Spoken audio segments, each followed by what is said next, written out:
It's week 3 of the NFL, and everyone's eyes goes to Jahmyr Gibbs. He was terrific a week ago, well over 100 yards and several stops in the end zone. It's the Saints and the Falcons under the lights on Monday night.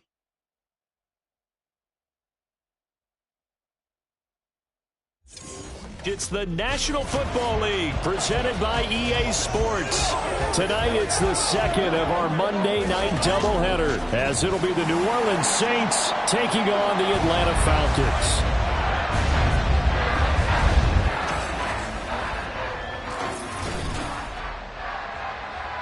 With Charles Davis, as always, I'm Brandon Gaudin. Charles, you talk about storylines in this one. I think it begins and ends with our two quarterbacks, certainly two of the best in the business. And nowadays, I don't think you can get by for long periods of time without a top-flight quarterback. The way the game is played.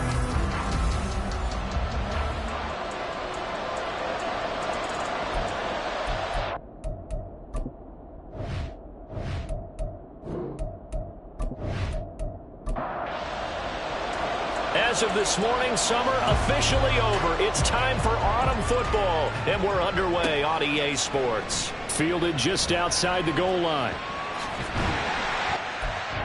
Pretty solid return. Nearly got it to the 35. They'll mark him down officially at the 34.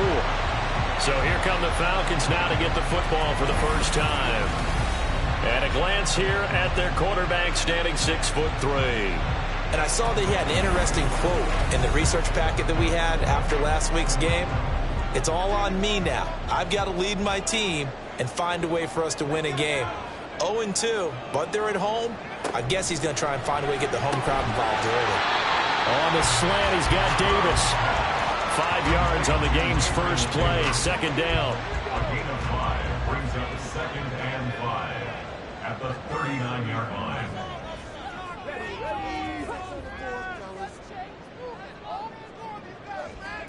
Now Stroud. Oh, he'll want that one back. Incomplete. He doesn't drop too many in that department. Third down. He was defended by Derek Stingley. And Stroud now to throw. Able to find the open man. That's complete. And he's going to have a Falcons first down as they're able to get the third down conversion. And Brandon, from our time in college football, where receivers weren't running the traditional NFL route tree, one thing they did learn, find open areas, find soft spots, and set up and catch the ball. And I think we just saw that there. Yeah, we saw that indeed, picking up the first. First and 10, it's Stroud. Dumps this one off to Algier. Calling a gain of 6 on the play, and it'll be second down.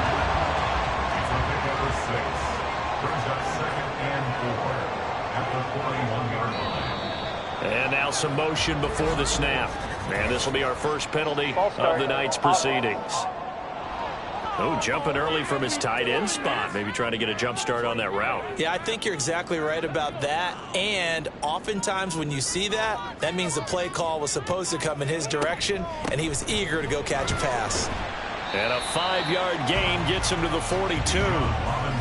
Well, this defense for the Saints, very strong last week as they helped their squad improve to 2-0 on the young season. And as in any game, takeaways are always a big key. They're always discussed on defense. There's an emphasis there, and they came away with 3 interceptions in that game. Now a third down throw, but it misses the target, incomplete. Well, the other day they told us when we've got 3rd and 5 or less, we have to be able to convert. And I guess every team would say that, Charles, but an opportunity missed there. What they were trying to tell us is they believe it's a matchup game at that point, and they liked some matchups that they had.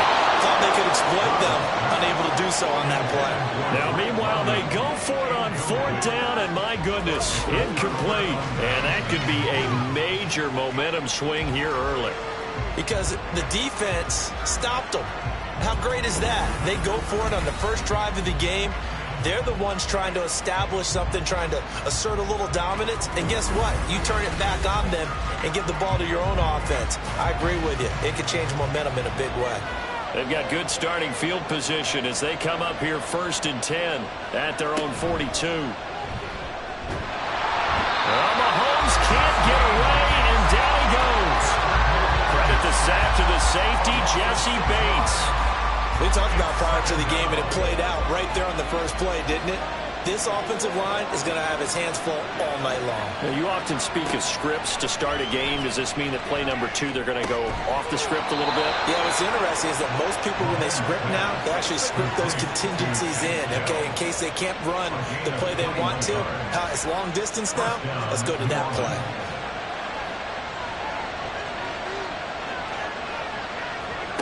Mahomes now on 1st down. That's to the Notre Dame man, Michael Mayer. And past the 35, he'll be dropped a yard or 2 shy of the 30. Line of scrimmage, the 31 now on 1st and 10. Now Mahomes. Looking left side, and he's got a man. That's Perry. And they'll have it in the red zone before he crosses over out of bounds. 11 more yards that go around, a first down as well.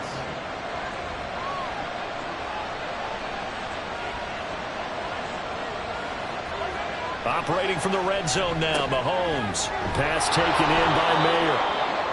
Will go down as a gain of 6, and it's 2nd down. But yet another completion here on this opening drive, and he's now perfect 4 of 4 to start. Pretty solid execution here. And how about how everyone's handled their nerves? Because you know what it's like to start a ball game. You're so amped up and ready to go, and sometimes the execution isn't there. They've been flawless so far. Well drilled, well prepared, and excited to start this game. Firing quick. Oh, he's hit. He lost the football. Put it on the carpet. Oh, one of the linebackers has got it.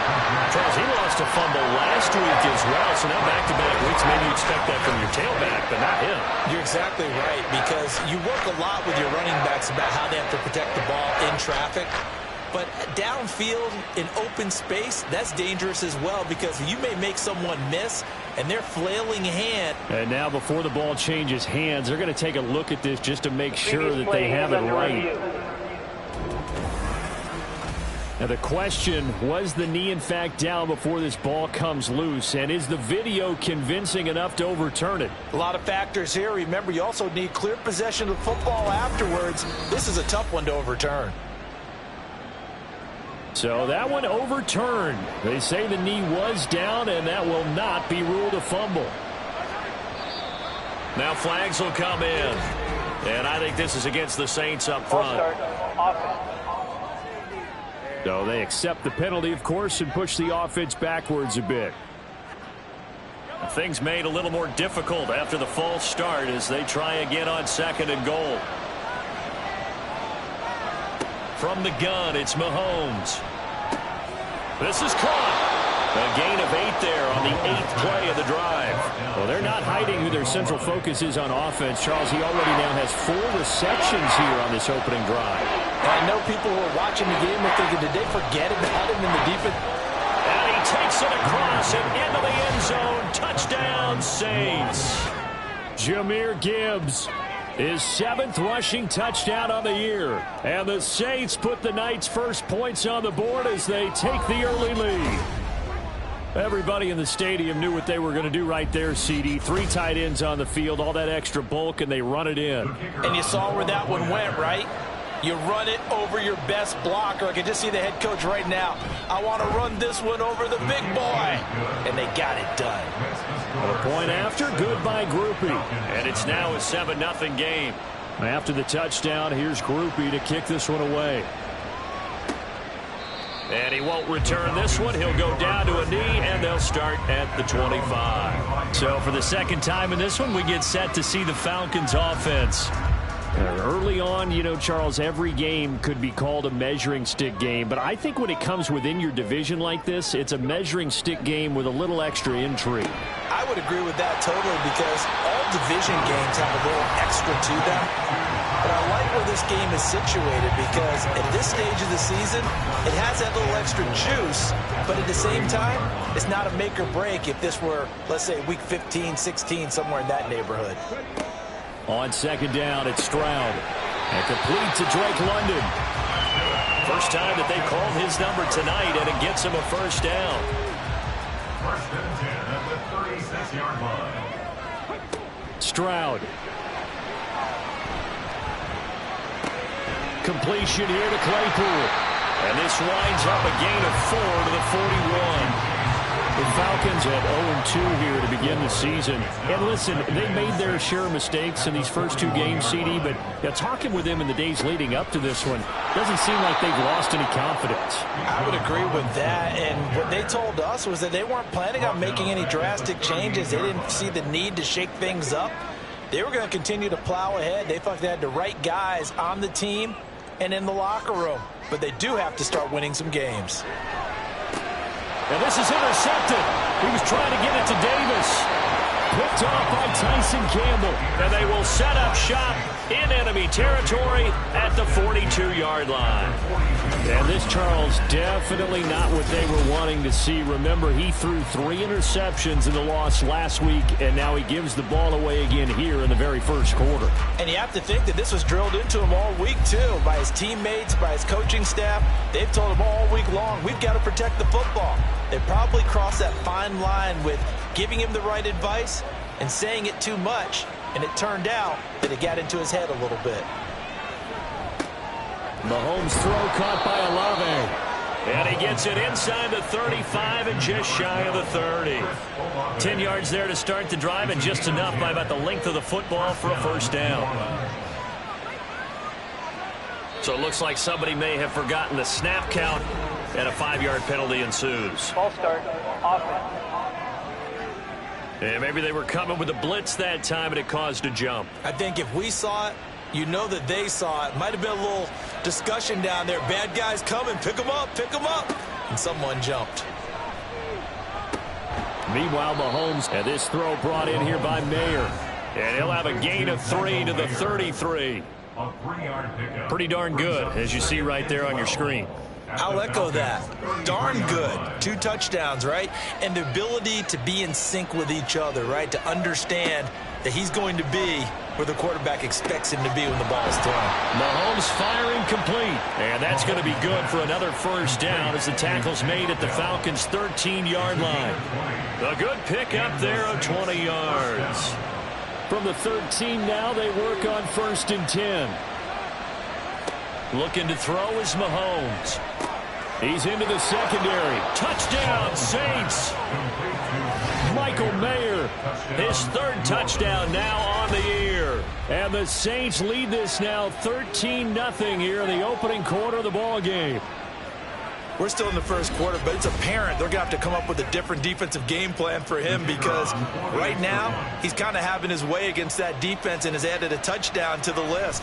How do you slow him down? They're going to have to mix up some coverages, maybe change who's guarding him. Groupie able to add the PAT, and that'll make the score 14-0. And this will not be returned. It's a touchback, and they'll begin at the 25. The Falcons back out, getting set for this next drive. They've been outplayed early, no question. Down 14-0 already as they come up 1st and 10.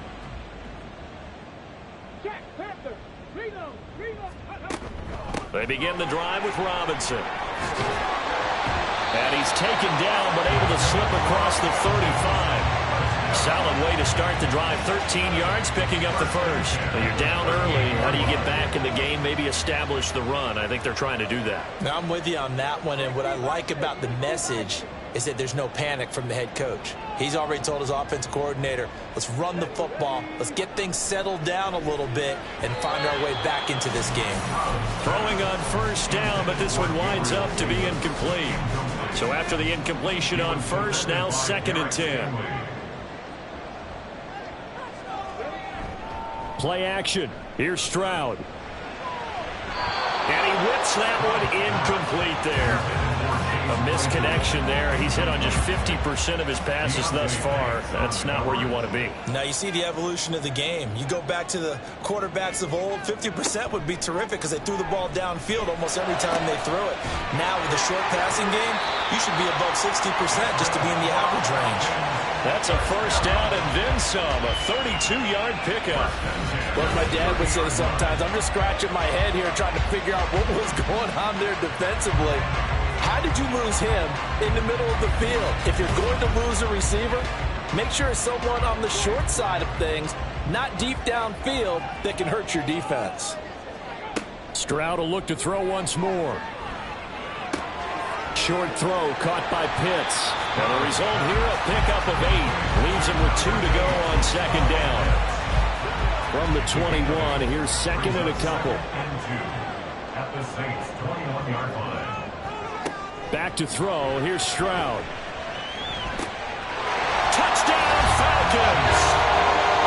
Chase Claypool from 21 yards away. And the Falcons have cut it back within a score.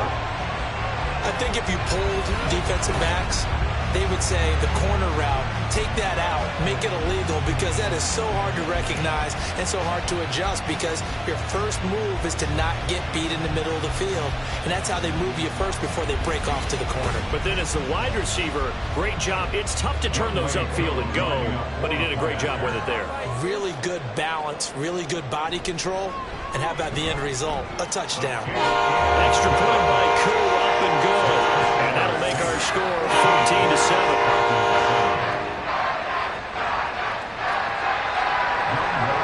Following the touchdown, here's Koo to kick off. This fielded right at the goal line. And he returns this to the 22.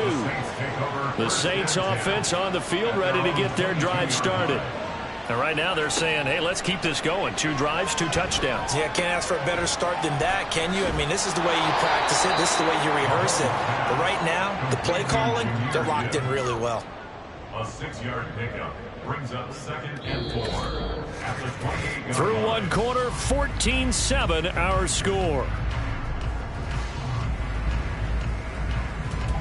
The Saints with a football here to begin quarter number 2. Ball on the 28-yard line. Here's a 2nd down and 4. Shotgun snap to Mahomes. The pass caught by Olave. A 6-yard pass on back-to-back plays. Picks up the first. Good throw, good catch, but I really like the route. The drag and being able to run away from defenders. Hard to stick with them for that long. Yeah, better against man than zone, or better against man, because now you're running away from someone and you're not running into a defensive player in another zone. And they bring him to the ground just shy of midfield. He'll get 15 and a Saints first down. Was that a design pass, or what was that? It was built into the play call. He had the opportunity to either hand it inside, keep it himself to run it, or do what he just did. Throw that pass inside, hitting a receiver on the run.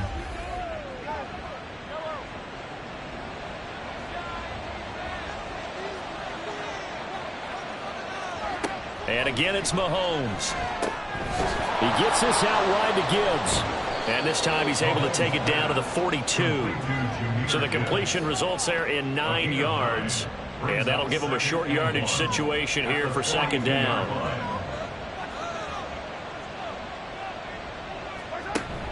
On play action, it's Mahomes. Throwing out right here, caught by Olave. And that's going to be good for another first down as the tackle's made at the Falcons' 29-yard line. A gain of 13 yards. And the Saints first down. To throw, it's Mahomes. And this is incomplete. Very lucky to get that one back. That nearly picked. It's 2nd down now. Isaiah Simmons there defensively. Here's Mahomes to throw. Short throw, and that's hauled in by Mayer. And that's going to be good for another first down as the tackle's made at the Falcons' 13-yard line. 15 yards there on the catch and run. So many times in my career I've heard coaches talk about completions are one thing, but as long as we're there at the catch and we get guys on the ground, we can live with that. But if you're going to give up 10, 12, 15 yards after the catch, then your defense is going to be in a lot of trouble. Again, they'll throw with Mahomes. Got a man, and he hits him in stride. And he's taken down at the 7 after a gain of 7. 2nd down and 3. Ball on the 7. From the gun, Gibbs will get it. And he's able to get it down to the 2-yard line. 4 yards on the play. That's going to lead to 1st and goal. 1st and goal at the 2-yard line. Mahomes now to throw. Toward the end zone, but that's going to wind up incomplete. When you run in the slant, timing is everything, and against that man coverage, there was no space available, and incompletion as a result. Gibbs. He is going nowhere in a hurry as he is going to lose yardage here in a big way. It's a loss of 4. Now 3rd down. And now 3rd and goal coming up, the loss on 2nd down. That just means this crowd's going to get even louder, and they'll get a little bit of extra help from the defenders as they exhort them to join. And he is going to go down back at the 11-yard line. Finding his way home for the sack that time, Taven Bryan. That's quite a stand there defensively. A huge sack on third down, and that's going to force him into a field goal attempt. And his kick is indeed good, and they will move up by 10 now, 17-7. So no problems at all on that one. And you know, there's virtually no win. This is a kicker's dream here tonight. It absolutely is, isn't it? So to me, with no wind, it should be a passer's dream as well, right? But in this case, the defense held out, had to force the field goal. And the Notre Dame man, Chase Claypool, in this offense, ready for their upcoming possession. He's been good so far to this point in the second quarter. Need to get him even more involved, maybe? I would agree with that. Definitely. Yeah, it's not even a question for me. The way he's playing, he's doing a nice job. Increase things. More touches, more opportunities.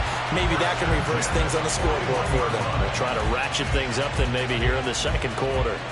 One play has him up past the 40 already, and another 1st and 10. Stroud looking to throw. And Davis has it over the middle. And he'll be taken down, but not before he gets into enemy territory. Back-to-back good plays have him on the move on 1st down. They'll run this one right with Robinson. And he'll work down inside the 45. We've called a lot of games, but we don't normally talk about inside linebackers being that fleet of foot, do we? No, he was able to get outside there to make that play. Yeah, and you know what makes them faster? Their ability to read plays, understand what offenses are trying to do, and put themselves in proper position. They try to throw on 2nd down, but this one is incomplete. And now on 3rd down, they'll need to get it to the 36 to pick up the 1st. Now Stroud. That's brought in by Davis over the middle. And he'll get this to the 40, but that's still going to be a few yards short of the 1st down. The result, only 4 yards there on the play. And that's going to bring up a 4th down. A 57-yard attempt. And that's off the right upright, and it bounces away, no good. And they will not cut into that 10-point lead. Well, Brandon, anything beyond 50, you start rolling the dice a bit. And once you get up around 57, 58 yards, the chances of making it go down dramatically. And sure enough, this one winds up no good. The New Orleans offense back out and ready to go.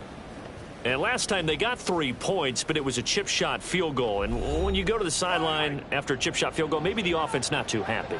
It's a balancing act, isn't it? Because you're exactly right. They're none too pleased that they didn't punch it in for 6 points. But they also have to remember they did put points on the board. 3 points is 3 points. And in this league, you take points when you can get them. Not easily done. Now a 2nd and 10. A toss out right to Gibbs. And he's over midfield and into Falcon territory. 4 yards the gain, and it'll bring up a 3rd down. They are in need of 6 yards here if they hope to move the chains. False start's going to push them back, but these days, how hard must it be to be an offensive lineman? It's very hard, Brandon. You've got defensive linemen flinching, trying to draw you offside. You've got the loud crowds, and there are just so many super athletic players on defense now that you have to deal with each week. But through it all, these guys just sit in there for 4 quarters and slug it out. Throwing is Mahomes on 3rd. Work in the middle of the field, and he's got a man complete. And he is going to have a Saints 1st down as they're able to get the 3rd down conversion. Well, things are definitely going right for them here in the first half. Pick it down, any down, even 3rd down, no problem. They get a connection there and pick up a fresh set of downs, continuing to move the ball. And he can only manage to get a couple. 2nd and 8 coming up. You've got to be impressed by that defensive front on reps like those. They were not being moved off the line, kept their shoulders square, and gave their teammates time to fight to the ball and limit that gain. The throw over the middle taken in. And that's going to be good for another 1st down as the tackle's made at the Falcons' 12-yard line. 25 yards there on the catch and run. Good strong throw and catch right there. And so far in this game, the alleys have been open for them to get completions, and they're taking advantage of it. From down at the 12, it's 1st and 10. Gibbs straight ahead. And he is into the end zone. Touchdown, New Orleans. Jahmyr Gibbs, his 2nd touchdown of the game and his 9th on the year. And his guys now an extra point away from taking a 3-score lead. And always a good first half when you can hit pay dirt twice. And it never hurts to have that good feeling as the game moves on. Just think about halftime. If that's all he gets, he'll just sit there at the half and think, all right, 2 already. I can get some more. I get some more. And he'll be encouraging his offensive line to create some space. Now the point after, good by Groupie. And that'll make this a 3-score game now. The lead moves to 17. Taking it about the 1. And he'll get it up past the 20 to about the 22. Atlanta now coming out on the field. And the last time that they were on the field, a little demoralizing. Missed field goal. You know, always feel like you want to get it in the end zone, but then, oh, well, at least we're going to get 3. Didn't go through the goalpost, though. It does test the mental processes of a team, though, doesn't it? Because when you miss a field goal, it's amazing how fast they want to turn on the guy kicking the ball. But you need to keep his confidence up, because how many times have we seen games where it comes down to the stretch? And guess what? You need that guy to make the big kick for your team to move on or to win a game. Make sure you keep him happy. Make sure you keep him comfortable. I'm sure you always treated the kicker nicely, though, right? You know, truthfully, I did. Good. I always did, because those guys, they won us a whole lot of games. And he is going to be taken down. They got him, as that is going to take us to the 2-minute warning. The punt team on now as Pinion sends this one away. And now a fair catch called for and taken just outside the 40-yard line. So possession goes over here on the punt. And the Saints will take over with a 1st down and 10. So good starting field position for them here as they come up 1st and 10 at their own 43. Mahomes throw complete there to Perry. And he's going to get this down to the 35-yard line. 23 yards on the play. 1st down, Saints.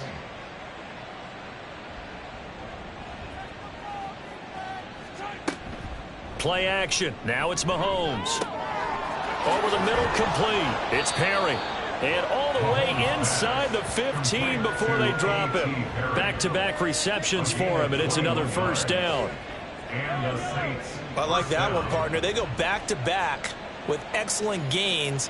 And really, it shouldn't be a surprise who they were throwing the ball to. He's their best guy. Yeah, we knew that they would get him involved early.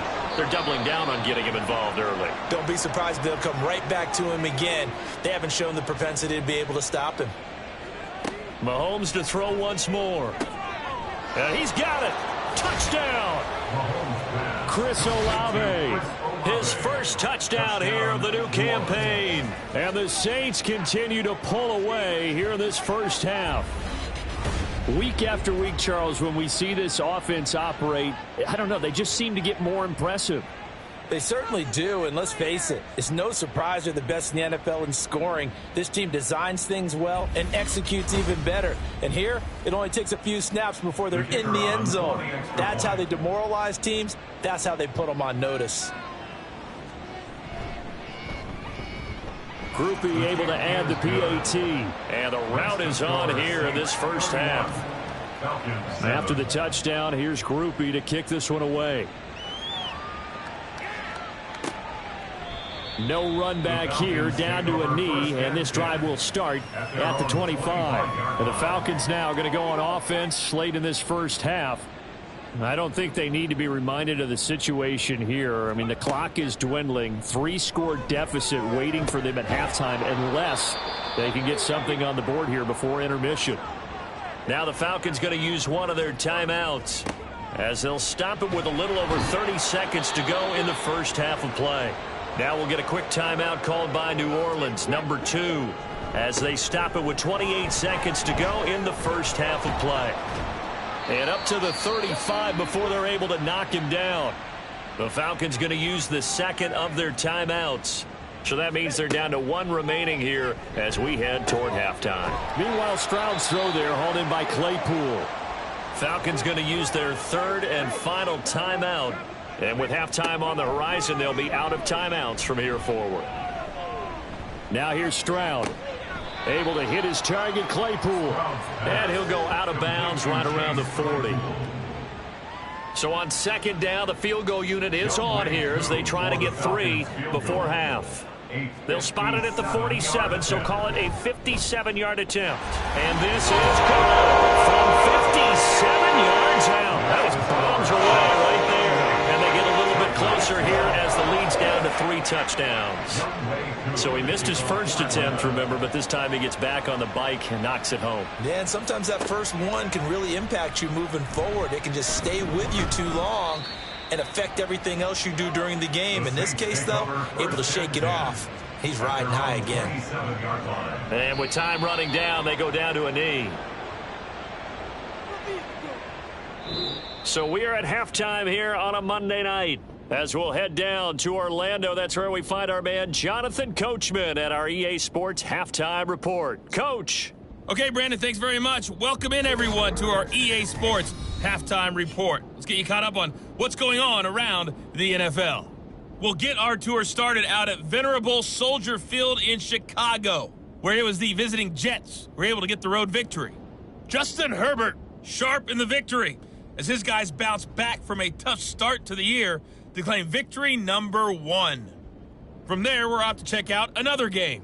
And they were losers in that one to the visiting Arizona Cardinals. Amari Cooper, 2 touchdown catches in the victory. Lastly, let's get up to Buffalo to check on the Bills. And they were losers in that one to the visiting Pittsburgh Steelers. Najee Harris, a touchdown run in the victory. In the first half, it was the Alabama man, Jahmyr Gibbs, who had it cooking. He chipped in a couple of touchdown runs as he was running with determination right from the word go. All right, Coach, thank you very much as we welcome you back for quarter number 3. Set now to go for the third quarter. The Saints have the lead and set to receive the kick. Out come the Saints now. They'll go on offense first here to begin the third quarter.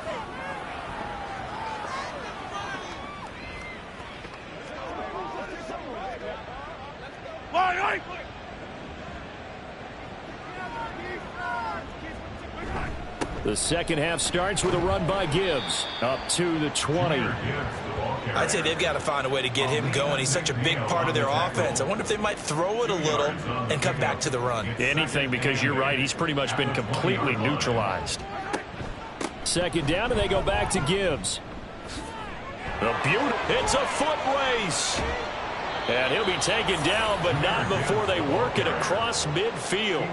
54 yards rushing for him now with a couple of touchdown runs to boot. Good, strong, explosive run that started inside, which means you've got to control those defensive linemen, the defensive tackles, the nose guards. Those guys have to be controlled.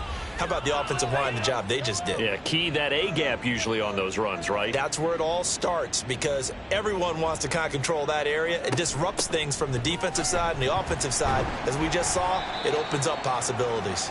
And he'll manage to pick up about 4. It's second down. Second down at 6 now from the 42. Second and 6.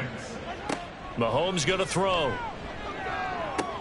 Into the hands of Perry, complete. It'll be a gain of 5, and it'll leave him with third and a full yard to go. And it's third down. Gibbs will try and pick it up. And he gets it to the 34, good enough for the first. A third down gain of 3 yards, and that'll be enough. So first and 10, and if they score on this drive, might have to start digging in our second half blowout material. Throwing now is Mahomes. And it's incomplete. Took a shot, couldn't connect. They geared up and took the deep shot downfield, but it turned out it wasn't one-on-one coverage. Extra defenders in the area, and that one winds up incomplete. Olave over the middle.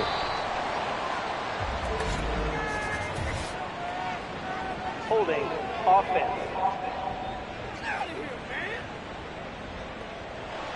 Temporarily out of field goal range now as they come up on a 2nd and long after the holding call.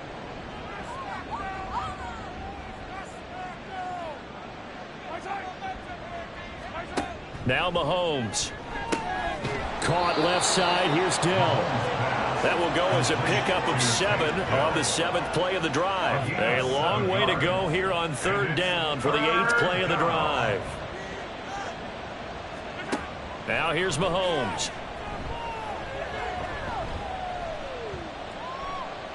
Flushed out right. And here he'll be brought down a little shy of the 35 at the 36. Only able to get back a yard for his efforts, and that leads us to 4th down. Oh, partner, just a second earlier, and they might have had him because they certainly thought they were going to close in and drop him behind the line of scrimmage, but he had just enough time to dodge the pressure, and he ends up getting yardage before being stopped.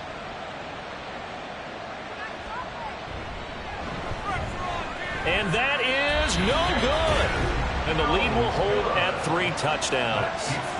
Everything looked good. Good snap, good hold. Sometimes, though, the ball just doesn't want to go where you want it. And this one winds up no good. Here comes the Falcons offense. It's their first possession of the 2nd half now.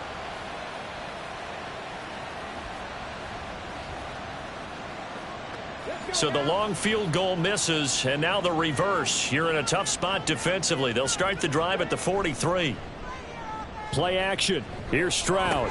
And Davis with it left side. So the completion good for 7 there. And it'll be 2nd down. 7-yard pickup brings up 2nd and 3 at the 50-yard line. From the midfield stripe, they'll look to throw. Right back to Davis. It's complete. His 5th catch tonight, and it's good for a 1st down.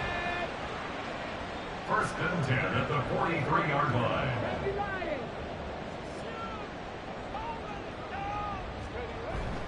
Now they'll go play action here with Stroud. That's out wide here for Robinson. It'll go as a gain of 4, and that will bring up 2nd down. Well, offensively, that's the mismatch that you want. You want to force a linebacker to try and cover your back out of the backfield, out in some open space. The linebackers nowadays, they run like backs, and they take a lot of pride in covering. What a nice play he made there in the open field. 43 yards now on the ground on just 7 carries.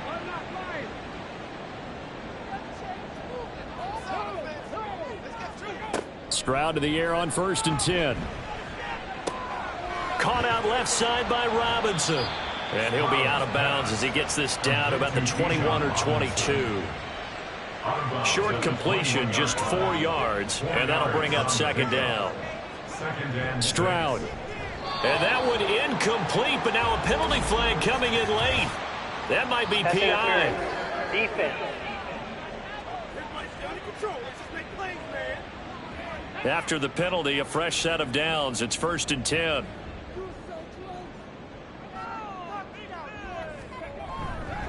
Robinson on a give right side. And he'll get this one down to about the 10-yard line. A gain of 3, 2nd down. At the 10-yard line. It's a pickup of 3. Brings up 2nd and 7.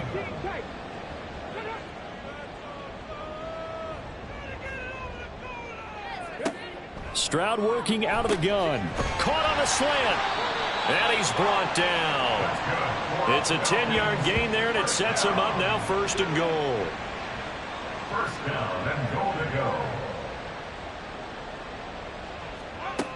Oh, how about this call down near the goal line? And he is into the end zone for a Falcon touchdown. Chase Claypool, his 2nd touchdown of the night. And the Falcons are able to cut into that deficit. That's the score you felt they had to have here in the 3rd quarter to get back in this game.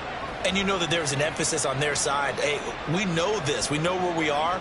But sometimes that binds you up so much that you try too hard, you don't get the score. A perfect combination of urgency, yet relaxed enough to get it done. Koo able to connect on the extra point. And the lead will be cut down to 14.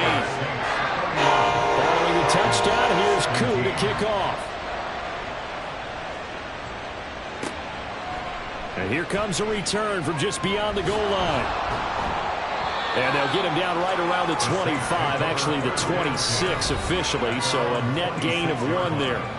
Jahmyr Gibbs and the rest of the offense headed back out. He is hoping to find the end zone for a 3rd time, and we sit now in the 3rd quarter.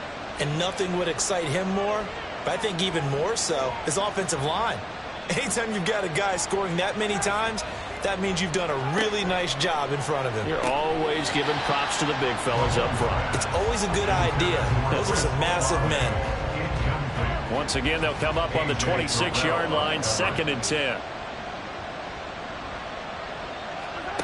To throw, it's Mahomes rolling to his left.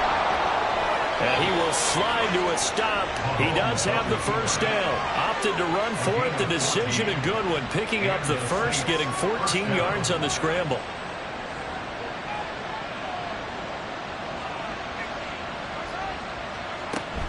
On 1st and 10, here's Gibbs. And he's going to get a solid gain of 9 before being brought down. 2nd and right at a yard. Down at the 50-yard line.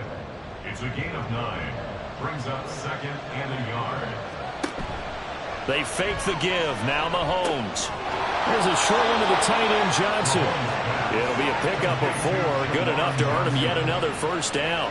That was a route run not just with dexterity, but with intelligence.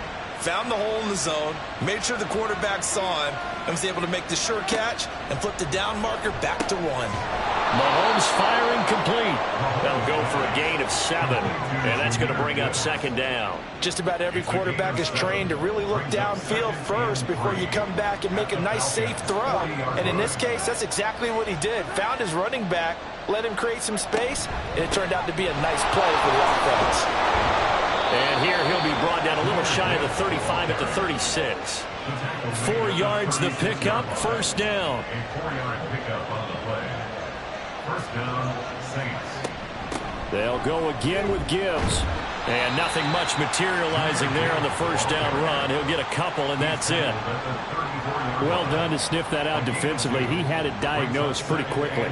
I love that description because diagnosed is perfect on that one. Read his keys, made the play, and he couldn't even get going moving the football.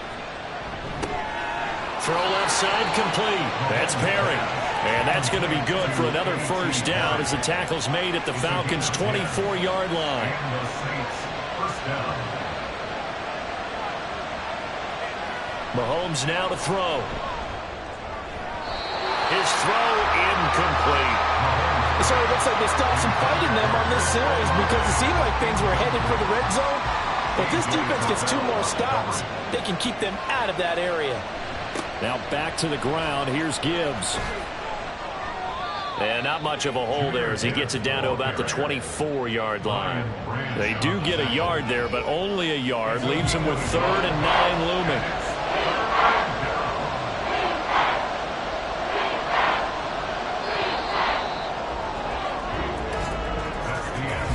One quarter remains here as we wrap up the week on a Monday night. You're watching the NFL on EA Sports. Back now here on EA Sports. The Saints on 3rd down. They've converted 3 out of 5 thus far. This is 3rd and 9. A throw there, but that's going to wind up incomplete. How about this defense? They came up with a couple of big plays in this sequence, and none better than the one right there, forcing the incompletion and bringing up 4th down. And this one is right through, and that will extend their lead even further. So that almost certainly the final piece to this puzzle, a 3-score lead. I don't think there's any coming back from there. Well, you know, normally I'd get on you for giving up on the game right here, but I do think you're right in this case. This late in the game, 2 scores is tough enough. 3, I'm with you. That seems out of the question. Here comes the Atlanta offense now ready to take over here. We said it at halftime that they would need a nearly perfect second half to erase that deficit that they were facing, CD, but unfortunately, the second half has pretty much been a carbon copy of the first. Yeah, that early lead was almost insurmountable the way their opponent was playing. And, partner, they do have some good news, though. This one is getting close to being over, and they can try and hit the reset button starting tomorrow. Ball on the 30. They'll come up with a 2nd and 5. At the 30-yard line. Stroud looking to throw. Got a man. It's London. A 5-yard pass on the heels of a 5-yard run. Good enough for the first. First and 10 at the 36-yard line. And Stroud now to throw. And that'll be incomplete. We do have a penalty flag down, however. Let's see what that's about. Well, obviously, they never want to see penalties on that defense, but this one a little bit more significant there on the downfield pass play. And coaches preach it all the time. You can't put yourself in that kind of position if you're the defender. You've got to stay in a spot far downfield where you can play the ball without creating extra contact. Here's a 2nd and 5. At the 33-yard line. Stroud to throw it. Now, a quick throw there, but it's going to be incomplete. Defensively, you look at the numbers. Another incomplete pass that we just saw, and they're under 200 yards passing for the game, so they've done their job on that side of the ball. Yeah, recently I was actually working a game where a quarterback had a streak of 5 straight games without a 200-yard game, and that was a big talk, both in his town and amongst his team. How do we get the passing game going? So big credit to them holding them under 200 today. Well, I can put my defensive cap on right now, and I know they're saying don't give up any big plays now. They've controlled this game throughout, and all they want to do is see it through to the end. I think they let their guard down a little bit with that last completion. Sometimes when you're trying not to give up bigger plays, you don't react as fast as you should on all their throws. So 5 yards here, 5 on the play, and it'll be 2nd down. 2nd and 5 at the Saints 16-yard line.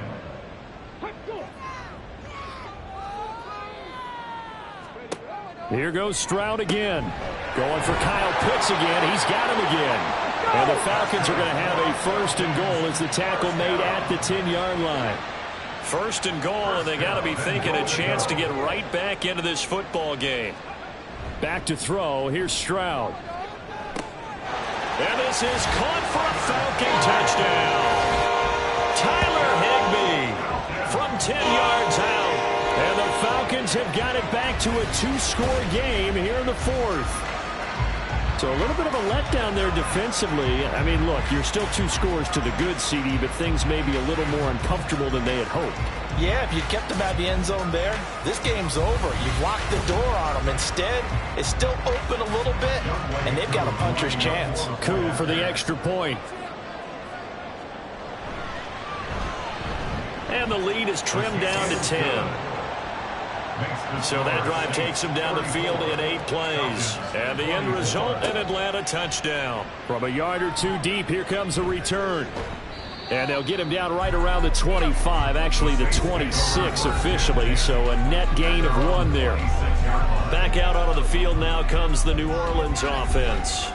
Well, there are 2 scores on the plus side. Still time here in this 4th quarter, but maybe you start thinking about playing keep away? Yeah, I think here's the situation. You're not thinking touchdowns anymore. You're just thinking first downs. To keep up with your theme there, playing keep away, first downs, they can't touch the ball. A loss of a yard there to start out. That leads to a 2nd and 11. At the 25-yard line. Looking to throw is Mahomes. This one taken in by Olave. And he takes us up to the 40-yard line before being corralled. 7 catches for him now, and this last one, a first down. Well, normally you might say start running the football. You've got the lead here in the 4th quarter, but the way that they passed it with such success, I don't know, maybe keep throwing it. Yeah, I think you brought up something that goes against conventional wisdom, right? In this stage of the game, you would think you would switch to a running attack, but you're exactly right. They've thrown it so well throughout the game, and trusting this quarterback, I think you continue to do so. And strong running there as he's across midfield and down to the 49. 87 yards on the ground for him now as he has gotten better, really, as the night's gone on. First down, Saints.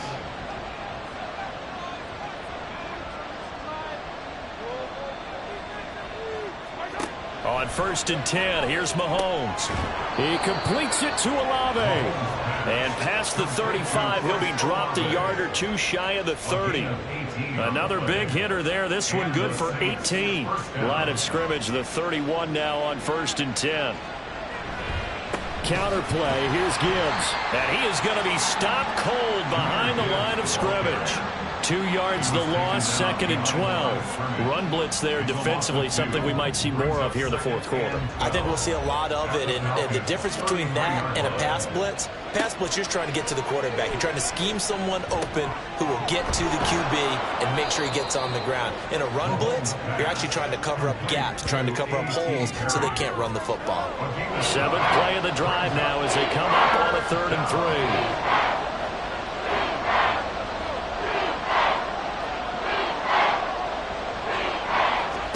Working from the gun, Mahomes able to find the open man. That's complete. And he is going to have a Saints first down. They needed 3. He doubled that. He got 6. I don't care how many times we see it. I still get a kick out of watching quarterbacks and receivers do the pass tree in pregame warm-up.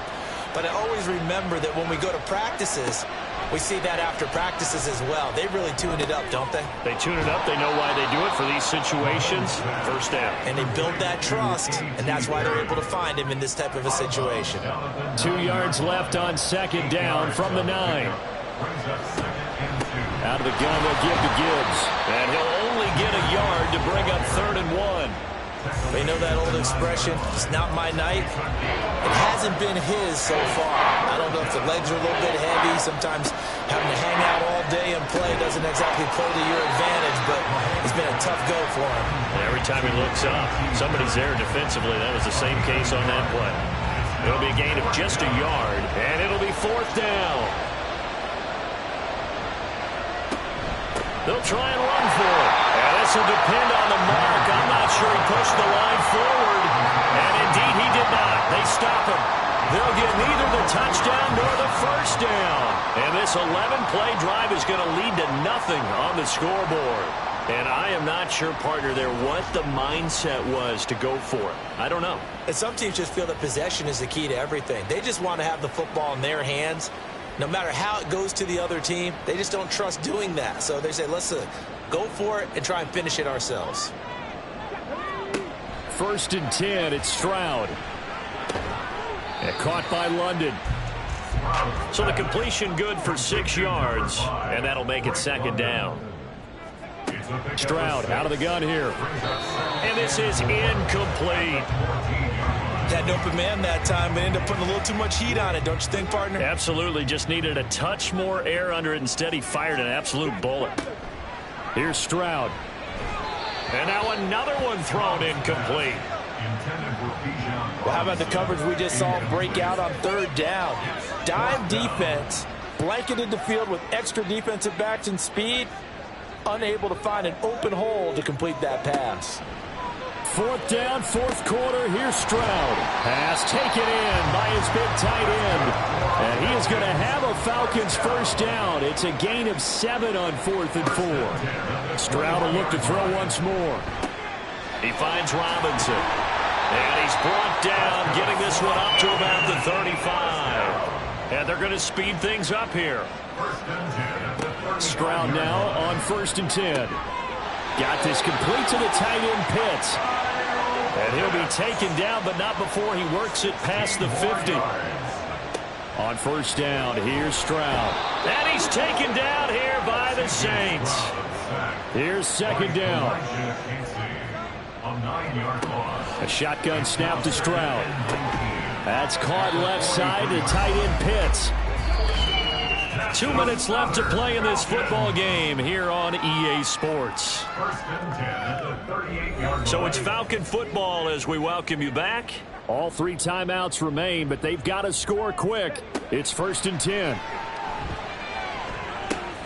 Stroud's throw there, holding by Claypool.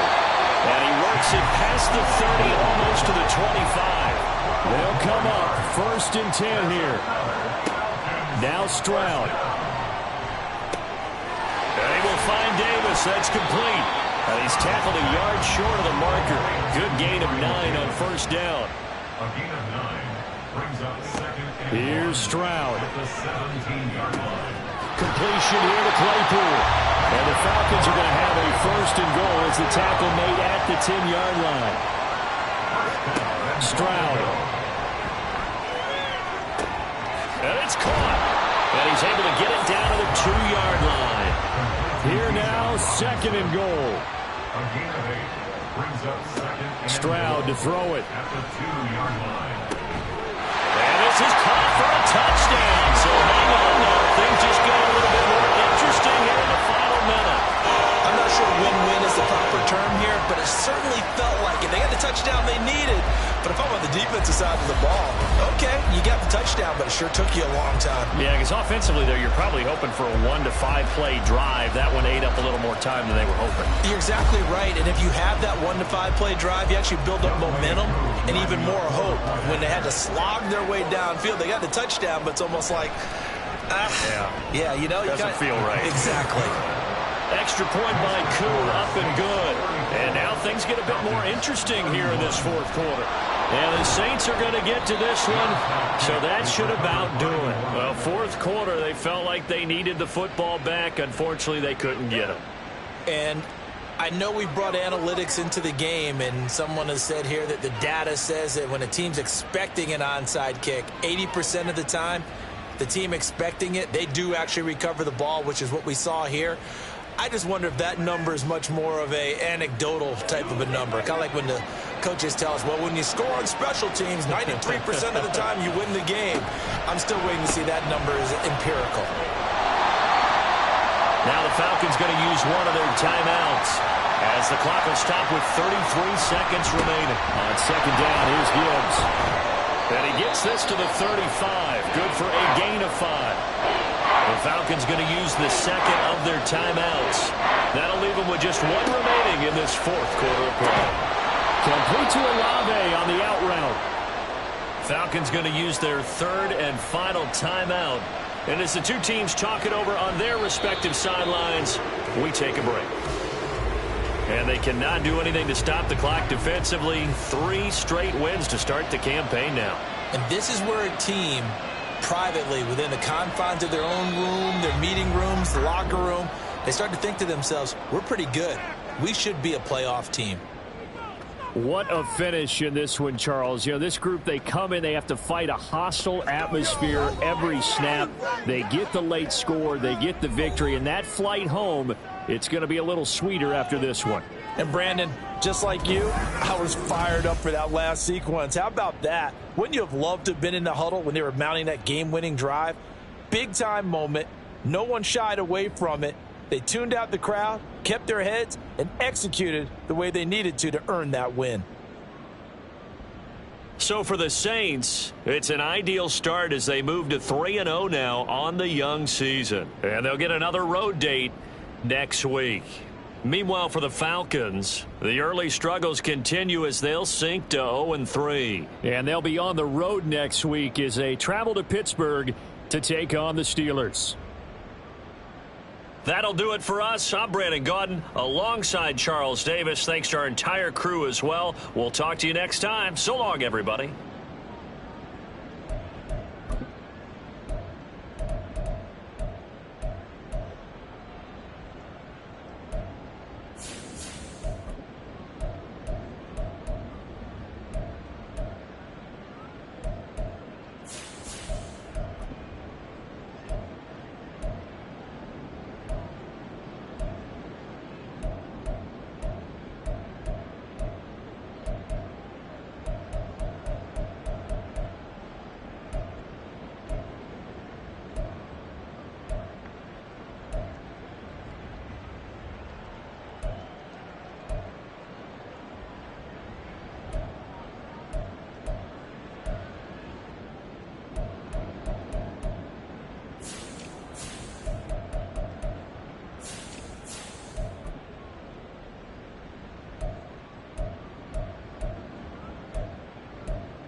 It's week 3 of the NFL. And coming up, we'll see Justin Jefferson. He had a standout game 1 week ago with 3 touchdown catches. It's the 49ers and the Commanders coming up next.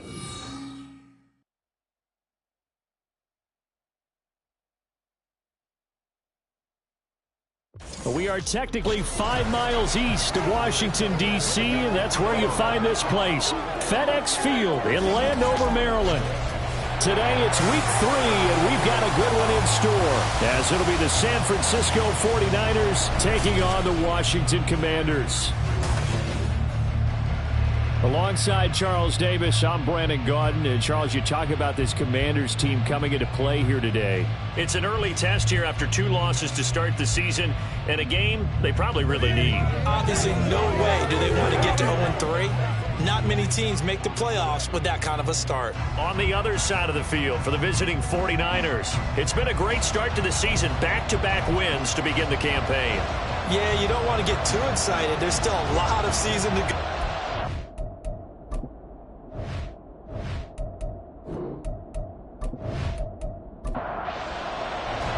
The final weekend of the summer. Hope you're enjoying it wherever you are as we are off and running on EA Sports. Taken at the goal line. And he brings us out past the 20 to the 24. So here's the first drive now for the 49ers. And a look at a guy, definitely got a little razzle-dazzle to him. Can do it with his arm or his legs. Their mobile QB. And what a performance he is coming off of. I know that this is a different era of football where we're throwing it around a heck of a lot more, but still, over 500 yards passing. 500. That's phenomenal, incredible. Let's see if he can take last week's game and carry it forward. Great performance. And a nice run past the 30-yard line there. The numbers on the ground for Walker a week ago, pretty good as he found himself in the end zone on 2 separate occasions. And those are the most important numbers because no matter what you pile up prior to the goal line, getting in is all that matters. Putting those numbers up on the board, and they love them when they're 6s. And he's able to get this to the 40-yard line before he's out of bounds. A big run there, 29 yards and a first. One thing that's great about watching him run, Charles, he doesn't hesitate. He got to the left side of his own line and just went. So there's 2 ways to look at that. One, just absolutely unconcerned, just takes off and goes. But more the latter, I think, which is he has absolute confidence in the guys in front of him, the guys doing the blocking for him. He just takes it and goes with abandon. Here's a 2nd down and 7 from the 37. And Walker once more. And he's brought down at the 34. Call it a gain of 4. You talk about this Washington defense. They're going to need to be strong against the run in this one. They've established themselves as a top 10 run-stopping unit in the NFL here in the early going. All signs point to me towards them continuing that throughout the season. They look pretty good, pretty darn cohesive to me. Move the chains. A gain of 7 on 3rd down. 3 tight ends in the ball game here on 1st and 10. Straight ahead, Walker. Down right around the 25. Just a yard on the 1st down carry, so it's 2nd and 9.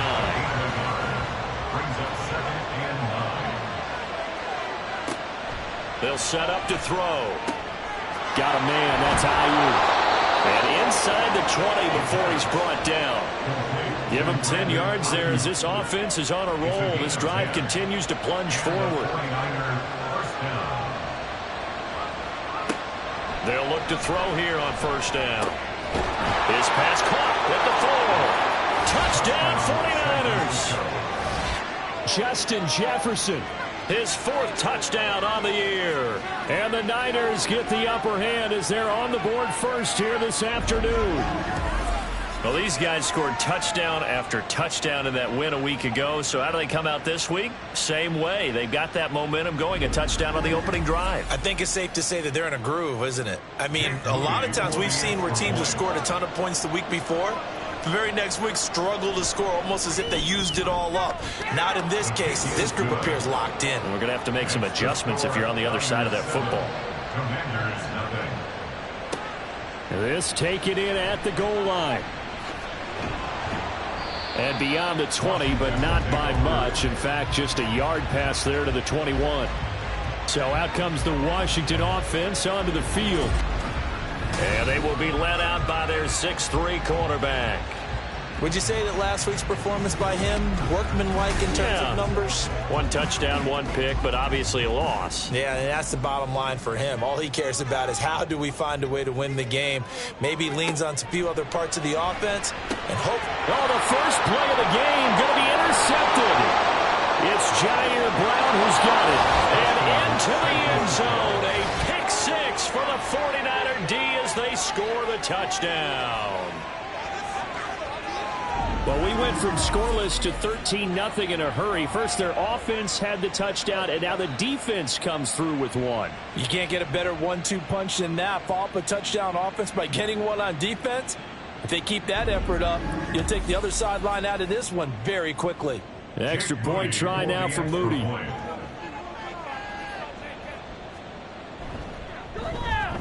And it's good, and they have jumped out here to a quick 14-0 first quarter lead. So the defense creating some points, not only getting the interception, but then returning it to the end zone for the pick 6. So they throw the pick 6. They'll get another shot at it now as this one's in the air. This fielded right at the goal line. And taken down just past the 20 at about the 21-yard line. Now Washington going to retake the field for drive number 2. They find themselves in a good-sized hole here, and a good-sized hole early on in this game as they come up on first down. Throwing after the interception, O'Connell. And incomplete on the deep ball. You look at this Niner defense. They've been pretty solid against the pass, toward the middle of the pack, number 14 in the NFL. And since this is such a good unit at covering passes downfield, I think that last play is typical of what we might see. A lot of short passes, see if they can generate some run after the catch, but nothing doing on that one. A first down there on a pickup of 25. And that's a more than acceptable read right there because it's zone coverage, so timing is everything. This time he waits for his man to come open, puts it right on him, and they pick up a first down.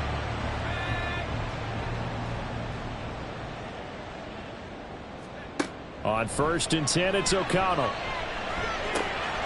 Quick hitter here, it's complete. So give him 5 yards there on the pitch and catch, and it's second down. Brings up 2nd and 5 at the 49ers 49-yard line. Off the play fake. O'Connell. Got this complete to Jahan Dotson. Yeah, he's going to be out of bounds, but not before he takes it inside the 40. So here's a 1st and 10 at the 38. First down. 1st and 10 at the 38. They'll run for the first time here with Brian Robinson. And this will leave him a yard short. Nice pickup of 9 yards on first down. 2nd down and a yard. It's a gain of 9. Brings up 2nd and a yard. Out of the shotgun, here's O'Connell. Nowhere to turn here, and he's going to go down. Back at about the 37-yard line. A well-designed corner blitz that gets him for a loss of 8 yards. Not the start to this one that any quarterback would want or envision. Remember, he had the pick 6, and here he ends up on his backside. Yeah, and you have to wonder to yourself, okay, after throwing the pick 6, did he get too careful with the football and not deliver downfield and take that sack? They've got to make sure that he's really into this game. Now a third down throw, but it misses the target, incomplete. Fourth down now as San Fran's defense was strong in coverage. Well, they've got man coverage on the outside, and my scouting report on these DBs tells me that they love to take matters in their own hands. They want man coverage, not zone. And there was good coverage there that forced the incompletion. Back out there comes the 49ers offense ready for their second drive. They've got things going their way early. 14-0 lead and the football. 1st and 10.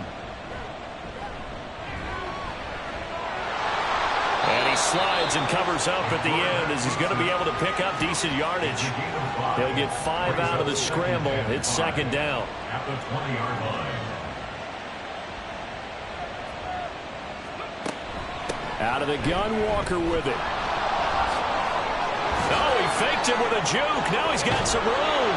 And they'll get it all the way up about 5 yards shy of midfield. 69 yards rushing for him as he's got the afternoon off to a great start.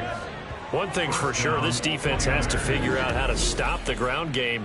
He's eating them up here in the first quarter. It looks like they have to go to different forces, aren't they? The conventional things aren't working too well. So I remember a coach of mine saying way back when a back's having a great game, you've got to get the ball out of his hands. See how far he can run without the ball. And what he meant was takeaways, knock it loose, because maybe you can't just stop him with just regular tackling.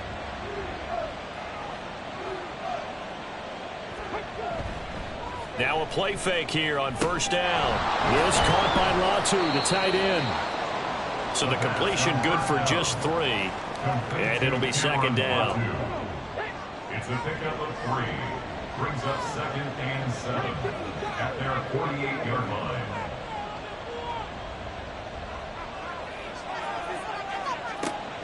Now they'll throw here out of the gun. Open man, he's got Jefferson across the formation. And they're going to have another first down here as the tackle's made at Washington's 38-yard line. I don't care who you put on him, he's going to be a handful in one-on-one throws. Yeah, right now you're right. They're in man-to-man. Maybe needs some safety help. I would say that'd be a good idea. Double team him somehow. I'm going to have to make someone else beat me rather than let him shred my defense. He'll be hit down at the 33, 5 yards on the play. 2nd and 5. Brings up 2nd and 5 at the 33. They'll look to throw into heavy traffic, and it's intercepted. And the Commanders will take over here just shy of the 30. So this is something we didn't see at all from this offense in the victory last week. That's a turnover. They didn't have any, but giving the ball away here in the opening quarter. I love the surprise in your voice because it's exactly what you stated. Didn't see it last week, but it's a key to their win. And it'll be a key to this game as well, protecting the football. Didn't get it done there.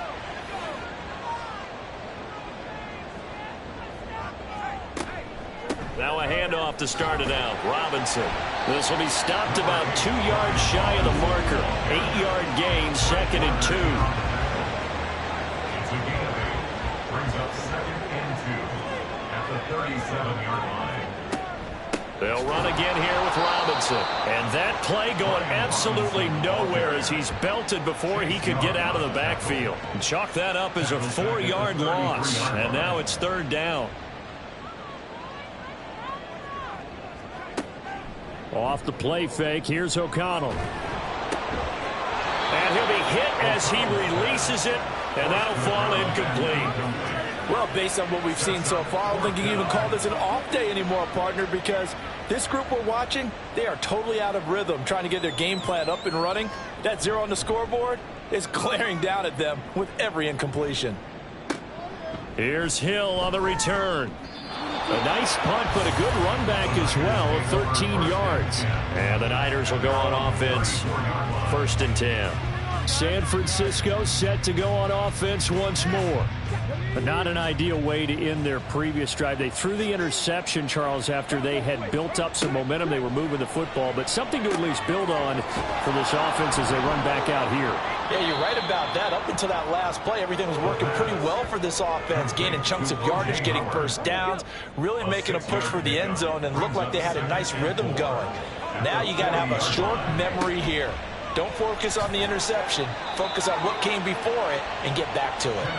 And he's going to have a Niners first down as he's got this up to the 45-yard line. A 5-yard gain on the play. And a 49er first down. Back to Walker on first down. And they nearly sprung him that time as he takes this all the way down to the 37. 18 yards, first down Niners. Well, they're making a real first quarter statement with a run game, no doubt. For those who remember old school football, running it, establishing things, seeing backs find holes, get through them, they've got to like what they're seeing from this unit so far. Right now, they've decided to, as you've said, establish the run game, and they've been successful doing it. Walker now on first and 10. Oh, good move. And brought down, but not before they're inside the 25. A 14-yard gain there as they look to improve this 14-point lead. 14-0 the score. This is the NFL on EA Sports. The 49ers with the football here to begin the second quarter, as they've got it with a first and 10. Now they'll switch it up here and look to throw. Throw right side is going to be caught by Samuel. And he's going to get a solid gain of 9 before being brought down. Second and right at a yard. Just need a yard here. Second and 1.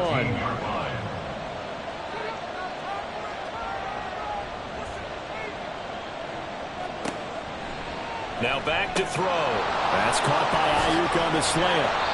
And the Niners are going to be set up with a first and goal on a pass play that moves them all the way down to the 1. I think he has to be saying to himself, how did that not wind up a touchdown? Remember, you just need the tip of the ball to cross the plane. It's not going to get there, but they're going to be set up in great shape with first and goal. And he is not going to get through here on try number 1. They stop him at the goal line. 2 of their 3 red zone trips so far they've come up empty on. They'll look to reverse that trend on second and goal. Walker once more. And this time he's into the end zone for a 49er touchdown. So this has been a pretty strong start to the year for him on the ground, CD. It's just week 3. That's already 5 rushing touchdowns. And you know he's got big grins on their faces besides the rest of the team. The strength and conditioning program, because he was awfully dedicated to what they put in front of him to get ready for this year. Got himself into terrific shape, and he's dominated here early on. Moody good with the extra point. And that makes the score 21-0.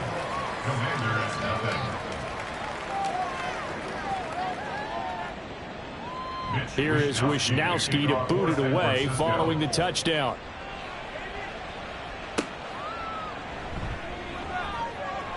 And not much happening on the return as he'll get this to about the 23. A look at Washington as they come onto the field.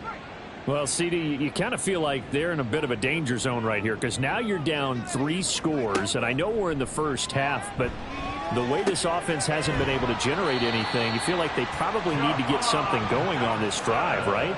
Yeah, and sometimes I overuse that this is an important possession. But I think this has to be the possession where they come up with an answer, because only a few teams in league history have ever come back from a 4-score deficit. And if they don't score here, that's what they could be facing the next time they get the ball. And they'll get him down after a pickup of 8, second and 2. Ball on the 47-yard line. Here's second down and 2. And they go play action here with O'Connell. That's out wide here for Robinson. And he'll be brought down just shy of midfield at the 49-yard line.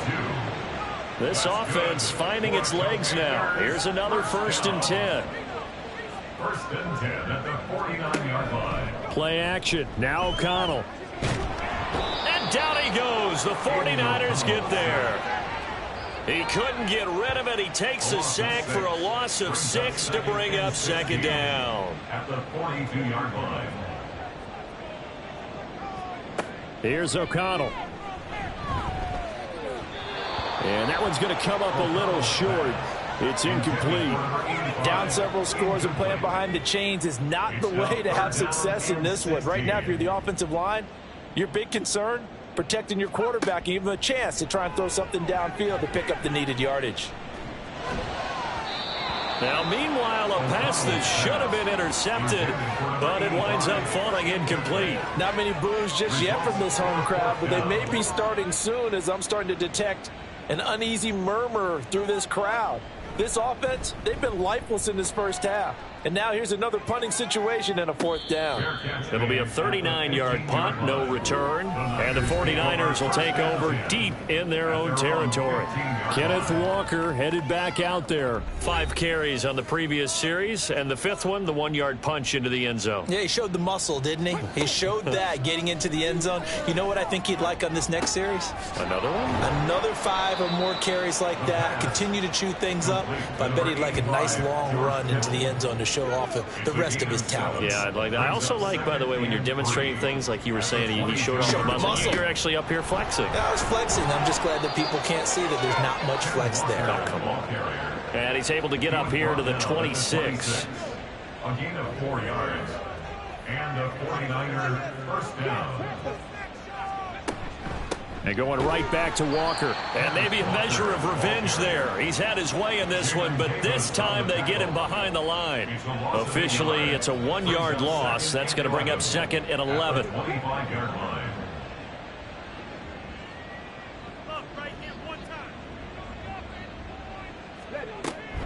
Up the middle, here's Walker.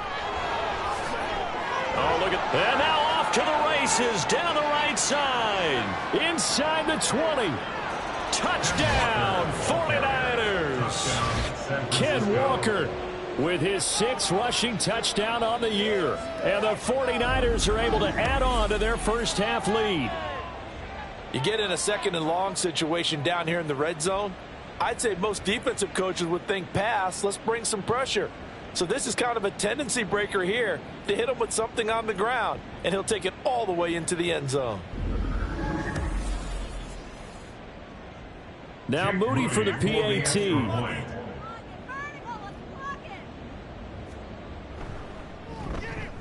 It's good, and they stretch their lead to 28-0 now.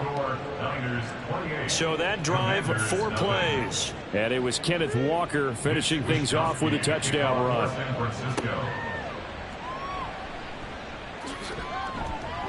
And able to get this out to the 25. Another drive coming up for this Washington offense. And right now these guys, they're shuffling a little bit, maybe doubting, because 3 straight drives have ended with them punting the football away. Yeah, so you start pointing fingers at each other a little bit, asking a lot of questions. What are you seeing? What are you getting?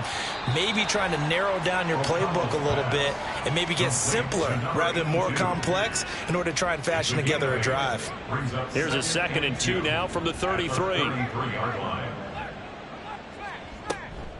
Robinson gets the toss on the right side.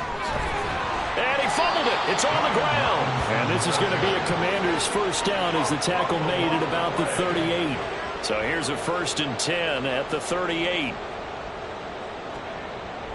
Robinson up the middle. And he's going to take this ahead for right around 3 yards, but no more than that. 2nd down. Jonathan Allen on the tackle. A 3-yard pickup. Brings up 2nd and 7. To throw here, O'Connell. And this one is incomplete. I tell you, Brandon, this defense is playing with some confidence. Haven't allowed a point yet. Flying to the football. I'm telling you, it's almost 11 to the ball on every snap. Another nice job there to force an incompletion. O'Connell. That is incomplete. The passing game not in sync here early. And now it's 4th down.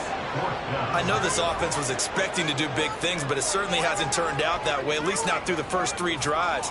They're definitely going to have to put their heads together and start concocting some offense that'll move the ball downfield. Now Hill to return it. It's a 42-yard punt, but 8 on the return. And it will be 1st and 10 as they take over. Kenneth Walker headed back out there. Might he be on his way to a record-setting performance here, Charles? 2nd quarter, and the yardage number already ridiculous. And they always talk about just focusing on the next play. But sometimes it's okay to dream big because I'm focusing on the 4th quarter already. Listen, I don't blame you, though, because we could be witnessing some type of history here. And it's being done by him and, of course, the big guys up front who are creating the holes for him to run through. Yeah, they've all been good so far. Let's just call it what it is. This has been a flat-out struggle for this defense all game long. They've really had a hard time slowing them down. And while I'm not big on speeches and guys jumping up and down, They might need their team leader on defense to get in their face right now and light a fire under these guys. They've got to start playing better assignment football and start getting guys on the ground. And the result here, a pickup of 8. Leaves them with 2 to go on second down. Good yardage there on first down. Exactly what you want. Get yourself set up to keep making first downs, keep the clock running. And if they're smart, you're starting to milk the clock. No hurry before you run your second down play. And he'll get it into enemy territory just across midfield at the 49. So on the other side of the field now, it's 1st and 10 as they've got things rolling on this drive.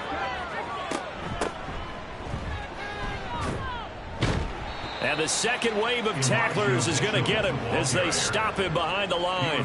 2 yards the loss, 2nd and 12. And that's what I'd like to see out of this defense, a little fire, a little toughness. It hasn't been the best first half for them, but they did do a nice job there forcing a loss on that play.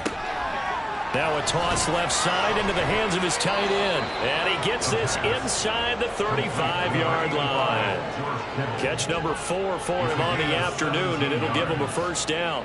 A lot of tight ends just use their size and their strength, try to occupy some space and kind of body people away and catch the football. But not this guy. He's a refined route runner. Makes me wonder if he took some dance classes in his background with his footwork.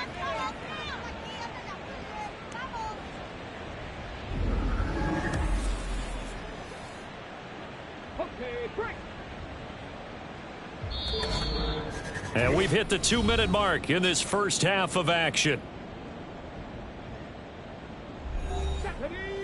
We remind you that coming up at halftime, Jonathan Coachman will be alongside. He'll have highlights and analysis from Orlando of this first half of action. A throw over the middle, taken in. And he'll maybe get back to the line of scrimmage, but no more than that. Here's 2nd and 10. 2nd and 10. At the Commanders' 34-yard line. Looking to throw. That's over the middle and caught by Ayuk. And they're going to have another first down here as the tackle's made at Washington's 14. A gain there of 21 yards. Here's a 1st and 10 at the 14-yard line. Again, he'll drop to throw. And he rifles one incomplete. Yeah, offenses always try to be smart about when they're trying to dial up a screen to the running back because they understand you can only go to the well so many times in a game without the defense starting to anticipate the call. Buying time to, and he's going to have to eat this one as down he goes. The 49ers now going to use the first of their timeouts as the clock stops here with 46 seconds remaining in the first half. An extra man here in the secondary for Washington on 3rd down.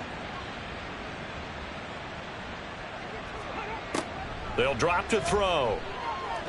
Nowhere to go here. He lost the football. Oh, and one of the linemen on the other side has got it. And they will take over at the 26-yard line. Well, that's a down and distance coaches always talk about trying to avoid, isn't it? I mean, that's 3rd and long. And you just know they're pinning their ears back and coming after him. Sometimes even with extra pressure. And he knew that. I mean, he knew they were coming. He just fumbled it. Yeah, he knew it. The offensive line knew it. Everyone did. Yet the pressure was still there, and he ended up coughing it up.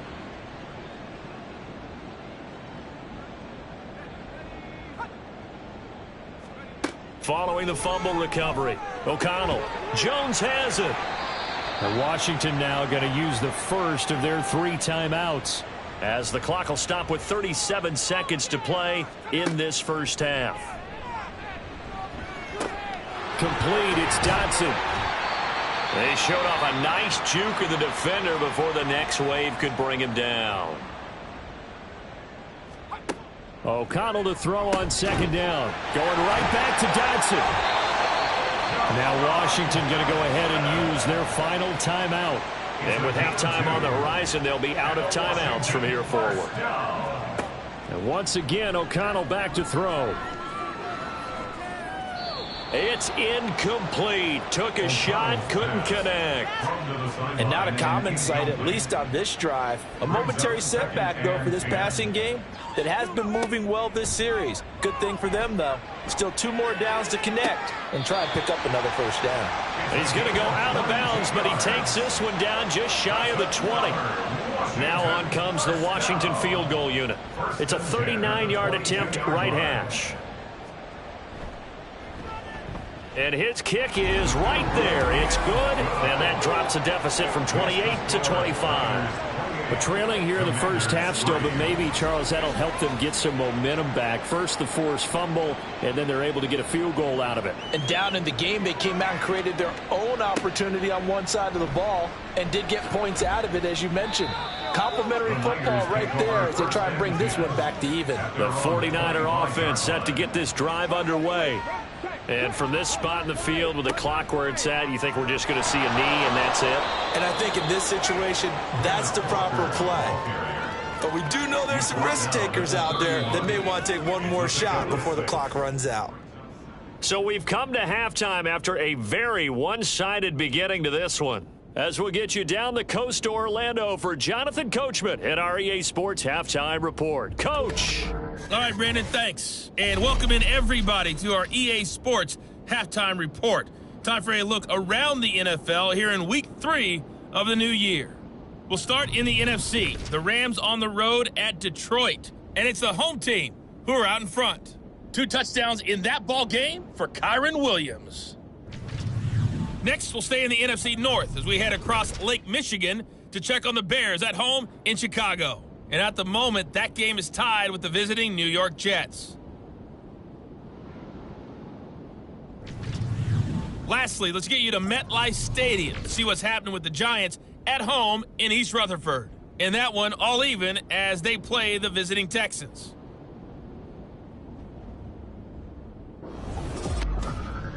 It was a strong first half for the former Spartan, Kenneth Walker. He's already over 200 yards rushing as he's well on his way to what could be a record-breaking performance.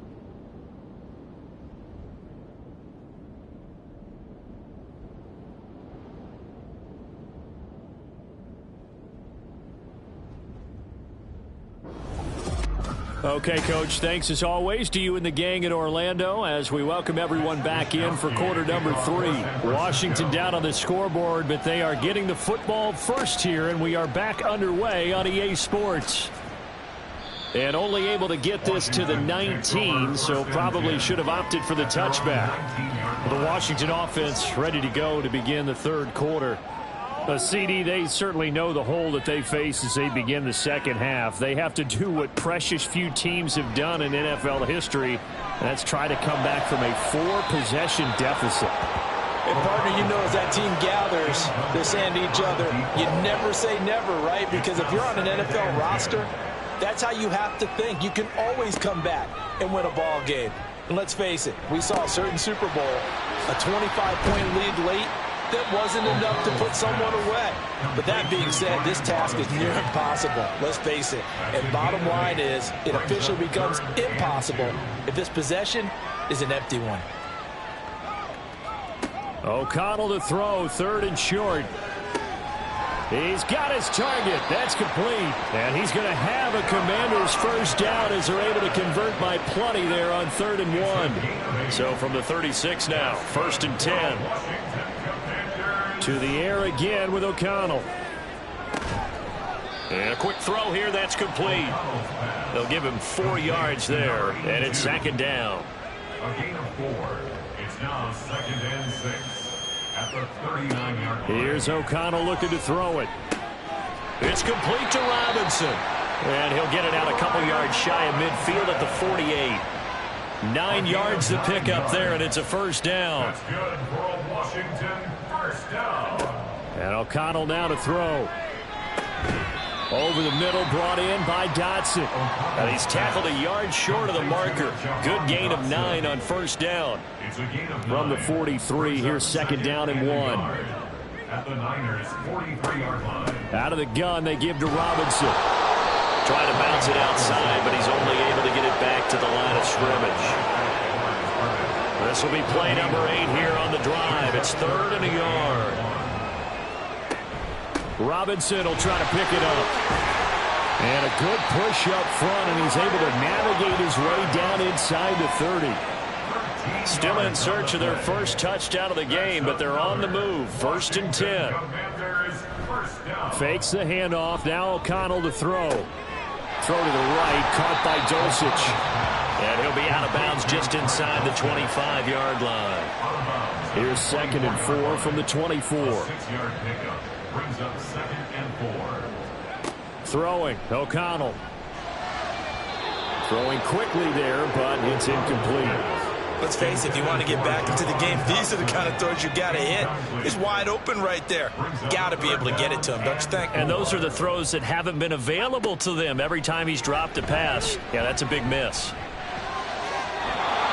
now the 3rd down throw incomplete as well. They converted twice on 3rd down that drive already, but couldn't make it a 3rd. We always talk about in-game adjustments. How about what the defense did there, able to shut them down on that attempt? And he'll try and throw here on the fake. And he's brought down. Can't do anything with a football. It's a sack and a turnover on downs. They pass up the 3, fake it. It doesn't work. And this long drive is going to wind up yielding nothing. Here's a look at the 49ers offense as they make their way out for their first possession of the second half. Now, the first half definitely went their way, and this would seem to be a great opportunity to kind of put this game a little closer out of reach with a score here.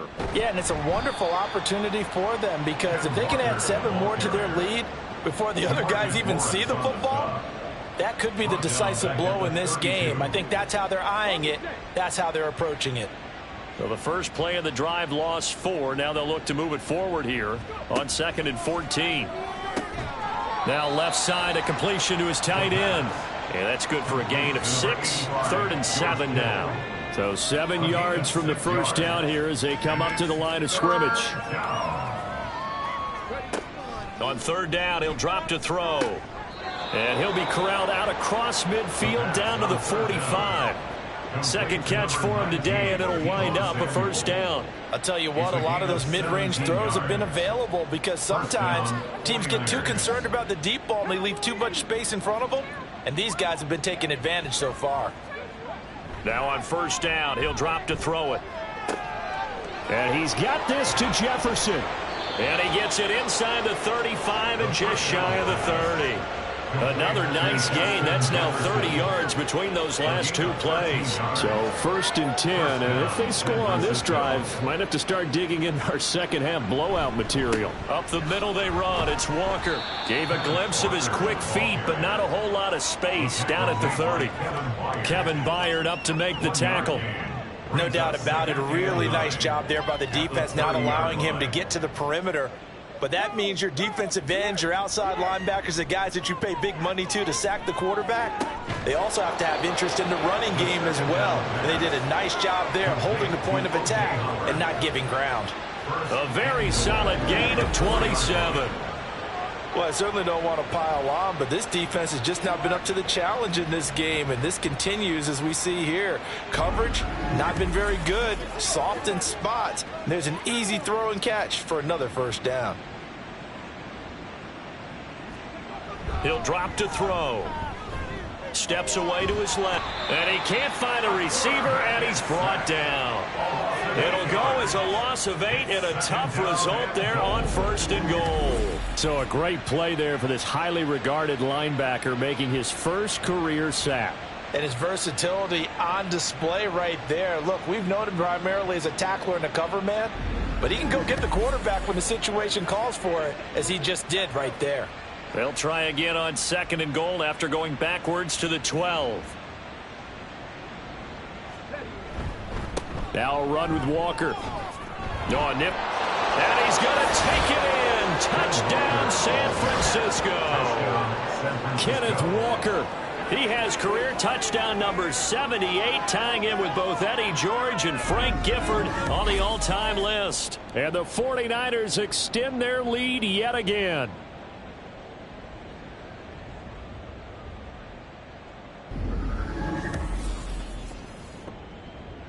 Extra point try now for Moody.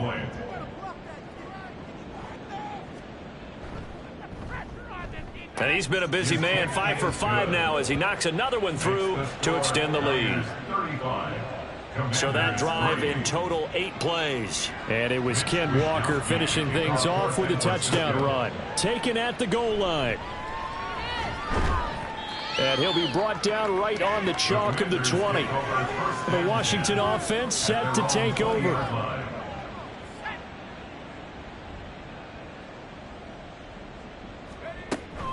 They start on the ground with Robinson here. And he's going to get 7 out of this before being taken down at the 27. They'd love to just strike back with a touchdown right here, and if it's a long play, so be it. But the main goal, get a couple of first downs, run some plays, run some clock, allow their defense to get a chance to catch their breath, settle down, and relax a little bit after they just gave up a score. And we see another pitch and catch there to the running back. This position just continues to evolve. They become just as critical to the passing attack as a lot of receivers, tight ends, because their ability to make people miss in the open field can really generate big plays for an offense. Line of scrimmage, the 37 on 1st and 10. Off the option, he'll try and run with it. Only a yard on the keeper, and it'll be 2nd down. Anytime you decide to use your quarterback as a runner, most of the time when you design a play, you're expected to break a little bit bigger than this one, because when you run him on short gains, your risk-reward and him taking hits, I'm not sure that's the payoff they were looking for. Now, meanwhile, here's a 2nd down throw that's knocked away and incomplete. These guys have punted 4 times already, and they're staring at a 5th, barring a conversion here on 3rd down. Off the play fake, here's O'Connell. And that's going to be incomplete. I'm getting the sense that this offense is getting frustrated. Here we are into the 3rd quarter, and they've had plenty of opportunities to get in sync. Thus far, that hasn't happened. They're looking for answers both on the sidelines and in the huddle looking at each other. Watch out for Hill on the return. Broken tackle. And able to get this across the 20 before going out of bounds. It'll be a 41-yard punt. Give them 5 on the return. And they will take over 1st and 10. Here's Mitchell now to kick off the drive. Credit him with a 1-yard gain there to make it 2nd and 9. Yeah, things were pretty stacked up there in the middle of the line. A lot of bodies, not much space. I think ultimately he was fortunate to get anything out of that run. 2nd and 9 now. Got a man, that's Ayuk. And he'll get this up to the 34-yard line. A gain of 10 and a 49er first down. And the 49er first down. From the gun, it's Walker. And he slips up past the 45 before being tackled. 229 yards rushing for him now on the afternoon as he just continues to pummel this defense.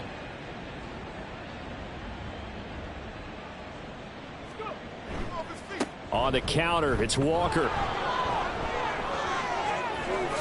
Able to slither by. And he takes this one down almost all the way to the 30. That's good for 21 yards and a first down.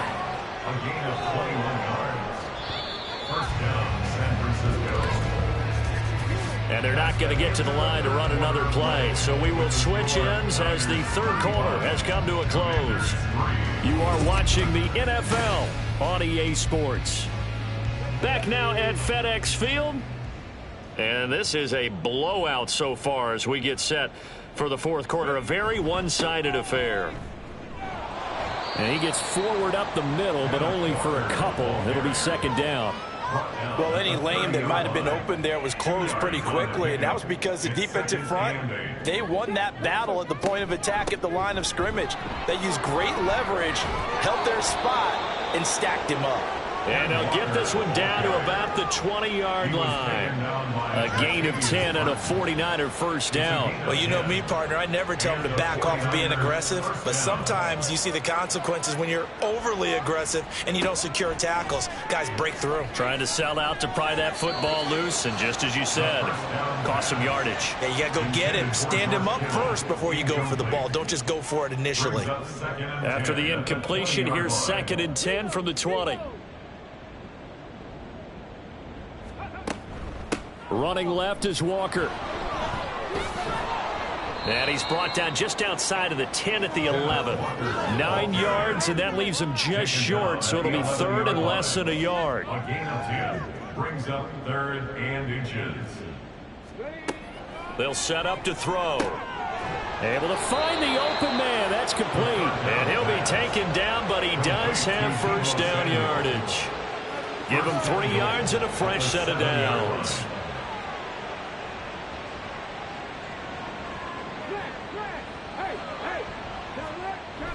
Here's Walker. Down at the 2. Broke through first contact, but ultimately stopped shy of the goal line.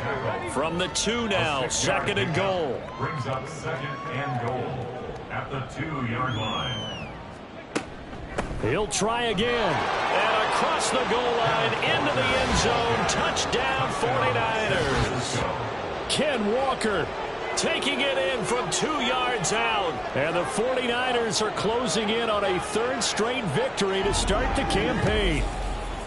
Well, he'd been the workhorse on this drive, and it would have been unfair to bring someone else in to finish the job. So they go back to him again, and he delivers with a touchdown run. Now Moody for the PAT.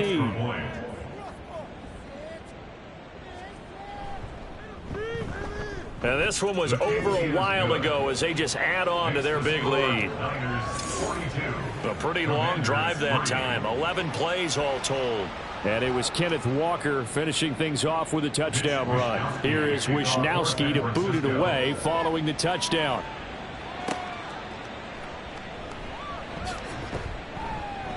And he will make it to the 20-yard line and no further. So out comes Washington's offense to take over. See if they can put this drive in the end zone, Charles, because it's been a little bit of a rough go at times. They've had to punt the football a ton in this ball game because of stalled out drives. So are you saying that you're kind of tired of seeing the punter run out there and do his thing during this game? Is that what you're trying to say? Well, I mean, I'm okay with it. I have a feeling that this offense, they don't want to see the punter again. And frankly, the punter doesn't want to run out there anymore himself. He would love to see his offense put together a drive and give his leg a rest. Here's a pass swung out left to his running back, and they're able to bring him down at the 20. They do get a yard there, but only a yard. Leaves them with 3rd and 9 looming. Back to throw, O'Connell. And the Niners get there and bring him down. Loss of 10 as multiple defenders get to it. But when this game is done, the credit will go to the consistent pressure on the quarterback as a huge cause of this win. Most teams are happy if they get a few of these games per year. You know they're going to watch this tape over and over, try to identify what's working and keep it going. Washington going to send out their punter as the drive goes backwards, so he's on to punt it away. And a fair catch taken here right at about the 40-yard line. So a change of possession here on the punt. Kenneth Walker headed back out there. I guess it kind of goes without saying at this point, but he's had a great game, as we like to say, a nose for the end zone, no doubt. Continues to find it throughout this game, and I'm sure he's got a nice place to live. He might want to make an offer on the end zone for a second home, because that's what it's been like throughout this contest. He knows how to get there, and boy, he looks happy when he does. He's already bought all the property in the end zone. That's the problem. He's going to sell to himself now. Sticking with Walker on 2nd down.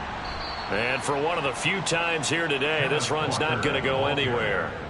Call it no gain that time, as it's going to leave him with a 3rd and about 3 to go. Brings up 3rd down. They run again with Walker. And brought down, but the juke, the very nice juke, gives him the first down yardage there. That gain of 9 buys them a new set of downs. No doubt those are the types of carries they're looking for here, Charles. The lead in the 4th quarter. This is when coaches that have a reliable running game, they breathe a little easier on the sideline. Yeah, they love the idea that they can take the air out of the football at this point of the game.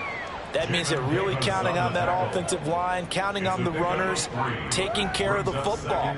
Because you're going to tell your quarterback, hey, no time to be a hero. We're not going to throw it here.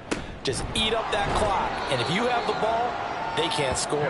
And he's going to be stopped close to the first down marker at Washington's 12-yard line. It's 34. Brings up 3rd and inches.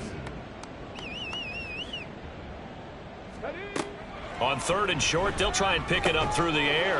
Work in the middle of the field, and he's got a man complete. And he is going to have a Niners first down by a couple of yards as they're able to convert there on 3rd and 1. San Francisco.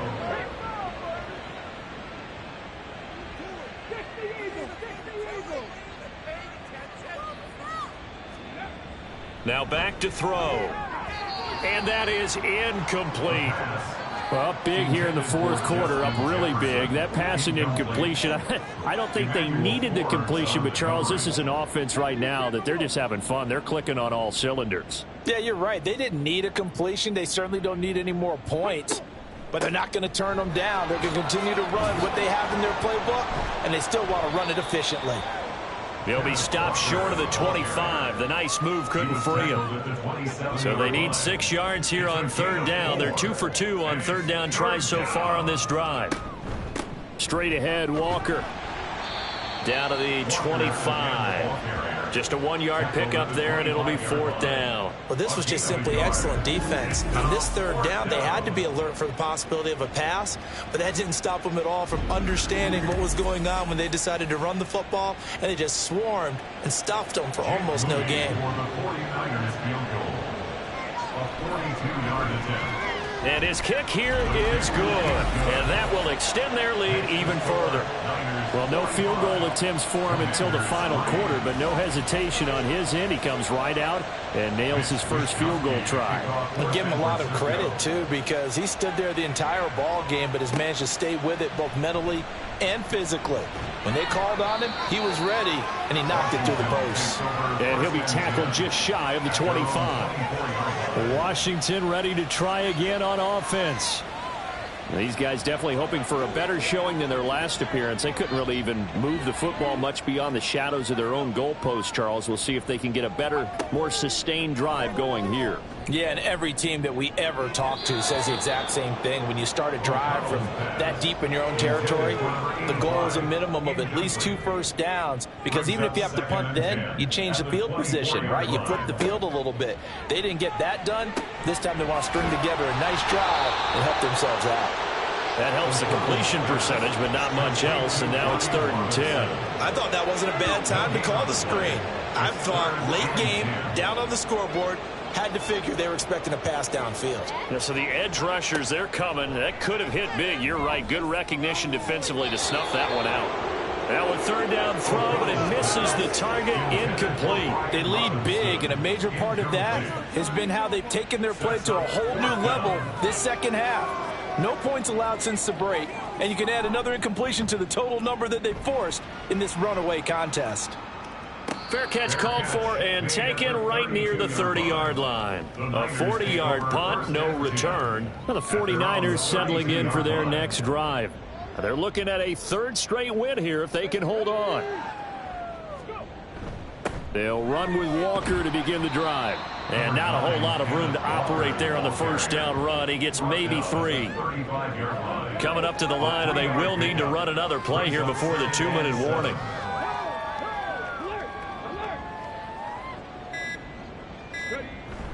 Sticking with Walker on 2nd down.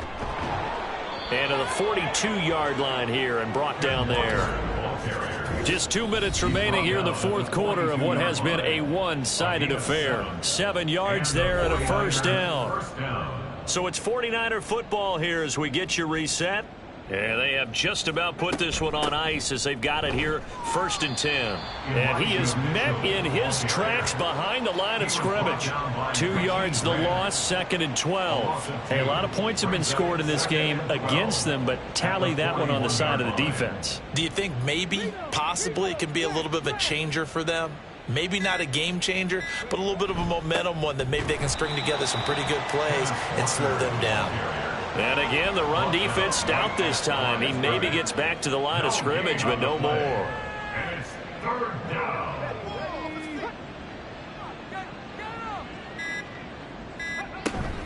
On 3rd down, here's Walker. And he can only get this to the 42-yard line, and that is not near enough. Just a yard on the run there, and that's going to bring us to a 4th down. Well, the guys who are paid to make the tackles deserve some kudos there, but I think they deserve even bigger ones because in that situation, they had to be thinking pass. Loosened up defense, going to pass coverage. Instead, maybe they surprised them a little bit running the ball, yet they rallied to it and stopped them well short of a 1st down.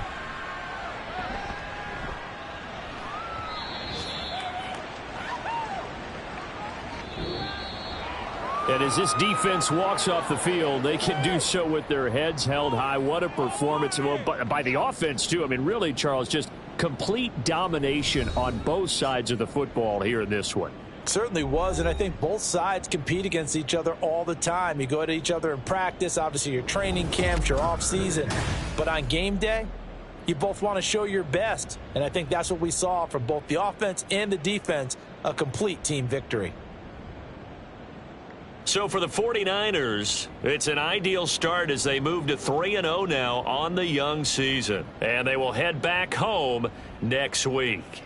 Meanwhile, for the Commanders, the early struggles continue as they'll sink to 0-3. And they'll get a chance to redeem themselves at home next week. So for our entire crew, alongside Charles Davis, I'm Brandon Gaudin. Thanks for watching, everybody. We'll see you next time.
It's the National Football League on EA Sports. Coming up, we'll see Dak Prescott. He got his reps in a week ago, over 400 yards through the air.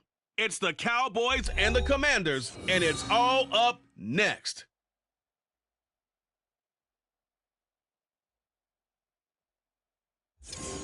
This building holds just north of 80,000, and they have come out in very good numbers today at FedEx Field in Landover, Maryland. Today it's week 4, and we've got what should be a great one here, as it'll be the Dallas Cowboys taking on the Washington Commanders. Alongside Charles Davis, I'm Brandon Gaudin. And Charles, you talk about this Commanders team coming into play here today. They come in 0-3.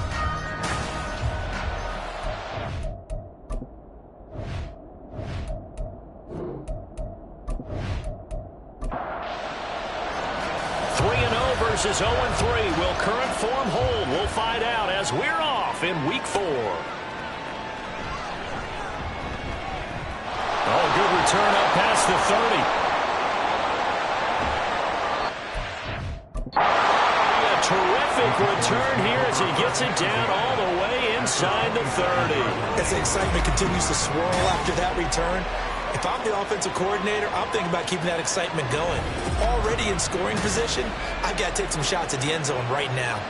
First look at the Cowboys offense as Dak Prescott gets ready to guide them. And he's playing at a very high level here in this early part of the season. In fact, he leads the NFL in passing yards. Now, that's not always an indicator of success, but in his case, it is.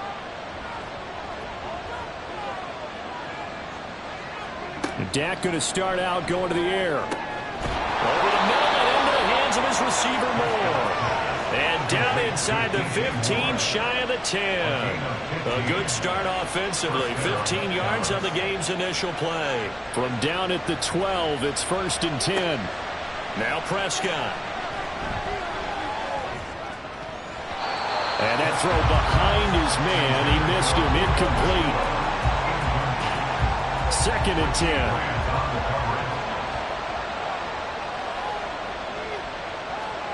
Now Prescott. And this ball is caught by Lamb. Touchdown, Dallas. A great effort there. His 4th touchdown on the year. And the Cowboys need just 3 plays to go down and take the early lead. On paper coming in, you'd say that these guys are the better team by far, and they sort of showed their superiority there on the opening drive. Yeah, they came in the heavy favorite in this game, and even though they're on the road, they just still just wiped it away, didn't they? They've just said to everyone, we're the better team. We just showed it to you on this opening drive, and we expect to do it all game long. Aubrey Good with a PAT, and that makes the score 7-0. From a couple yards deep, he'll bring it out of the end zone. And ultimately cannot get this out to the 25-yard line as he's dropped it to 23. So out comes the Washington offense as they get their first shot. And a look here now at their 4th-year quarterback. And I'll bet he's talking to his guys about resisting the temptation to try and turn this into an up-and-down game. Almost like basketball, where both teams press, and one team gets an advantage, our team's trying to run with them, and they're just not equipped for it. Doesn't matter whether you're equipped or not. Just settle in, get calm before you go for the big strikes. Right off the bat, it's a first down to start the drive, 12 yards. Here's O'Connell. And that's going to be incomplete. Too tough to hold on to that one. It's 2nd down. An incomplete pass on 1st down. That leads to a 2nd and 10. Now O'Connell. And this throw incomplete. And the defender all over him that time, but it's going to lead to 3rd down. Brings up 3rd down and 10. To throw here, O'Connell. And a throw there going to be incomplete. This defense has certainly played well so far in this game, and the coverage has been tight on just about every throw. Forced a few here so far in this game, and now it brings up 4th down.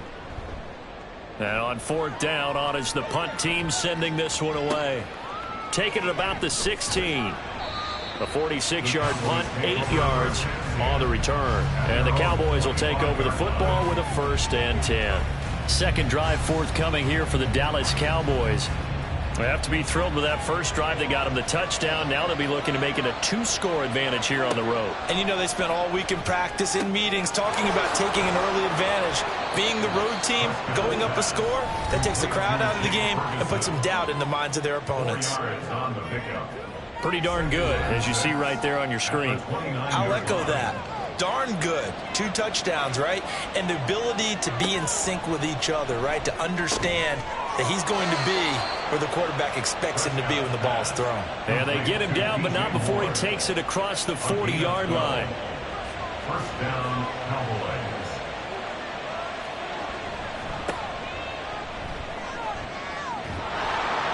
It's a pretty strong running there as he'll take this across the 50 and down to the 44. 15 more there, and they're on a roll. It's another first down.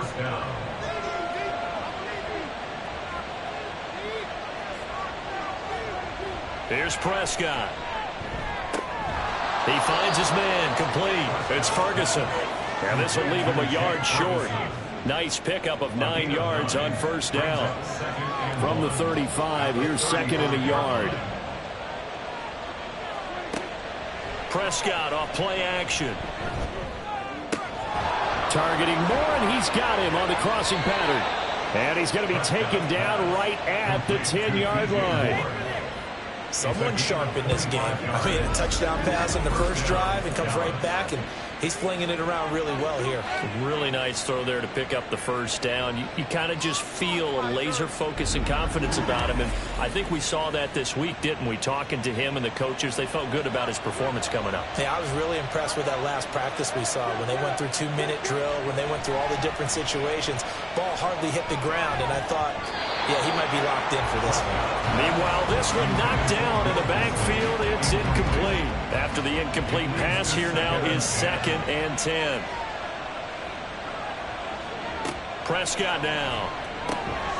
Got his tight end. That's complete. That's Ferguson.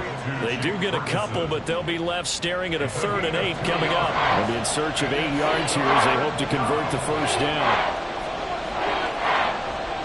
On 3rd down, it's Prescott. And that is caught. Touchdown, Cowboys. DJ Moore from 8 yards out. And the Cowboys are off to a 13-0 first quarter lead. Another impressive drive, so they're 2 for 2, 2 touchdowns. Charles, a great start to this ball game for them. And one of the words that's really worked its way into our lexicon is stacking. They've stacked momentum each time out, and not only on offense. Between those touchdowns, defense held, forced a punt to get the ball back, and they played awfully well in this one. Both sides playing at optimum level. The extra point up and good by Aubrey. And it's now 14-0. And here comes a return from just beyond the goal line. There he goes, left side. And they're going to have terrific field position as they finally get to him, but just shy of the midfield stripe. The Commander's going to retake the field for drive number 2. The defense got the better of them last series, forcing a punt. See if they make a few changes in the game plan here and try to get points out of this drive. 1st and 10. 5 yards on the carry. Good pickup on first down. Well, it's time for them to be good teammates right here. And what I mean by that is possess the ball for a little while. Get at least 2 first downs. Give their defense a chance to settle down a little bit after they give up a touchdown. Now left side on the swing pass. And he'll go out of bounds after taking it a little further down inside the 40. That one a first down pickup of 8. Clock rolling as we hit the midway point of this first quarter. O'Connell looking to throw on first. Complete, it's Dotson. This will be stopped about 2 yards shy of the marker. 8-yard gain, 2nd and 2. This defense for the Cowboys, they played extremely well last week in that win over Green Bay. And no matter what's done throughout a ball game, it always comes back to blocking and tackling. That's the essence of football. But I think it's hard for people to understand just how difficult it is to tackle, especially open field. very few missed tackles on tape that I saw last game. This team does a nice job of getting their opponents on the ground. That's good for Washington. First down. Throwing on first down, O'Connell. Man open, here's Jones. And he gets it all the way down inside the 10 and mark him at the 5. 23 yards, the final tally. Well, this is a defense that's definitely on their heels now because they gave up the running play for good yardage one play ago. Now the pass here sets this offense up first and goal. They're going to have to dig in strong now because they've been in retreat so far in this drive. And he takes it in. Touchdown, Washington. Brian Robinson Jr., his first touchdown on the year. And the Commanders have got it back to within a score. A strong, determined run there, Charles, to get in for 6 points. This is why it's such a team game, isn't it? And I know it sounds really generic and it sounds almost trite, but the blocks were made up front, offensive line, collective victory at the line of scrimmage and downfield. And how about the finish to the run all the way into the end zone? The extra point splits the uprights, and that'll make our score 14-7. Commanders 7. And his guys will get the football right at the 20-yard line. So here are the Cowboys to take over. They're on a 3-game winning streak, and right now looking good in this one as well. A first down throw for Prescott. Looking left side, and he's got him in. That's Ferguson. And he'll be taken down, but not before they work it across midfield. It's a gain of 34. You ask tight ends about their favorite routes to run, and surprisingly, this will pop up as one of their staples because they run so many routes in the middle of the field. How about this one? Starts downfield, bends it to the corner, great touch on the football, and they turn that one into a big play.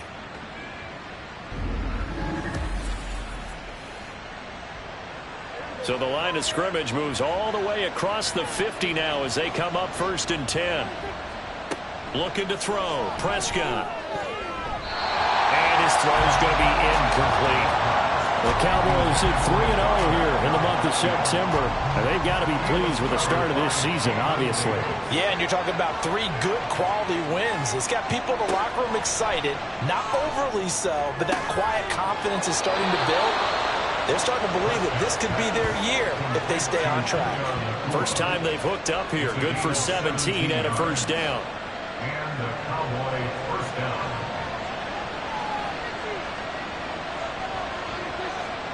From the shotgun, it's Prescott. A short one there taken in by Ferguson. They'll wind up getting 7 on the play, and it'll be second down. It's a gain of 7. Brings up 2nd and 3 at the 22-yard line. Prescott yet again. That pass complete to Moore. 5th catch of the afternoon, and that gives him a first down. And a good quarterback facing zone coverage. If he has just a little bit of time to survey the scene, that's what's going to happen. No doubt about it. If there's no pressure, he's going to continue to pick them apart because he'll have all that time to find someone open downfield and only cover for so long. So maybe they want to go to a zone blitz scheme, get a little bit more pressure. Remember when Carolina did that against Denver? They lost the game ultimately. They dropped the defensive end out, and he ended up with an interception in that game in Super Bowl 50. Maybe some sort of scheme like that to try and get more pressure at the passer. Yeah, the Cowboys are going to be looking at first and goal as they move this down to the 4-yard line.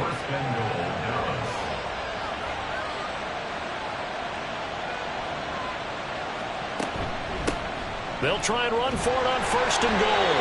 And not a whole lot there. He does get a couple, taking it from the 5 down to the 3. So the ball position now at the 3. Here's second and goal.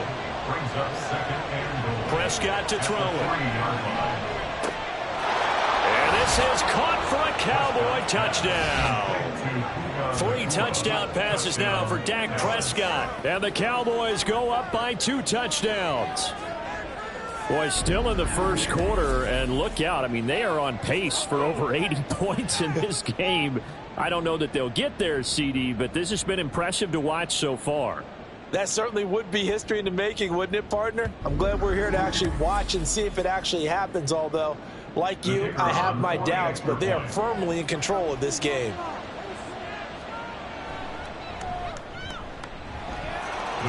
Aubrey good with a PAT. And it's now 21-7. So after the touchdown, Aubrey now to kick this one away. From a yard or two deep, here comes a return. And he'll be brought down shy of the 20, so the decision to bring it out of the end zone, not a good one. The Commanders preparing for their next possession.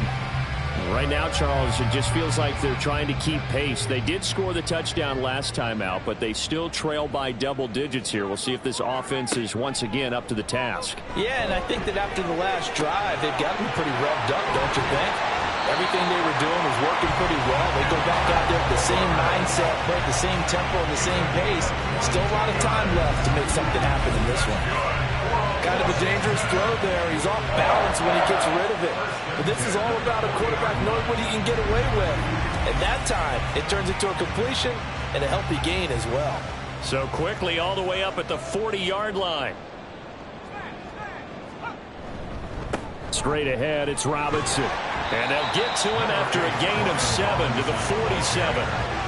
It's a 7-yard carry to set them up with a 2nd and 3. 7-yard pickup brings up 2nd and 3. A pretty wild first quarter. 21-7, our score. Commanders 7. Second quarter now from our nation's capital, and it's Washington in possession of the football. 2nd down and 3. As they've got it as we resume action. Throw right side complete to Dotson. And he's able to take it across midfield before going out of bounds. Second catch for him today, and it'll wind up a first down. On the give, here's Robinson. And a 5-yard gain gets him to the 42. Oh, that was a thing of beauty right there. Look at how quick those blockers fired off the line once the ball was snapped. That was an O-line on a mission, all in sync, and the defense is lucky that play only picked up 5 yards. Now, meanwhile, here's a 2nd down throw that's knocked away and incomplete. They come up now 3rd and 5 following the incomplete pass. Out of the shotgun, here's O'Connell. And he will go down, a Cowboy sack. Micah Parsons showing off that elite athleticism as he gets the sack. Here's Daniel Whelan now.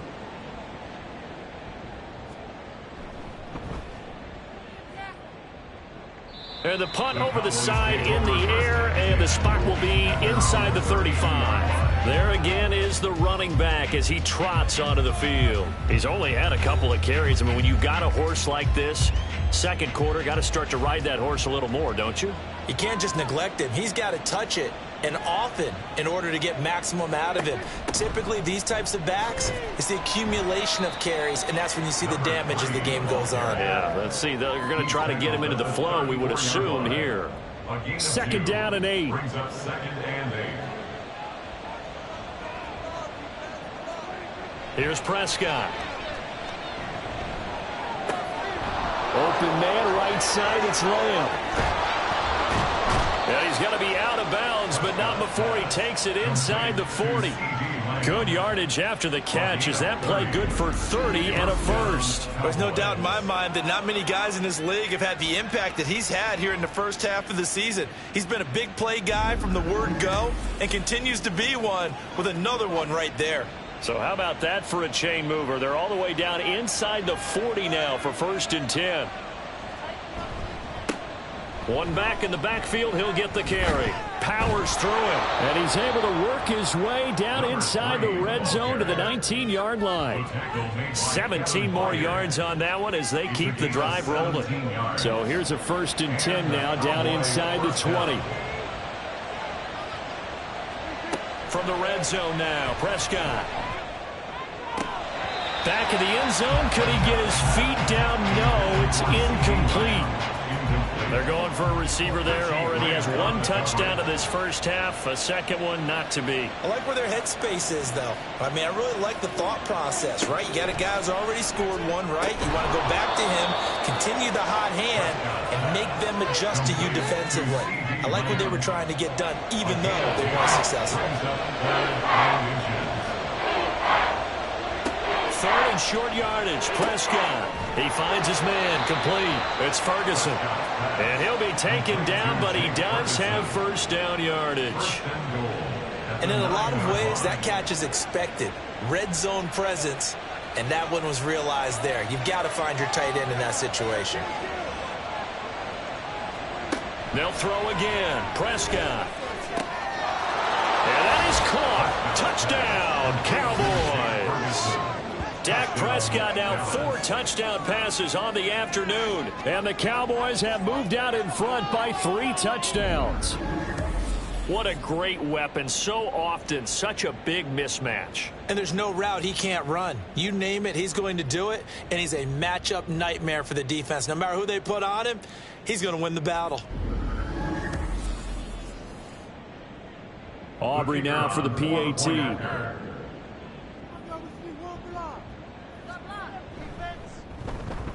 He knocks it through. It's 28-7. So this drive spans 7 plays, and it culminates in a Dallas touchdown. And he'll just sit on this one as their drive will start at the 25. And the Washington offense heading out. They're down 3 touchdowns to this point, needing to put something together as they have it 1st and 10.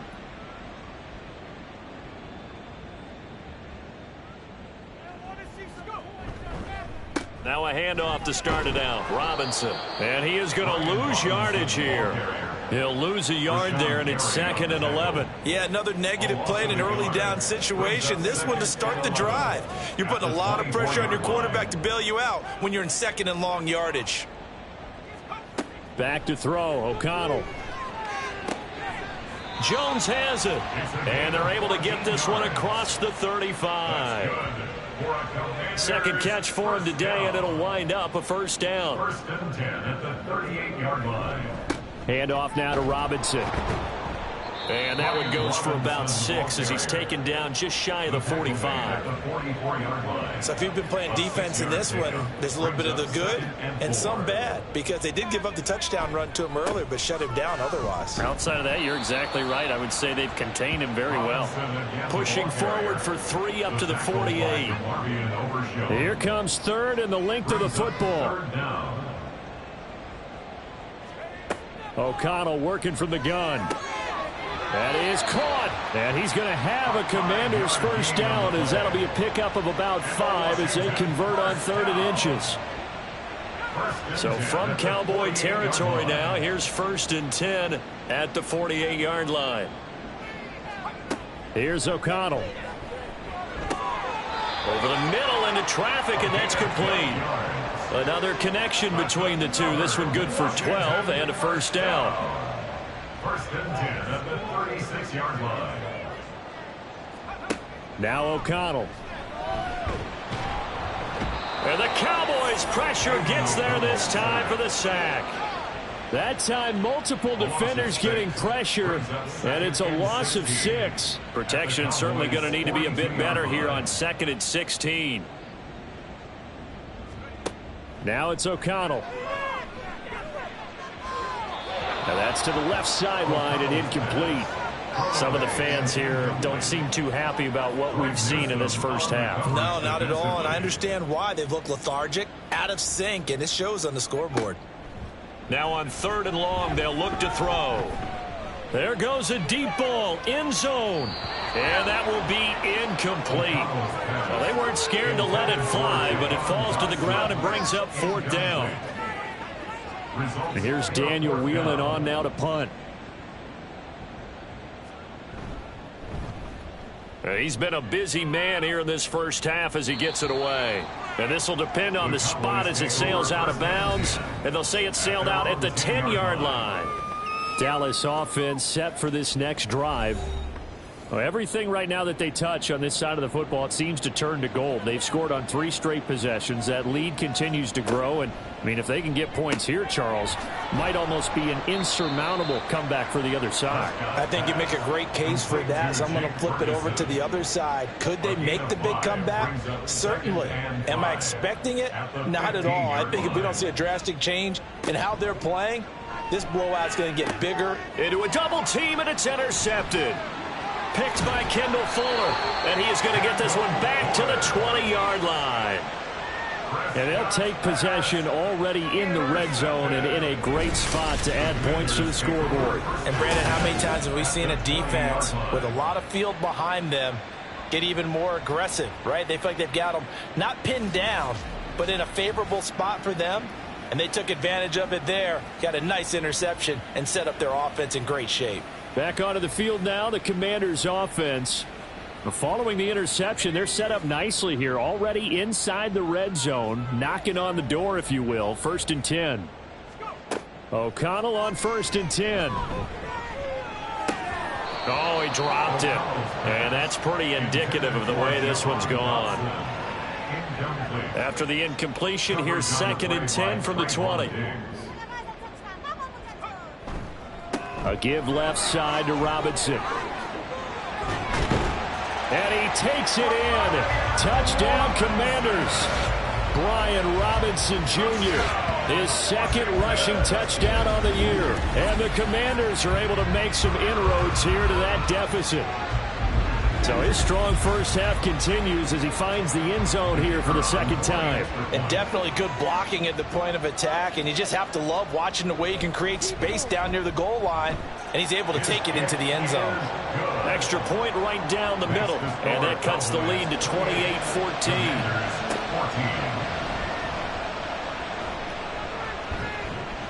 And up to about the 26-yard line, just across the 25. And now Dallas gets set to take the field. And we'll see if they can bounce back from that last drive, in particular if they can bounce back at the quarterback position, Charles, after throwing their first interception of the ball game. Yeah, and some guys, you know they're going to want to try and get a big play right away and take control back.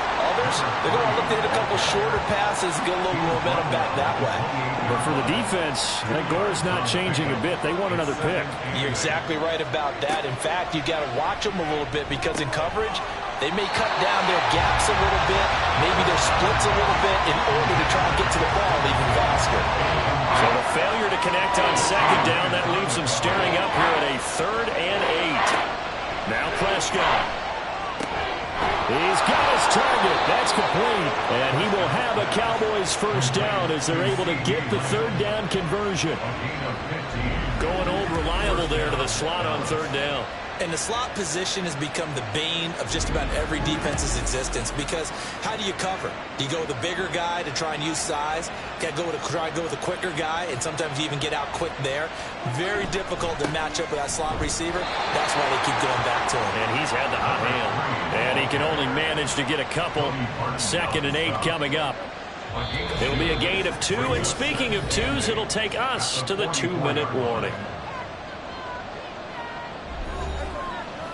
A reminder coming up here at halftime, we'll ship you off to Orlando. Jonathan Coachman will have first half highlights and analysis from a back-and-forth first half that we've seen. The throw over the middle taken in.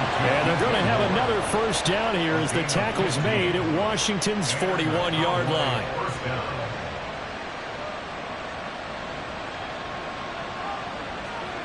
Prescott. Over the middle, hauled in by Lamb.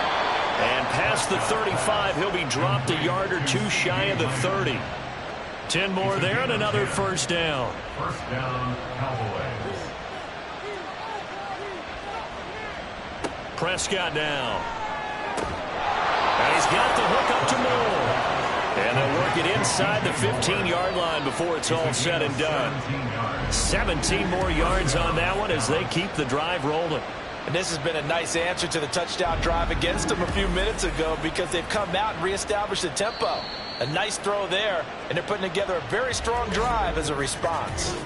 Now the Cowboys going to burn the first of their timeouts as they get the stoppage with a little over 50 seconds to go in the first half. To the air again, Prescott. Now the pressure gets there, and he goes down just inside the 20 at the 19. The Cowboys going to use their 2nd timeout now as the clock will stop with 45 seconds to go in the first half. So after a rare misstep on this drive, they'll try to make amends on 2nd and 15. He finds his man, complete. It's Ferguson. Only able to gain a couple there. And that'll make it 3rd and 13.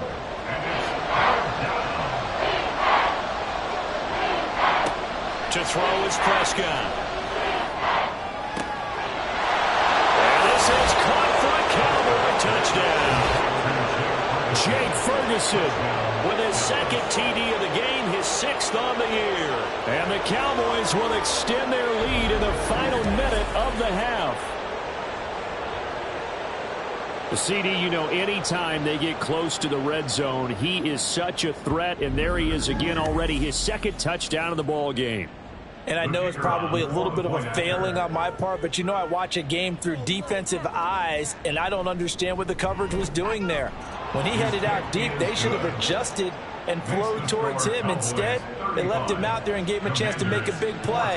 And, of course, he did exactly that. His size, speed, and versatility makes him a top target in any game. Set to go again. Here's Brian Robinson and the Commander offense. They're behind in the first half here, CD, but it's not through any fault of their running back. He's had a strong start to this one. And you're right about that, partner, because watching him play, you would think that his team is in the lead. He has been a lot of fun in this contest. Now let's see if they can actually make something happen and put more points on the board behind his efforts. Yeah, I'm curious to see, Charles, if they can play complementary football and get that passing game going as well. Not wanting to take a chance this time, they'll keep it on the ground. And he'll just keep 2 hands on the football as he'll be taken down after a short pickup. It's a gain of 4. So we have come upon halftime, and it's the visiting group from Washington who are out on top. As we'll send you down the coast now to Orlando, that's where we find Jonathan Coachman, ready with our EA Sports Halftime Report. Coach. All right, Brandon, we'll get back to you guys in a bit. But first, time for a trip around the league on this final weekend of September. We'll begin up at Bank of America Stadium in Uptown Charlotte. And it's the Bears who have the lead. Desmond Ridder has thrown a touchdown pass.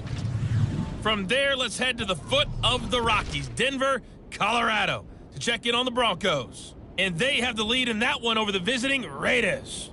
Marvin Mims, a touchdown reception. Lastly, we head to Southern California to check on the Rams at home at SoFi Stadium. And that game all square as they take on the visiting Seahawks.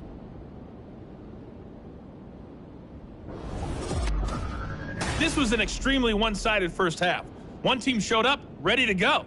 The other's been in a daze thus far, but there's still plenty of time left for this one to tighten up significantly. All right, Coach, thank you, and we welcome everyone back for quarter number 3. Washington down on the scoreboard, but they are getting the football first here, and we are back underway on EA Sports. And the decision to come out of the end zone is going to cost him 5 yards as he's taken down right at the 20. First chance for the Commanders' offense now as they head out for their opening series in the second half.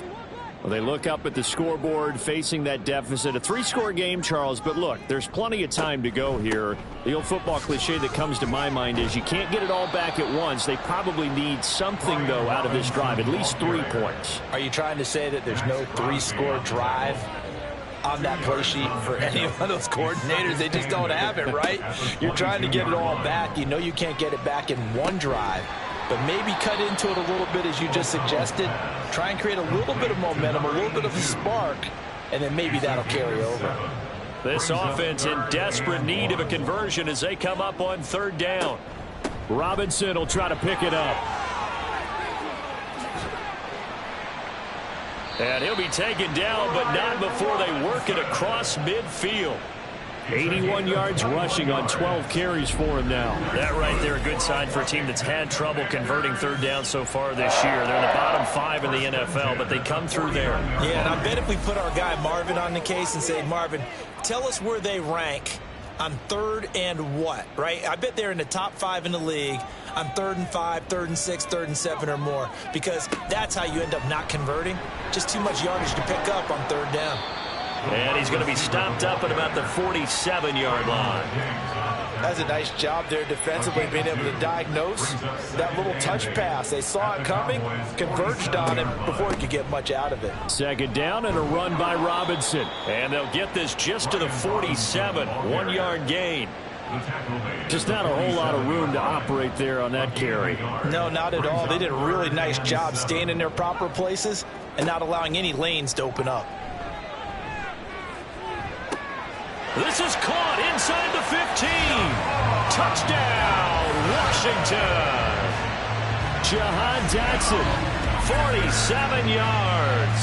And the Commanders get a bit closer. As a fan, is there anything prettier than a well-executed post route? No, it's a thing of beauty, especially when it's done like that for a touchdown. The throw, the catch, and how about the run after to get it to the end zone? A try here for the extra point.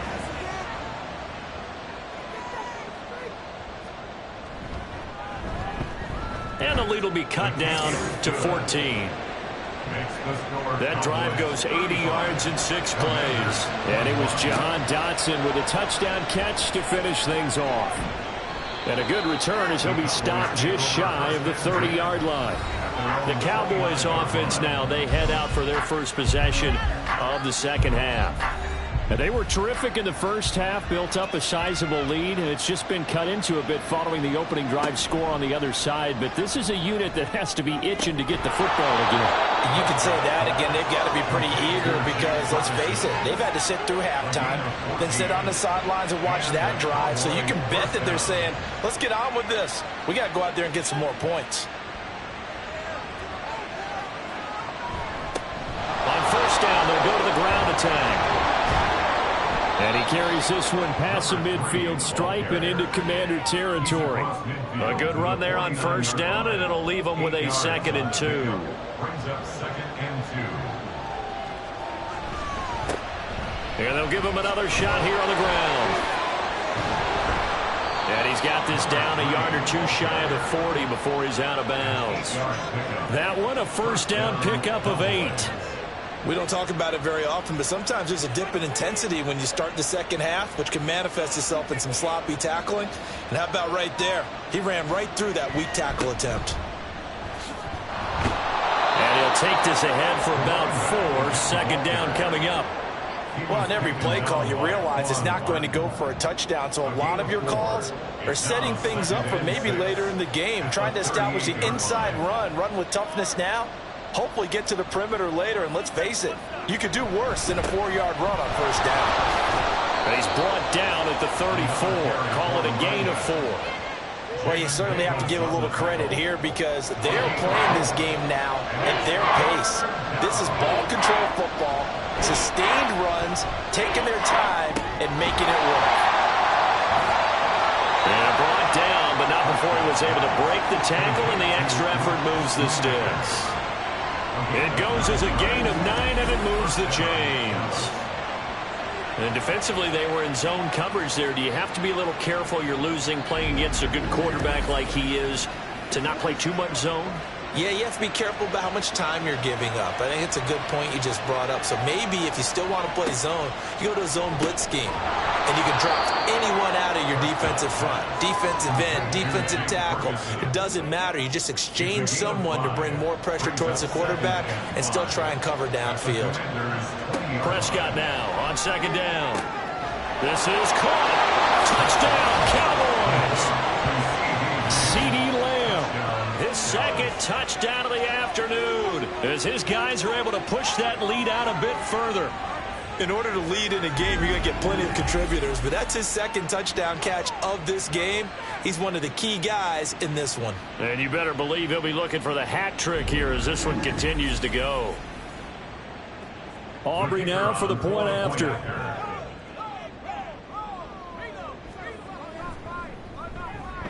And the lead now to 3 touchdowns and 21 points.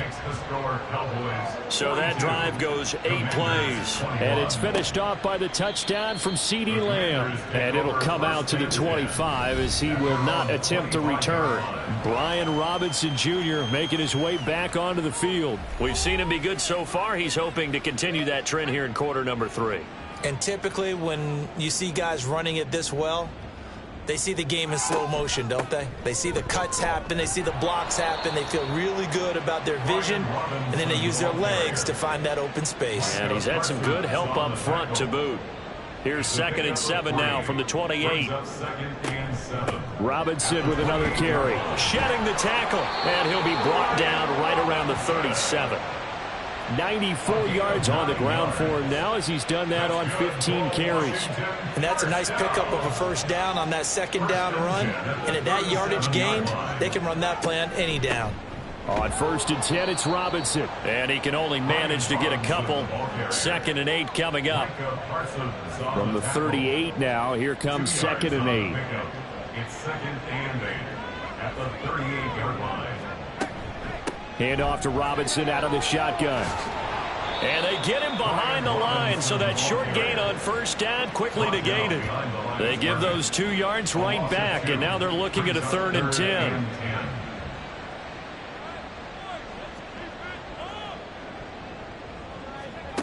And O'Connell now to throw. Able to find the open man. That's complete. And he's going to have a Commander's first down as they're able to get the 3rd down conversion. But one of the ways that quarterbacks keep all the receivers alive in a play, never lock in on any one guy. Make sure you keep your eyes moving, scan the field. And here he finds the open guy for a nice pickup. Robinson up the middle. He'll get a nice chunk there on the first down run, and it's 2nd and 4. And that last carry puts him right at 100 yards for the game. So how has he done it? Because he's been patient, followed his blocks, let everything develop, and then burst through for big gains. On 2nd down, here's the option. And he's going to be met at about the 43. Only a yard there on the keeper, and that's going to leave him with a 3rd down. It's a gain of a yard. Brings up 3rd down and 2. Out of the gun, they give to Robinson. And he will have a first down here at about the 40. Only 3 there on the pickup, but that's enough to move the chains. Well, someone's been having a good game so far, and you know something? A lot has been power running. They decided to turn him loose again on 3rd down, didn't they? They did indeed. He delivered the tough yards. Got the connection here to Bourne. And he's going to get a solid gain of 9 before being brought down. 2nd and right at a yard. From the 31, here's 2nd down at a yard. At the 31-yard line. They'll run here with Robinson. And for one of the few times here today, this run's not going to go anywhere. Not enough there for a first. No gain, as a matter of fact. And it leaves them at 3rd and 1. And they'll let their fullback try and push the pile. And he's going to have a Commander's first down as they're able to convert, albeit not by much, on 3rd and a yard.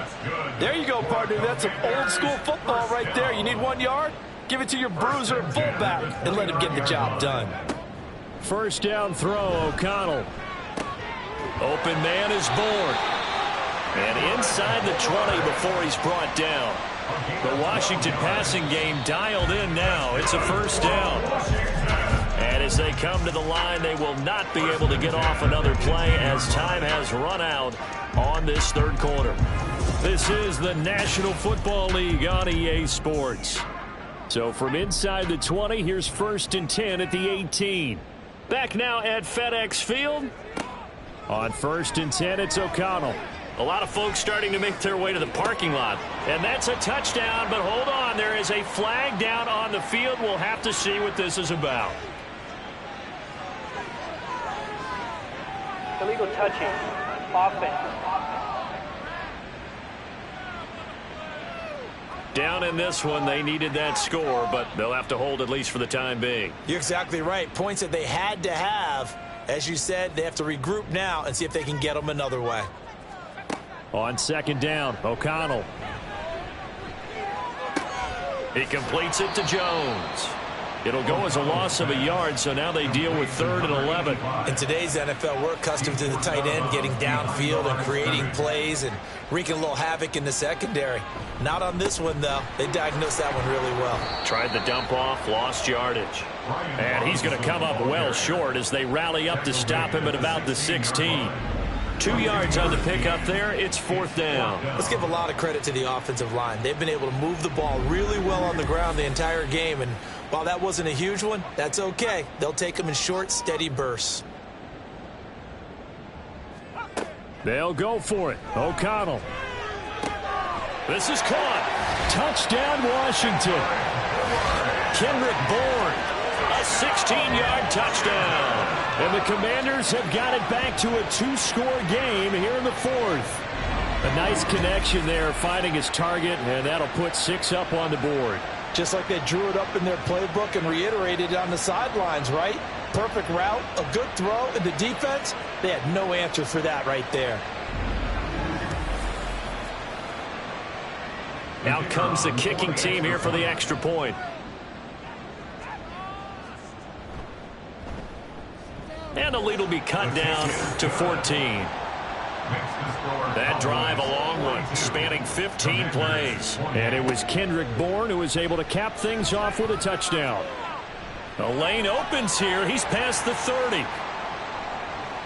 And he's going to take this all the way down inside the 40. Forget the idea of flipping the field. They have now put themselves in a position to score points with that big-time return. Out comes CeeDee Lamb and the rest of the Dallas offense. And I know that they've double-teamed him a couple times, but not a ton. Whatever they're doing isn't working. He's up over 100 yards. We'll see how they adjust. And when they do that, they weaken their defense in other places as well. And how many times have we done games where we've seen a guy have a big game like this? But it's usually not by himself, is it? Right. Usually it opens it up for other people to have big games as well. 72 yards rushing for him now to this point. 2 yards to go, 2nd down. Throwing, Prescott. Looking left side, that's caught by Moore. Touchdown! DJ Moore with his 2nd touchdown of the afternoon. And the Cowboys are about to make it 4 straight as they add to this 4th quarter advantage. So that drive there, CD, a good response, and that might be the one that gets them to the finish line, a comfortable lead. Yeah, and that's all about not letting the team back into a game because they just gave up a touchdown. It was back to a 2-score game, and anything can happen in that situation. But instead, they came through with a really terrific drive right there that ended in 6. So you like to slam the door on teams. In this case, they're trying to lock it as well. Well, the extra point up and good by Aubrey. And the lead now to 3 touchdowns at 21. So after the touchdown, Aubrey now to kick this one away. This taken in at the goal line. And good coverage there on special teams as they'll get him down shy of the 20. Out comes Washington's offense as they get set to take over here. And you see a lot of frustrated faces as they are inching closer to a 4th straight loss. Complete to Jones. And he'll get this up past the 25 before he's out of bounds. 2nd and a couple. 8 yards on the pickup. Brings up 2nd and 2. Back to throw, O'Connell. Firing quickly here, and that's complete. They call his number again. It's his 6th catch and a 1st down. 1st and 10 at the 34-yard line. Throwing, O'Connell.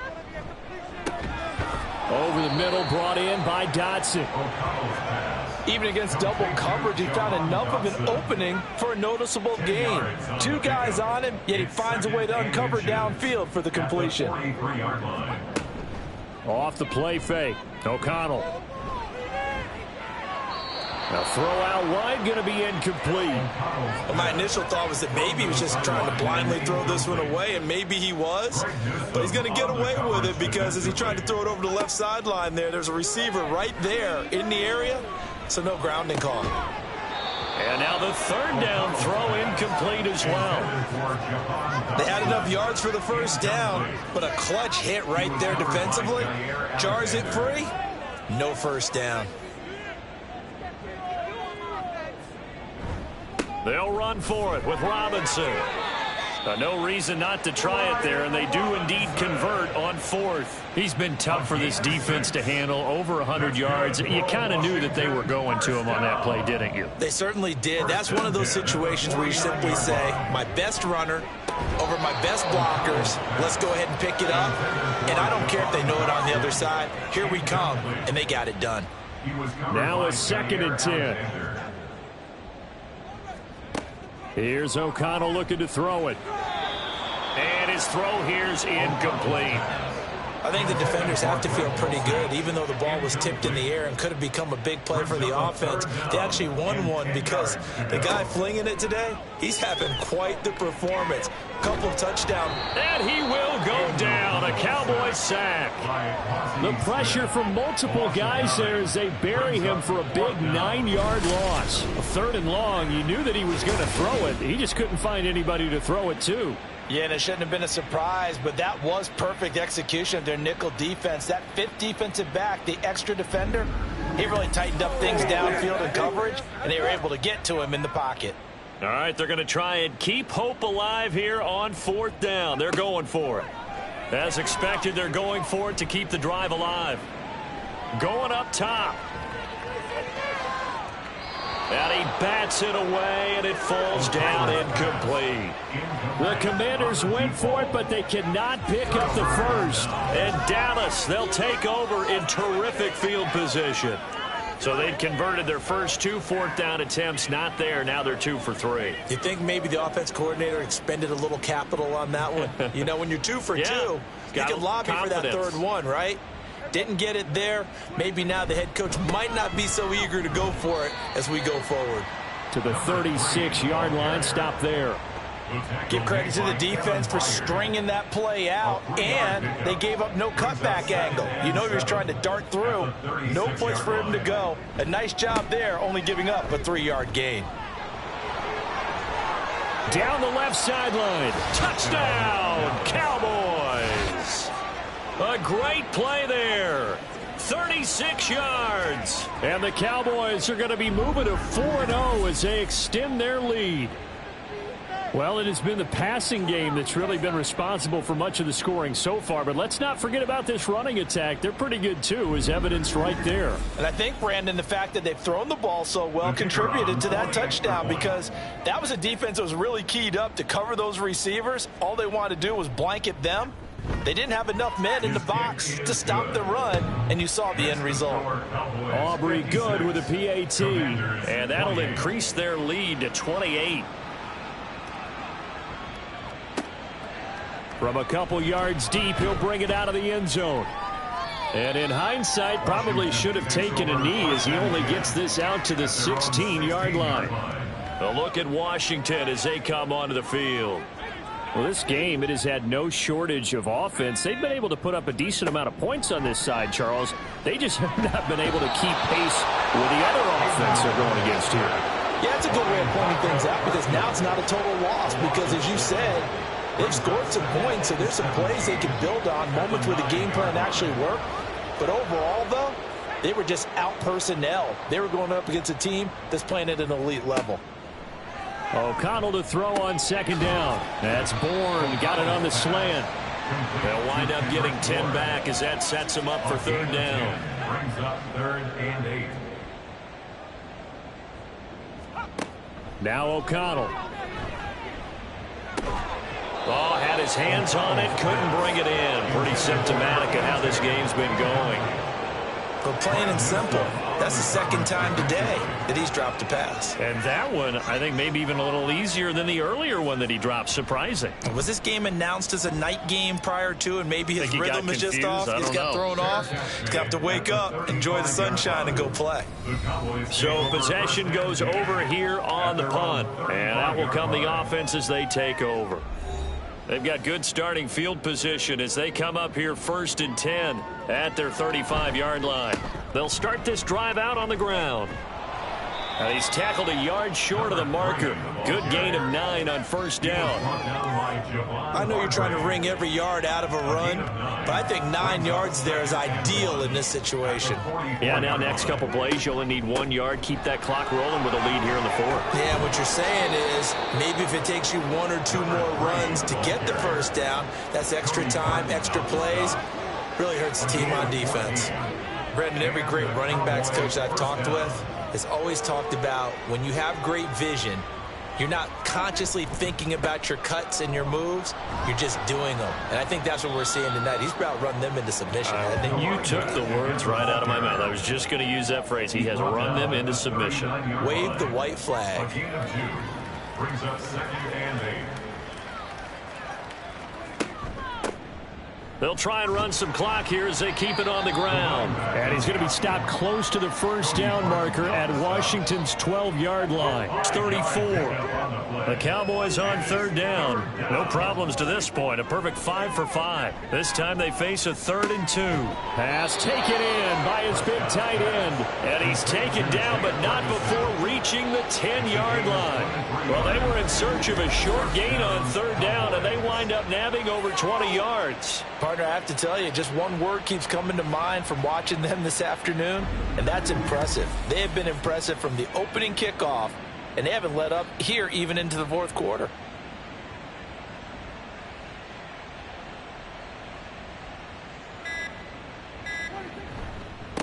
On first down, they'll go to the ground attack. And maybe a measure of revenge there. He's had his way in this one, but this time they get him behind the line. It's a loss of a yard there, and it's 2nd down. On this day, the ground has been his, but at least on that individual play, we just saw the defense finally with a win. Yeah, they finally got one, and that's a win for them, but all game long, he's seen the holes, and they've been huge for him. Kind of like a baseball hitter in the zone. The ball seems bigger, and he's just whacking it. These guys, they've got it going today. And he'll be brought down this time at the 5-yard line. And on 3rd and 5, this will be the 8th play of the drive. 3rd down.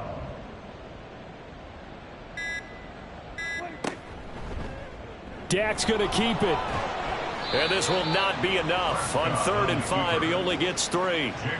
Well, praise has to go to the guys on the offensive line because they've had a very nice, productive day running the football. How about that poor defensive line? They've been knocked around the entire game, and while they slowed them down on that run, can they continue to do so? Because they haven't had much success throughout this ball game.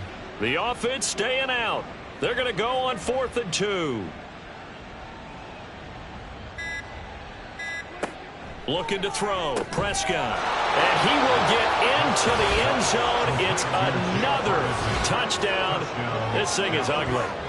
Starting to really smell a 4-0 start right now. You can't ask for a better first quarter of the season than that. And you're not supposed to look ahead, but guess what? You're going to? They have to. Because when you get to if you get to 4-0, you're not just thinking playoffs now. You're thinking about, okay, this team has the capabilities of winning a Super Bowl. They could very well be the best team in the NFL at this moment. I think they played the best. I mean, there have been a few hiccups offensively and defensively, but probably the best team we've seen, right? And has the ability to get better. Now the extra point up and good by Aubrey. And this one was over a while ago as they just add on to that big lead. And he's probably realizing he should have stayed in the end zone as he can only muster a return to the 14-yard line. The Washington offense set to take over again. They are just obviously getting shellacked here in this one, Charles. What's the message if you're a coach for this final drive in a lopsided game like this? For a lot of coaches, be honest. Don't forget today. Don't forget what has happened out here. Yeah, use that as ammo going forward. Exactly. Take a great look at that scoreboard. Realize how poorly everything went for us today. Coaching, playing, the whole deal. And never forget it because... You're not going to want that feeling again. No, you don't want that feeling again. And who knows? You may meet up with this team again. Throwing on first down, but this one winds up to be incomplete. Well, this was a fun one today if you like points. A lot of them went on the board. Both offenses were clicking. Charles, these defenses, meanwhile, have a little something to clean up before their next contest.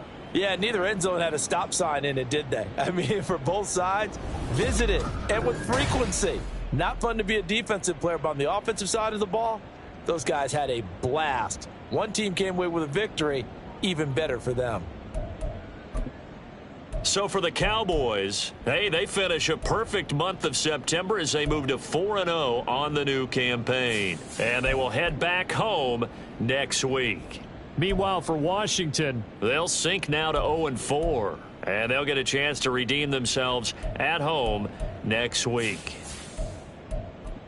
So for Charles Davis and our entire crew, I'm Brandon Gaudin. Next game, guess what? Charles and I will be here again. It's the NFL on EA Sports.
It's Madden NFL 24, and the spotlight is on these Chiefs, reigning league MVP.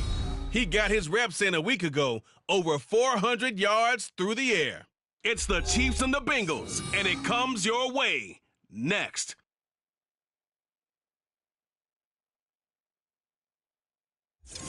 It's dreary and miserable throughout much of the Midwest, but don't fear, we've got football to perk up our spirits as we join you from Paycor Stadium in Cincinnati, Ohio. Today it's week 4, and we've got what should be a great one here, as it'll be the Kansas City Chiefs taking on the Cincinnati Bengals.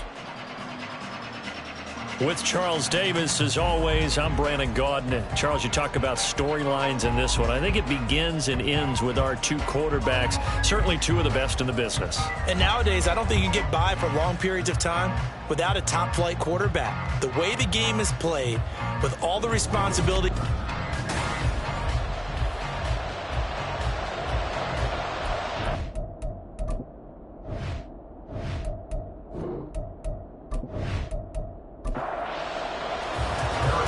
in the air, and the NFL season is in full swing, and we're underway here in week 4.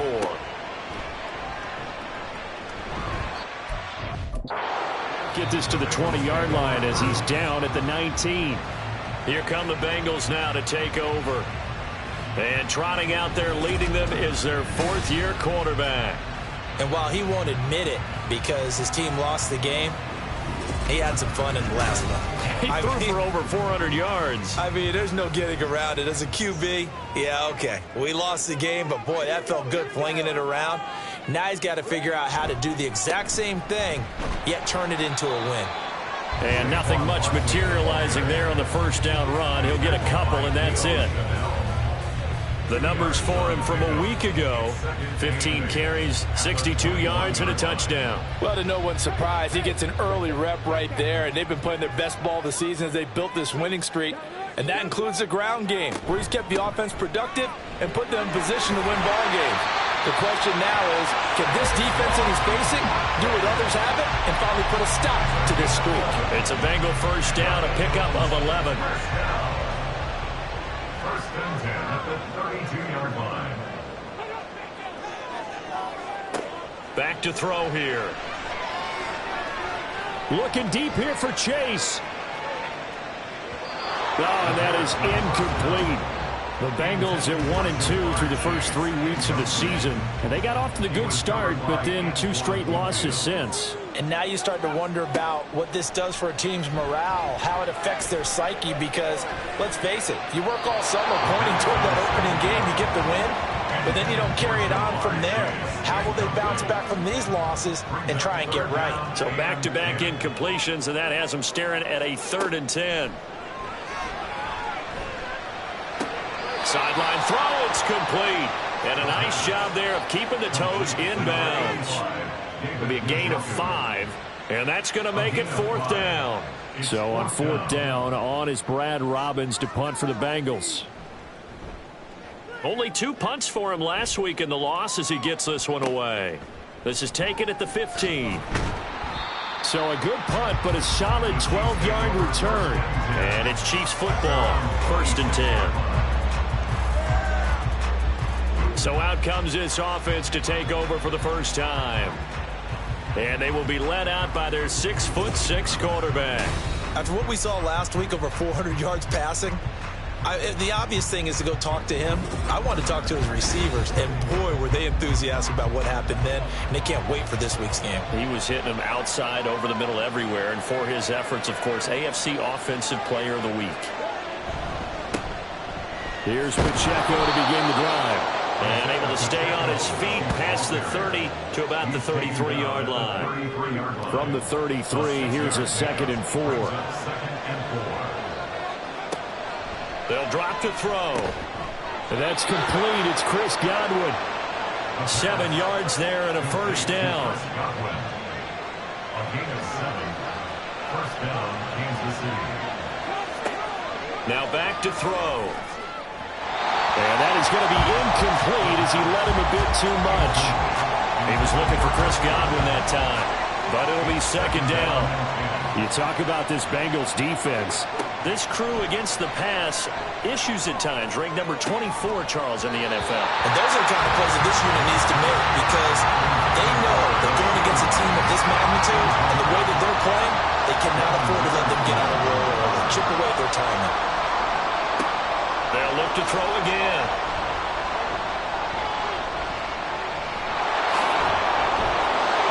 And he'll be taken down, but not before he gets into enemy territory. Nothing open downfield. He keeps it himself for 11 and a first down.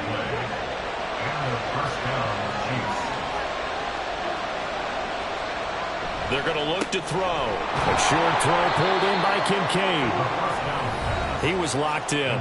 2 trips to the end zone, Charles, over 100 yards receiving. How about the combination of route running, confidence going downfield, and the ability to go up and get the football? You're exactly right. It was hard for them to stop him. A run by Pacheco on second down. And he is going to be close to a first down as the tackle made at the Bengals' 42. Call it a gain of 5 there on the run, but they'll remain a yard or 2 short here with third down coming up. They'll bring one of the tight ends in motion left. They'll try for the first with Pacheco. Boy, no chance as he was met and dropped behind the line there. A loss of a yard, and it brings up fourth. That was well played there defensively. 2 tight ends in the formation, which essentially gave them 7 blockers up front. Hard to imagine with all that size and beef that they could let a tackler through. But that's exactly what happened. A loss resulted. Feeling like they're not quite in field goal range yet. They're going to go for it on fourth. Now a shotgun snap as they'll look to throw. And it's incomplete. They cannot convert, and they turn it over. Andy Reid went for it, but it won't pan out. And the Bengals will get the football back. Even though they didn't get it, probably the right call. Too long for a field goal and just not a whole lot to gain from a punt there. Yeah, you wouldn't have really netted very much yardage if you punt the ball, right? And the thing about a field goal, and you know this from so much experience, the longer the field goal, the lower it comes out off the kick, right? Which means it's got a better chance of being blocked. So you're taking a chance either way. I like the fact they went for it. He'll try again with the arm here on second down. And this throw a bit late as he couldn't reach back for it. One thing that you're going to see from this offense is that they love the matchup with their wide receivers against this secondary. That one wasn't successful, but don't expect them to back away from attacking all game long. Throw left side is complete on the diving effort. Second catch for him today, and it'll wind up a first down. And the key number on that play, 3. Third play of the drive, third down, spectacular catch, turns into a first down. First down saves him from a 3-and-out. Man open, that's Jamar Chase complete. And he's taken down inside the 30. 11 more on that one, and another first down. That's another Bengals first down. First and 10 at the 29-yard line. They'll try the right side here. Barkley. And a good-looking run there as he'll take this inside the 20 and down to the 18-yard line. Same exact result as last play, a pickup of 11. So from inside the 20, here's first and 10 at the 18. At the 18-yard line. Out of the gun, they'll look to throw. And that is incomplete. He couldn't hold on through the contact. Brings up second down.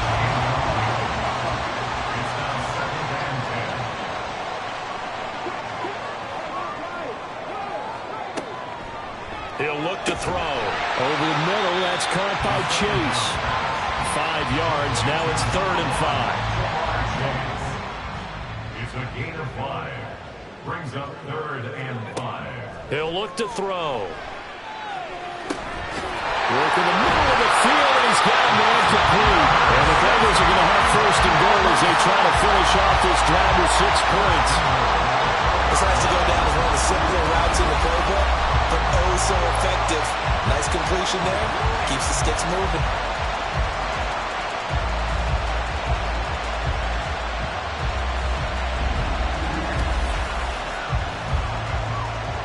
First and goal from just inside the 5.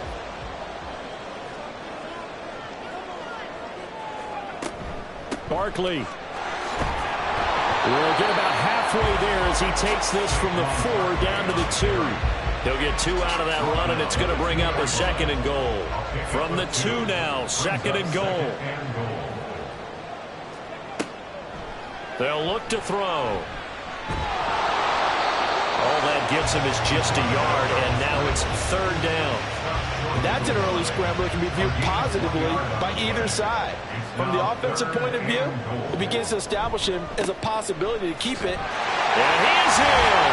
Touchdown, Bengals. Saquon Barkley. His 5th rushing touchdown now on the year. And the Bengals are on the board first here this afternoon.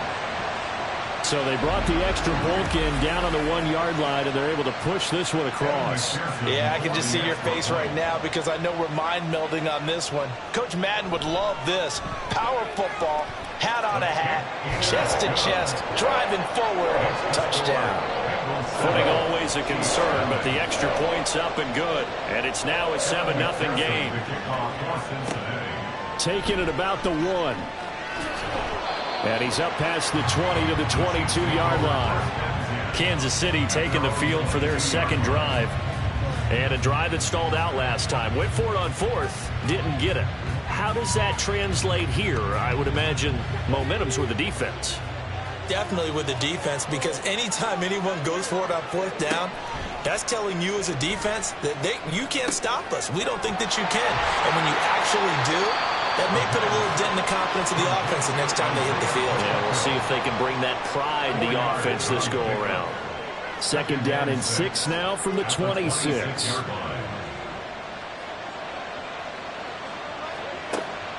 They'll set up to throw. He'll drop this off to Pacheco. And he'll get it up near the 35, right at the 34 here. That one a 1st down pickup of 8. An 8-yard pickup. 1st down, Chiefs. From the shotgun, he'll look to throw. That's complete to his receiver, Godwin. That's good. The completion there for 7 yards. And that will bring up 2nd down. It's a gain of 7. Brings up 2nd and 3 at the 40-yard line. They'll stick with the passing game as he looks to throw. This taken in by Kincaid. A big play there for KC. 44 yards. And the offense is saying to itself right now, only they were all this easy because he was wide open. And once he made the catch, plenty of room to work his way downfield. That was a breakdown on the defensive side of the ball, one that they want to fix immediately. So after the big play, look at this, all the way down at the 15 now on 1st and 10. Back to throw again. And he couldn't square up to throw there, and it falls incomplete. I didn't like the look of that play right from the beginning. I thought he should have seen the coverage that was there, tried to force it in. That one, he's fortunate, just fell incomplete. Again, he'll drop to throw. And that falls to the ground, incomplete. A nice job of bodying him up defensively, and now it brings up 3rd down.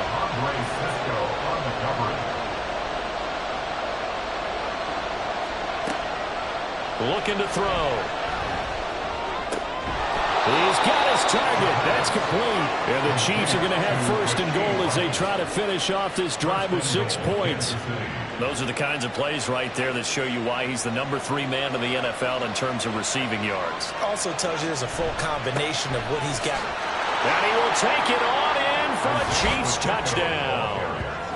Isaiah Pacheco with career touchdown number 70. And the Chiefs are an extra point away now from tying this ball game. Well, they move the ball down the field through the air, Charles, and then finally they get the running game involved, and it works to perfection. Touchdown. And, partner, I kept waiting for that running game to come into play, and they actually saved it until the very end. Touchdown goes on his stat sheet, but you and I both know, and he knows as well, his teammates airing it out made this a successful drive. So all even at 7 now as they kick it away.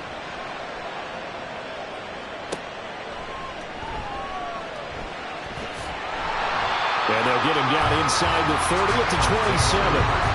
The offense takes the field, and we turn our attention to Saquon Barkley. First month of the season, those numbers pretty solid. Does he continue that? I think so, because when you come out of the gate this strong, that means that you have planned for it and you like the results that you're getting. So I wouldn't have any doubt that the head coach, offensive coordinator, actually called him in and said, look, you're our guy, okay? We're going to continue to stick with this as long as we're winning games. You ready for the challenge? And then they presented it to the rest of the team. I think we'll see plenty of that as the season moves on. And I'm sure he said challenge accepted. These two teams all tied after one. Ready for the second quarter from Cincinnati. It's the Bengals with the football here. Ball on the 28-yard line. Here's 2nd and 9. They'll look to throw here. This one goes out wide for Barkley. And he's taken down but able to slip across the 35. 10 yards there on a Bengal first. So here's a 1st and 10 at the 38. Back to throw. And he'll spot Higgins open left side. And they've got it well across midfield down to the 40 before it's all said and done. 22 yards on the catch and run, a 1st down. Of course, the catch was nice, but how about what happened after? Able to stay on his feet and gain all that additional yardage. So many of these slot guys, I think, have running back in their background.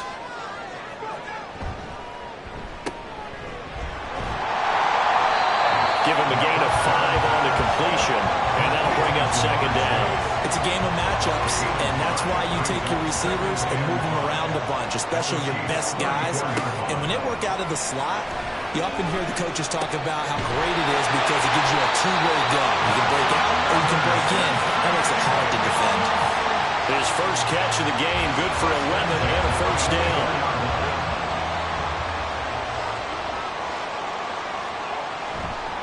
Here's a play fake as they set up to throw.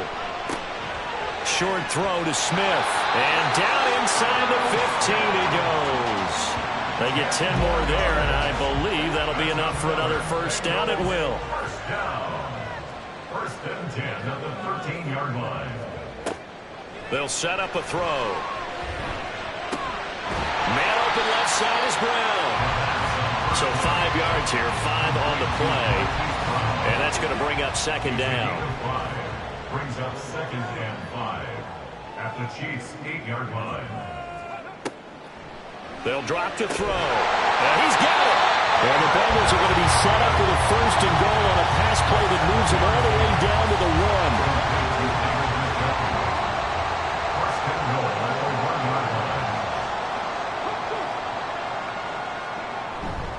Now a play fake here on 1st down. And it'll be intercepted. And the Chiefs are going to get the football here as the ball will come out to the 20. Well, turnovers, obviously, Charles, always costly, but when you throw those interceptions in the end zone like that, it really stings. He tried to fit that one into his tight end, and I often use the expression NFL open, which means a tighter window. Down near the goal line, you really want him to be open. In this case, it cost him. And now here comes Kansas City. This drive here beginning probably with a pair of motivated groups. Remember, the offense scored a touchdown on their last time out, looking to repeat that in Charles's defense. They were very frustrated after giving up 6 the last time on the field. And frankly, it's just a battle of wills in a lot of ways because you know they're both motivated, they both game plan for this drive, and they both have specific outcomes in mind. To me, it just comes down to who can execute better and which side can step up and assert its will over the other. And he can't find anywhere to go with it, and he goes down. Boye Mafe able to drop him for a loss of a couple. Okay, you know my bias is about to come out here. A lot of people think that the offense is just moving in the wrong direction. I'd say they're moving in the right direction because the defense is pushing them back. Former defensive guy. Now as a quarterback 3rd and 1, you really got to rally the troops here. Yeah, you're doing a big way, but else you have to look out for more pressure coming at you because it seems to be working pretty well. 4th down, so Kansas City sends out Tommy Townsend. He was only asked to punt once in the victory last week as he sends this one away. Here's Williams to return. Call that 49 yards on the punt. They do get 7 back on the return. And the Bengals will take over here, 1st and 10. Now the Cincinnati offense ready to see what they can do here. In a close game like this, Charles, those interceptions like they had on the last drive could be costly, but here they've got another opportunity to seize control of this game. And they better take advantage of it, because otherwise, if they end up losing by 1 score, they'll relive this over and over and over until they have another opportunity to wipe it away.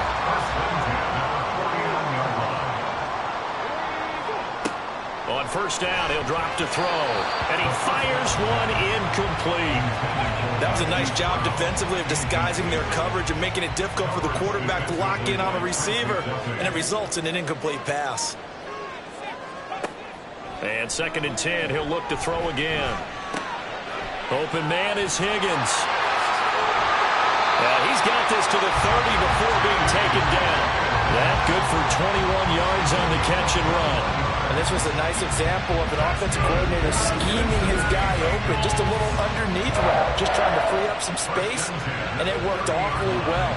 Got him not just space, but plenty of room to run after the catch to pick up really nice yardage. So now 1st and 10 in Chiefs territory at the 30-yard line. They're going to look to throw.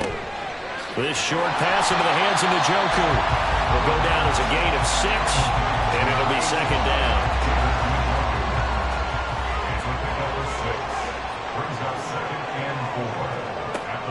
They'll look to throw again. Oh, he'll want that one back. Incomplete. He doesn't drop too many in that department. 3rd down. In search of 4 yards here to pick up the 1st down. He'll drop to throw. And they'll find the open man. That's complete. And he'll be brought down with a 1st down as the tackle's made at the Chiefs' 13-yard line.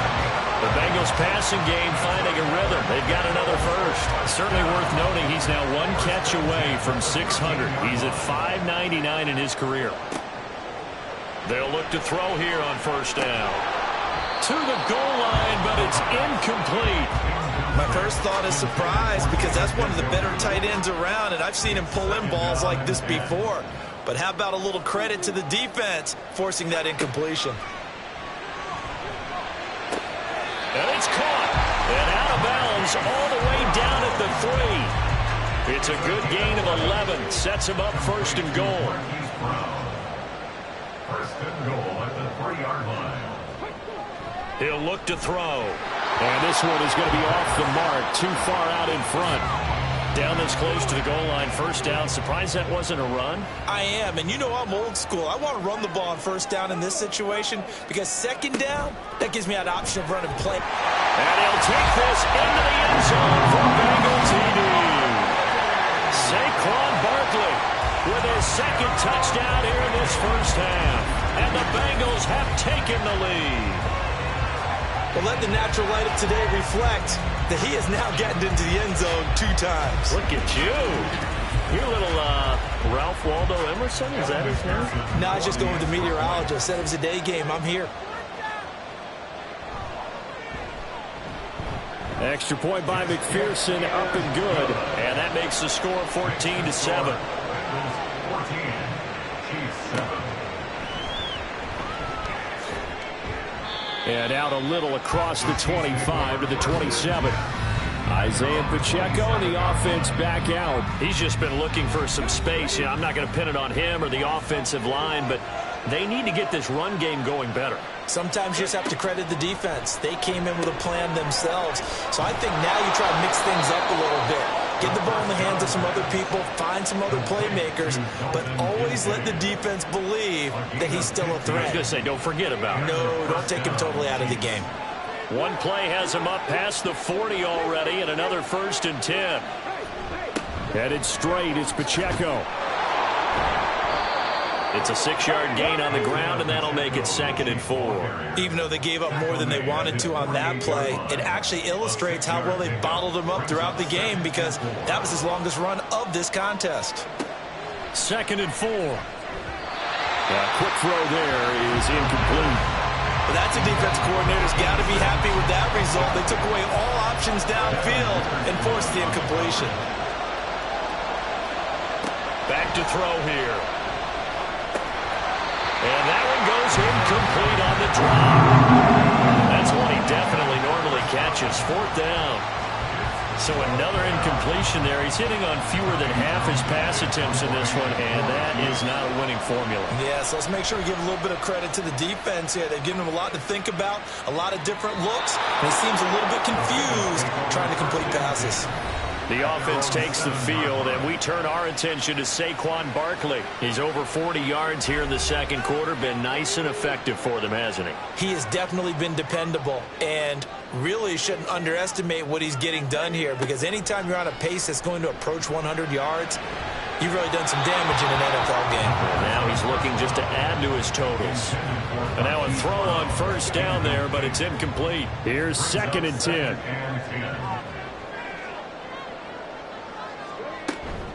A give to Barkley out of the gun.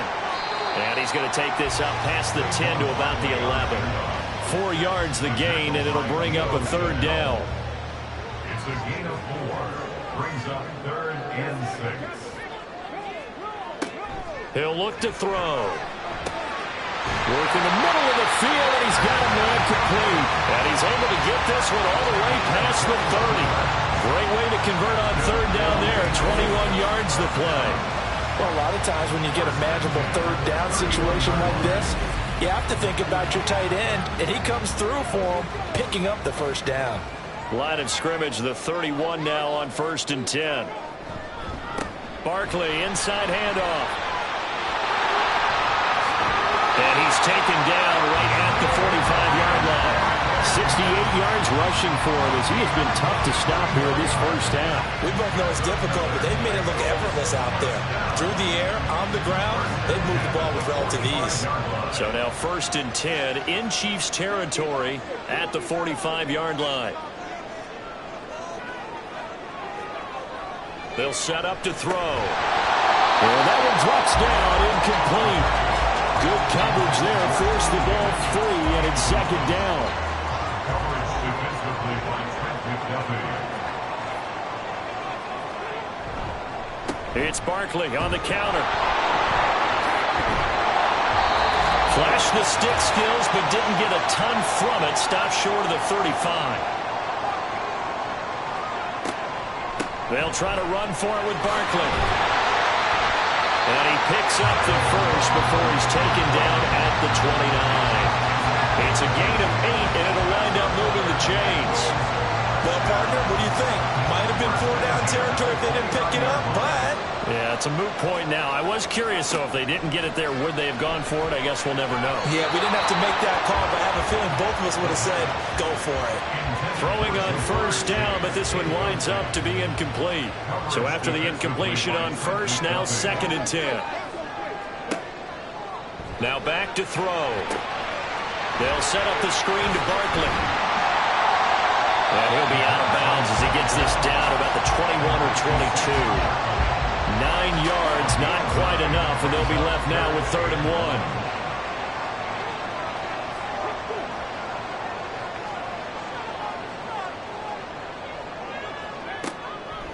They'll look to throw. And that is incomplete.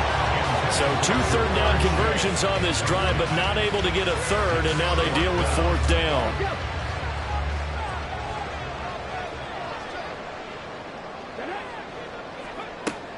They'll stick with the passing game as he looks to throw. Quick slant to Brown. And he is going to have the Bengals 1st down as the defense couldn't come up with a big play. In fact, they got 6 more than they needed, a gain of 8 on 4th and 2. From the gun, a give to Brown. Breaks a tackle. And he can't quite get there. Tackled down at the 1. Now the Bengals going to use the 1st of their timeouts. They'll try and run forward. Barkley fighting for the end zone. He lost the football. It's out. Now he will take it on in for a Bengals touchdown. As a former defender, I would be angry as well. Could not get off the field. Well-executed offensive drive. No matter what the defense tried, they couldn't stop them.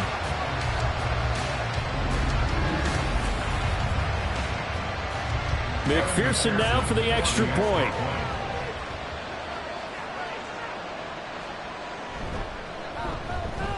It's good, and it is now 21-7. So that drive spans 13 plays, and it ends with a 1-yard touchdown run.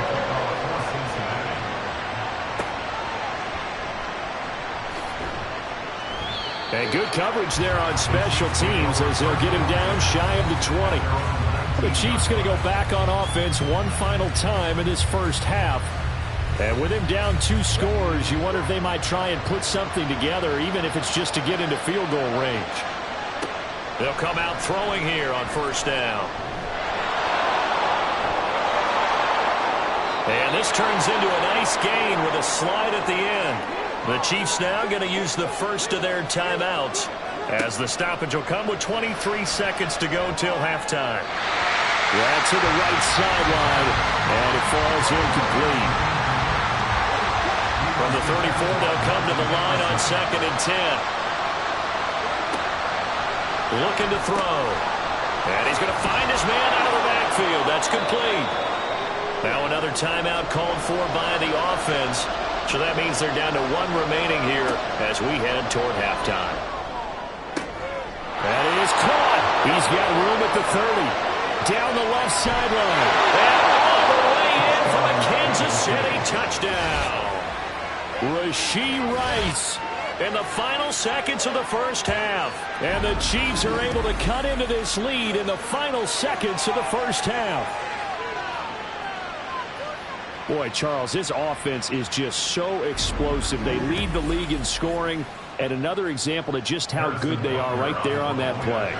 Yeah, we often overstate about how explosive teams are, but this team is truly a threat to score on every snap, especially on the first few plays of any series. And a big streak like that only adds to their reputation as the league's best offense. So 6 seconds, all that remains of this first half as the kick is away. And he won't get this to the 20-yard line as he's down at the 19. At their own 19-yard line. He'll take the knee, and the final couple seconds will tick by in this first half. So we have reached halftime with a touchdown. That's the difference on the scoreboard. As we send you down to Orlando, where Jonathan Coachman has our EA Sports Halftime Report. Coach. All right, Brandon, we'll get back to you guys in a bit. But first, time for a trip around the league on this final weekend of September. We'll begin in the AFC South. Tennessee heading north to visit Indianapolis. And it's the Colts who have the lead in that one. Tyler Lockett, a touchdown reception. From there, we head to Foxborough to check on the Patriots at home at Gillette Stadium. And they have the lead over the visiting New York Jets. Tua Tagovailoa has thrown a touchdown pass. Lastly, we head to the Gulf Coast and check on the Bucs at home in Tampa. And that one all tied.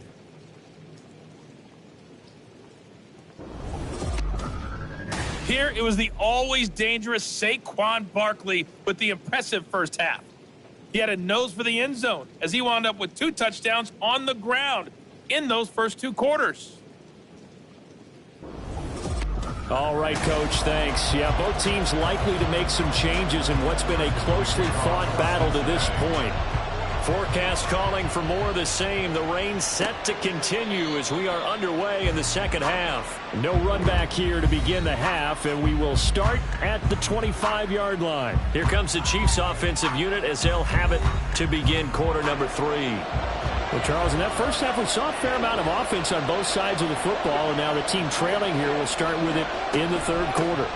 And we both know this coach pretty darn well, don't we? Because his game planning is always on point. And now that he's getting the ball to start the second half, how about all the offense that you already referenced in the first half? He'll put that all together and come out with something really strong, I believe, to get things going here in the third quarter. Meanwhile, the throw here is complete.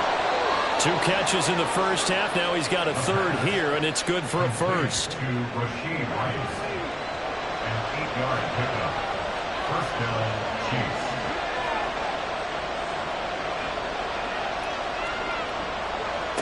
Back to throw. He's going to air one out. It's caught inside the 25. A big play there for KC. 46 yards. I don't care what level of football you played. This one was a universal, wasn't it? When we were kids and we played touch football, remember we get in these positions and you just say, everybody go along and hope someone would come free. So the big play means just like that, they'll operate from the red zone now on first down. They'll look to throw here. Looking for Godwin, and he's got him complete. It'll go as a gain of 4, and that'll make it second down. A gain of 4. It's now 2nd and 6 at the Bengals' 14-yard line. Back to throw again. Right back to Chris Godwin. And all the way down inside the 5 to the 4. Back-to-back receptions for him, and it's another first down.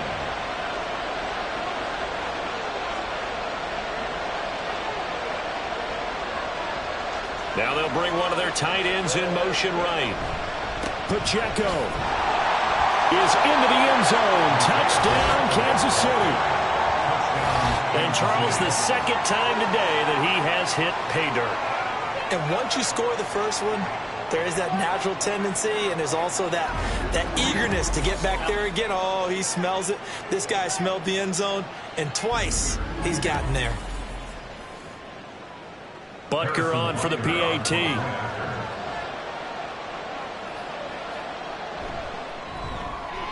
And in this rain, they were nice and cautious there on the extra point try, and that caution was well warranted as this game is tied.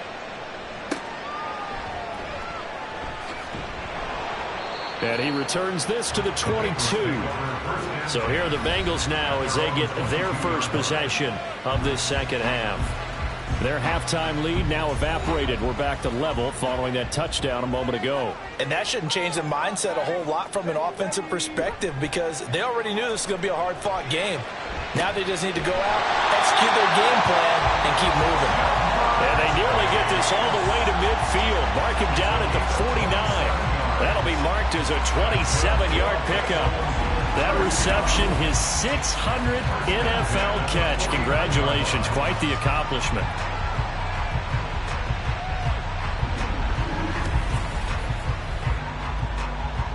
So one play, and they're already just shy of midfield. They'll drop to throw. Firing quickly, but it's incomplete. Even in today's NFL, when we think of the tight end position now as really a glorified wide receiver, we're still asking a lot of those guys. They have to block as well, and every now and then, they don't come down with the football. Another throw on second down, and this one incomplete as well. Not sure what happened out there, but it looked like the timing was a little off on that throw. Well, you know I'm a defender, so what am I going to say? Great defense. Darn right. They did something to disrupt that timing. He's got his target. That's complete. And he'll be brought down with a first down as the tackle's made at the Chiefs' 25-yard line. Well, that's one way to convert on third down, picking up 26 yards. Well, that certainly has to feel good. It's not all the time that the play caller should get all the credit. Sometimes I think in the huddle, the quarterback just says, hey, who's going to make a play for me? I just need something right here. And the end result there, nice first down. Drive keeps moving. He's got the joker over the middle. And he gets it inside the 10 to the 9. This game not quite as good as the last, but still over 40 yards between the two. Just picking up yardage in bunches here these last few plays. They have moved right down the field, and just like that, they're going to be set up with a first and goal. Got his man complete over the middle. It's Brown. That's good for a gain of 6, second and goal. 6-yard pickup brings up second and goal at the 3-yard line. Again, he'll drop to throw. And did he get the feet down? Yes, touchdown. Hollywood Marquise Brown, his 4th touchdown on the year. And the Bengals have taken the lead. So this game tied at the half, but we are tied no more. A touchdown there on the opening sequence of this third quarter. And what a great drive put together by their offensive coordinator. He had a plan, and they executed it almost to perfection, coming right out of the locker room. Now they're feeling good about their chances here in the second half. Extra point by McPherson, up and good. And they will take a 7-point lead. After the touchdown, McPherson on to kick this one away.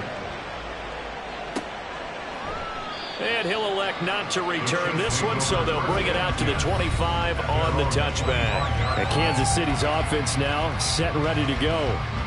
They did what they had to do to start this third quarter, went down, got the touchdown to cut the lead, but the matching touchdown a moment ago, and we're right back where we started at halftime. Yeah, you're exactly right, partner. They had a little bounce in their step after scoring that first touchdown, but the defense gave one up, and that's the problem right now. Can they get better play from their defense while they continue to score on offense? He'll try again with the arm here on second down. Thrown outside to Kincaid. And he's going to get a good gain of 9 here up to the 34. 9-yard gain on the play. And it's third down. Out of the gun now on third down. Able to find the open man. That's complete. And he will have a Chiefs first down as they're able to convert by plenty there on 3rd and 1. Got to say, I was a little surprised to see him, Charles, come out in the shotgun on 3rd and less than a yard. Yeah, but the way the NFL is nowadays, we hardly ever see anyone really run for it on short yardage, so they're going to throw the football more times than not. That was a nice, easy rhythm throw right there, and they pick up the first down.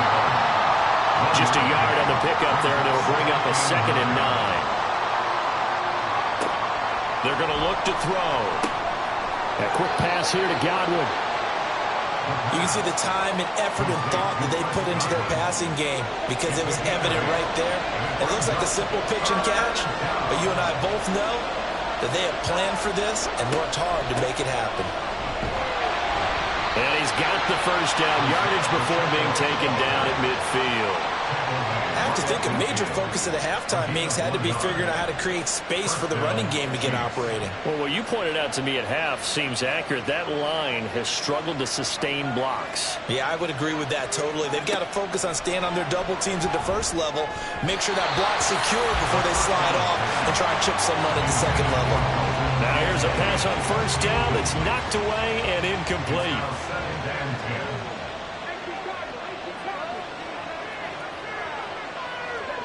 From the midfield stripe, they'll look to throw. And that'll be incomplete. Took a pretty good shot as he tried to pull that one in. Couldn't hang on, third down.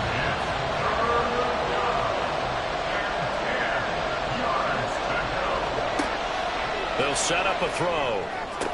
And he's got another first down as the tackle's going to be made at the Bengals 30. A big third down pickup of 20 yards. He's such a good route runner. Shows it there on third down. Very proficient and a good pass. And you know what I've observed over the years in the NFL? The better a route runner you are, the more confidence your guy's going to have in you to go to you in important times because he can trust you being in the right spot, and they connected there and picked up the first down. And he's free going down the left side. It's a foot race. And all the way in for a Kansas City touchdown. Isaiah Pacheco with his third touchdown of the game, number 7 on the year. And the Chiefs are an extra point away from drawing level. And those 3 rushing touchdown games in this league, you know darn well, those are hard to come by. They're becoming even harder to come by as the years go by, aren't they? Isn't that the truth? It doesn't matter what you do in terms of game planning. You may be a run-first team, but you're running against an NFL defense. That's some of the biggest, fastest, best athletes on the planet. Hard to do. Cherish that moment, even as he's eager to add to that total. So right back to square one, tied at 28 as he kicks it away.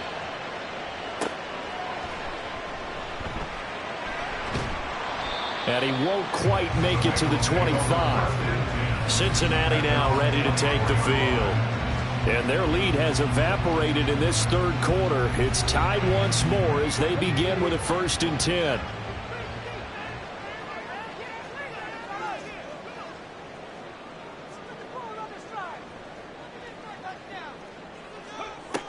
They'll come out throwing here to start the drive.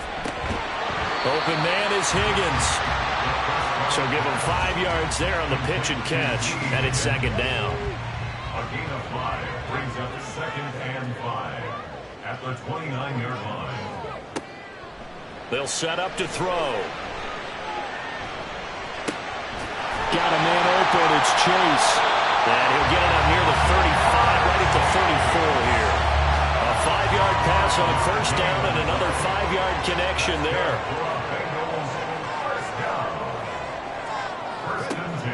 He'll look to throw.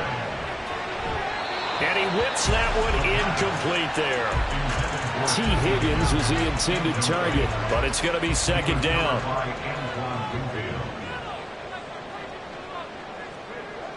They'll look to throw again.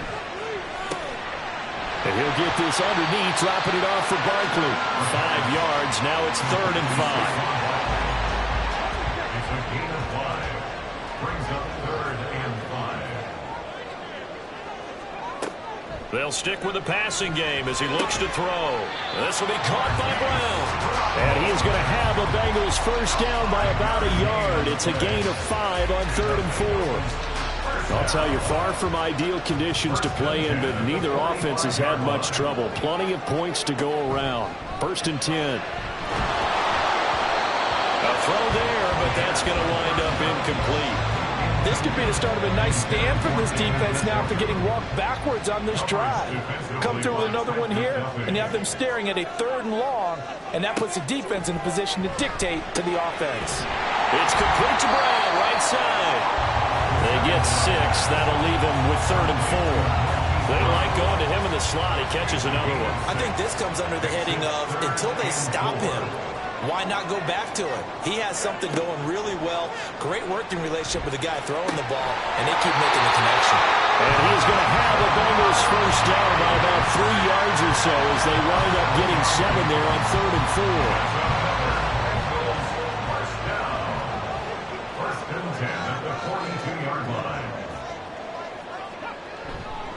A first down carry for Barkley. And he's got it to about the 40. The big part of a middle linebacker's job is being able to take on blocks and then go make plays. But the best ones, they have those big guys in front of them playing defensive line to hold blockers off of them and allow them to flow sideline to sideline and make the big hits. And he'll be brought down with a first down as the tackle's made at the Chiefs' 22-yard line. Is going to do it for this 3rd quarter of action. We'll return with more after this. You're watching the NFL on EA Sports. Back now in Cincinnati. All even as we get ready to start the 4th. They go play action here on first down. And that's going to be too high, out of bounds and incomplete. And their back's up against the wall a little bit, and they come through by forcing an incompletion. Now they've got to continue to ratchet up the intensity a couple of more times and get off the field before giving up any more yardage. This is caught. Touchdown, Bengals. Marquise Brown with career touchdown number 70. And the Bengals answer back with a touchdown of their own to break our tie and take the lead here in the 4th. So, Charles, this game feels like it has been punch, counter-punch all throughout, and that touchdown breaks our tie here in the 4th quarter. You're making me want to get back in the gym and start training again. You talk about those punches and counter-punches. I also think this is where you and I start thinking to ourselves, who's going to make the play to change that, right? Who's going to get out of this little cycle that they're in right now and make a play and give their team a firm advantage? Extra point by McPherson, up and good. And they will take a 7-point lead. And he'll take it a yard or so past the 20, call it the 21. Here's the Kansas City offense now as they get set to take over. They now trail by 7 after that last touchdown here in the 4th quarter. What a big spot for this offense. See if they can cobble something together on this drive.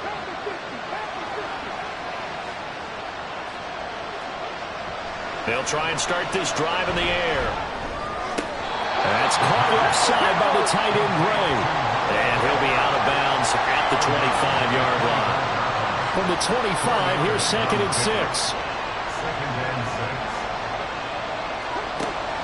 6. He'll look to throw. That's complete to his receiver, Godwin.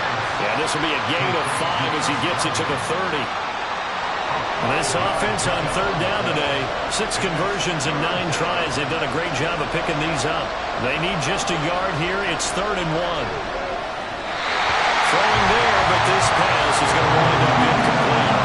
How about some applause for the defense there? They forced him to throw that one into coverage, and just like that, they're staring at a 4th down. Well done. Here's the Chiefs punter now, as he'll come on to kick this one away. He's averaging just under 50 yards a punt as he gets this away. So here are the Bengals set to take over. They lost 2 straight coming in, but good news for them right now. They've got the lead and the football.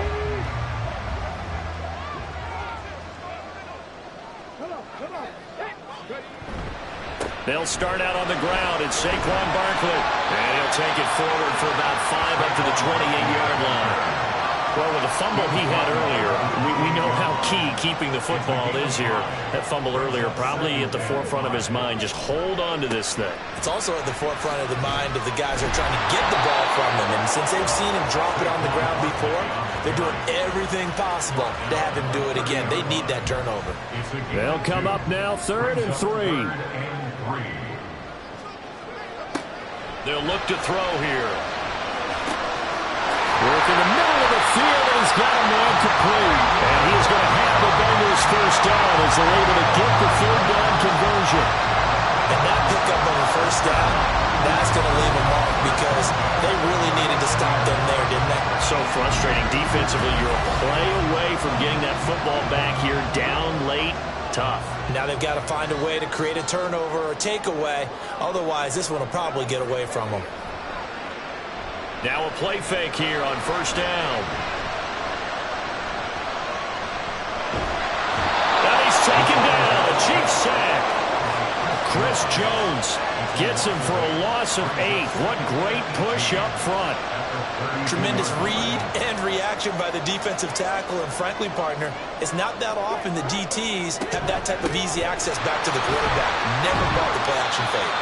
And he'll get about 3 up close to the 35. Well, partner, Marvin, our #1 stats guy, just handed me a little card that says he has 97 yards on the ground today. You think he's going to get the ball again? I think so. 3 away from that century mark. Got to have it. Yeah, and I think what they're going to call is one of his favorite runs, whatever he feels comfortable with, and what the offensive line has executed well today to try and get him over 100 yards. They'll get 11, but it'll still lead to a 4th down. The Bengals bring out their punter now, as he'll punt it away for the 2nd time.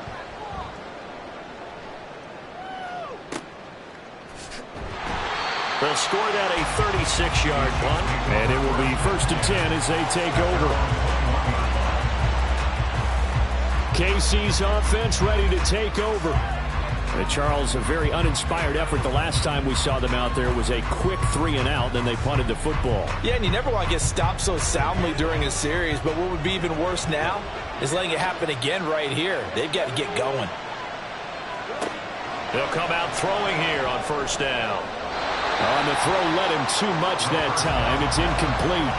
I know coaches tell us all the time that having a powerful arm isn't the #1 thing they look for in a quarterback. But when you're trying to throw inside routes and you need to put some heat on it, it helps to have the big gun. In this case, just a little bit too much. Looking for Godwin, and he's got him complete. They do get a couple, but they'll be left staring at a 3rd and 8 coming up.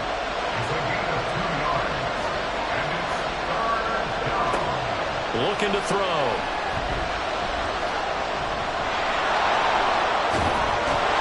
And up to the 35 before they're able to knock him down. A nifty bit of scrambling there. 12 yards, 1st down. If they get a game-changing score on this drive, it's going to be because of plays like that. That run was pure heart. Took it himself, found a way to reset the downs, and advance the ball.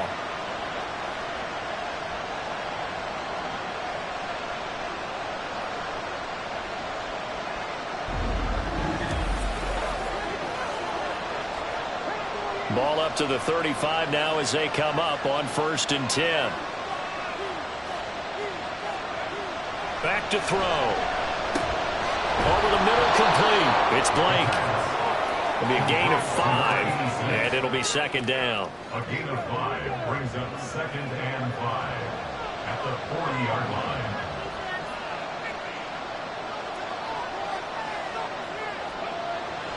They'll look to throw. Now a quick throw there, but it's going to be incomplete. The coverage keyed in on him since that last completion his way. He earned a little more attention on that route, and that made it a lot tougher to get a clean throw his way. Back to throw here.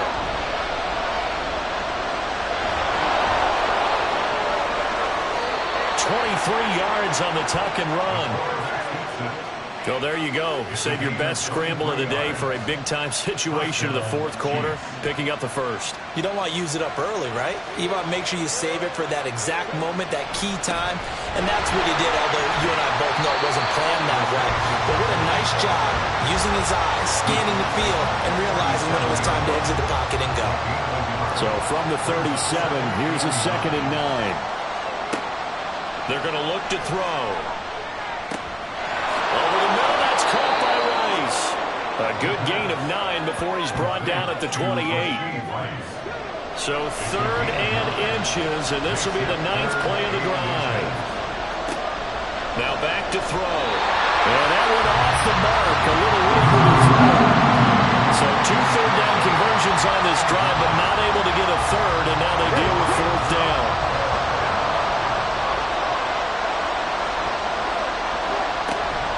They'll run for it with Pacheco. And he's going to get the first down here as he's taken down at the 22. Well, we kind of looked at each other as they decided to go for it, but in the end, great execution, a 6-yard gain, and it all works out. On play action, they'll throw. Able to find Gray here. And he is going to lose yardage here. Not what they had in mind there. That's going to go as a loss of 4. It looked like the defense, they were ready for that one. Really left him almost no room to work after catching the ball. He could throw every move in the book at him. They were there, and they tackled him for a loss. 2nd and 14. Throwing quickly there, but it's incomplete. He already came through for them on this drive. No surprise that they were hoping he could do it again.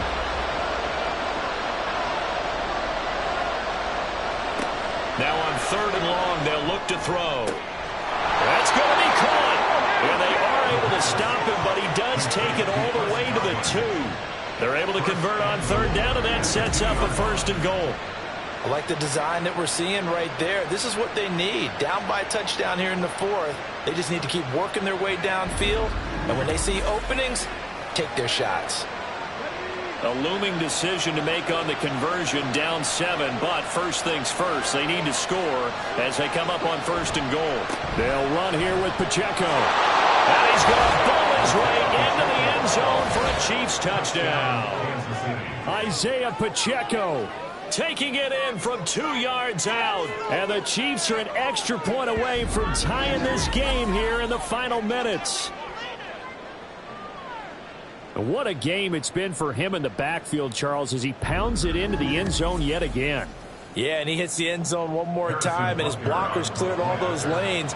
Before the snap, they called for the heavy unit, right? 3 tight ends coming on the field, and they got the job done clearing the way. Don't forget the extra point. It's up and good, and we are tied here in the 4th quarter. Now this one setting up for a great finish. All tied in the 4th as the kick's away. And Williams going to sit on this one. It'll be a touchback. Cincinnati set to take over once again. They no longer have the lead after that last touchdown. All tied up in the 4th quarter. And a chance for this offense to mount a potential game-winning drive right here. And that's going to be caught. T. Higgins. And they're going to have this across midfield and inside the 45. Well, this game has certainly had no shortage of offense. Both teams have been revved up from the start. And here's yet another big play. Boy, both defenses have just got to be dragging out there because they've been run ragged throughout. All 3 timeouts plus the 2-minute warning. Here's 1st and 10. Up the middle with Barkley. And nothing doing. He's immediately taken down at the line of scrimmage. Getting down to the good stuff. All tied with 2 minutes remaining on EA Sports. So the Bengals in possession of the football here as we get you reset. They've got a second down now as they search for a score to break this tie.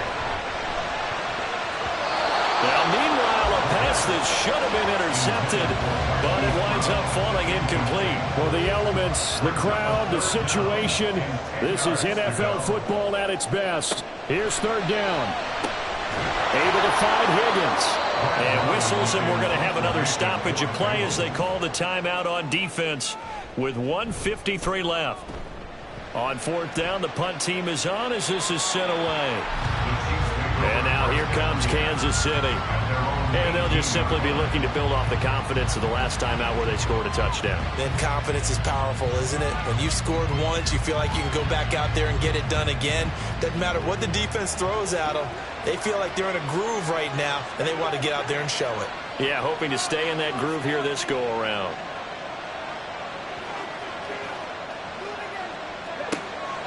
They'll come out throwing here to start the drive. He finds his man, complete. That's Blake. And this will leave him a yard short. Nice pickup of 9 yards on first down. Here's second and a yard. At the 27-yard line. The play action fake. They'll look to throw. Left side here, that's complete to Godwin. Obviously a big first down right there. Yeah, they still got to hustle. They got to get to the line of scrimmage and get set. But I don't think necessarily you need to spike it. But they've got to continue to move quickly.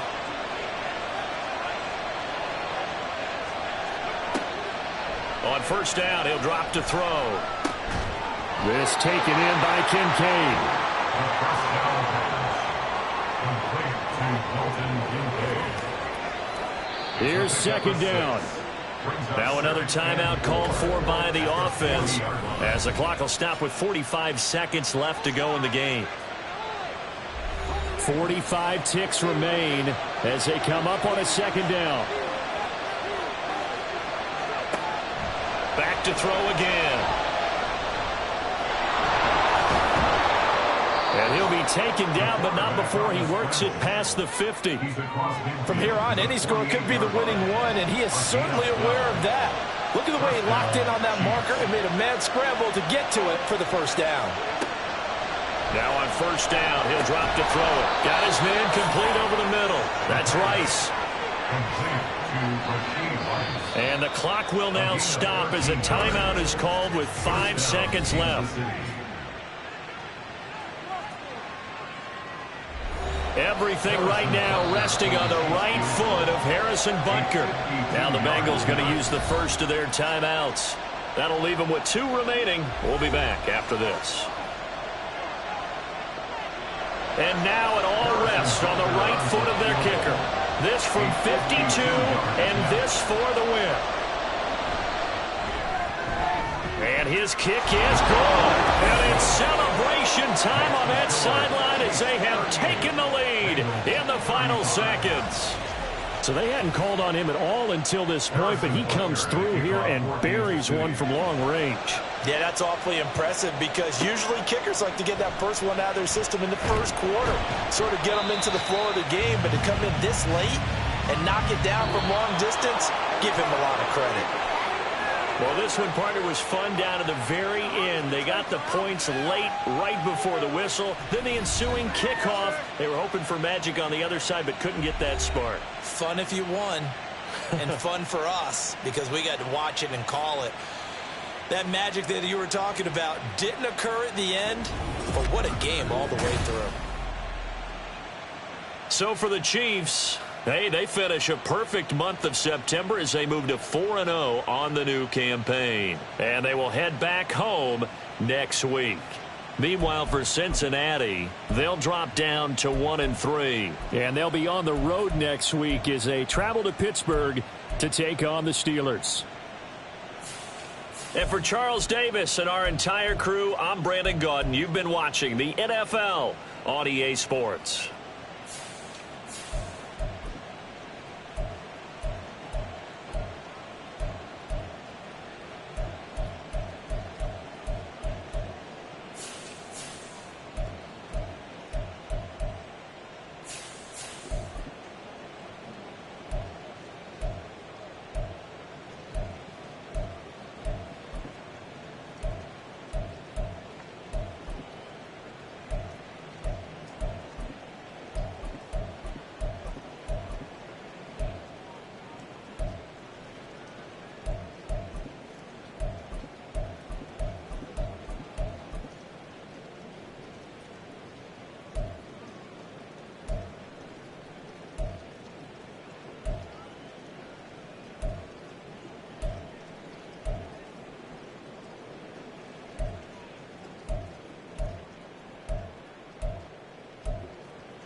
It's Madden NFL 24 on EA Sports. And this one features the Saints' superstar wide receiver. He should be one of his quarterback's best friends this week. It's the Saints and the Chargers, next on Madden Football.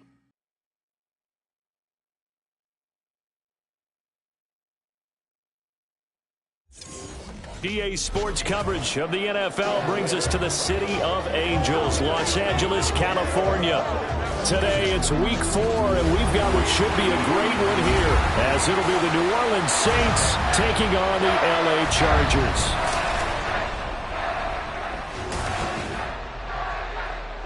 With Charles Davis, as always, I'm Brandon Gaudin. Charles, you talk about storylines in this one. I think it begins and ends with our two quarterbacks, certainly two of the best in the business. And nowadays, I don't think you can get by for long periods of time without a top-flight quarterback. The way the game is played, with all the responsibility he has and how the game flows through him, if he's not on the top of it,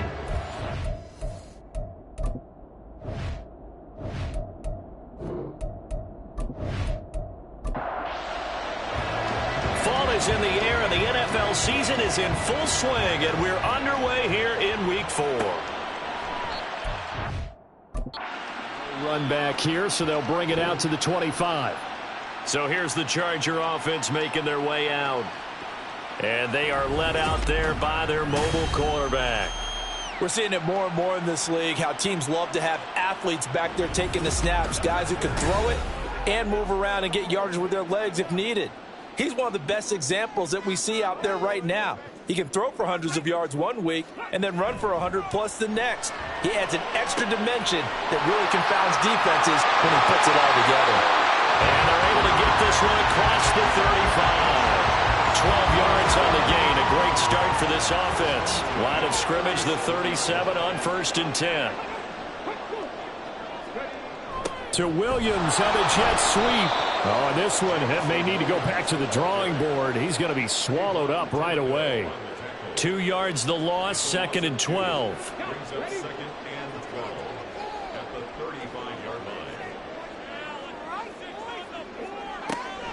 He'll drop to throw. Oh, he tries to force it in, and it's intercepted. Picked off by Cameron Curl. And he's going to take this one back to the 37-yard line.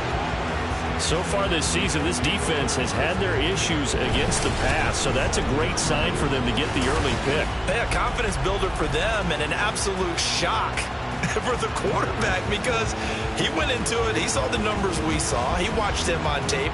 I think he came into this one thinking this is going to be a big day, and it very well could be. But early in this one, advantage defense. So here are the Saints now with great starting field position. Leading this unit will be the big arm man out of Texas Tech. 10th pick in the 2017 draft, Patrick Mahomes. And simply put, for many, he's the gold standard for quarterbacks in today's NFL because of his ability to create, find the open man, use all the different arm angles that he has. He's a complete package, and boy, his team loves to play around him. 2nd and 10. Throwing now is Mahomes. Over the middle, complete. That's Perry. And finally, down he goes as they work it inside the 10 to the 7. That one goes for 30 yards. It's early, but announcer cliche alert here. Big players make big plays. Should I say in big games, too? Oh, what the heck. And this defense, they're going to have to find some way to slow him down as this game goes on, because when this combination is going good, they can tear your secondary apart.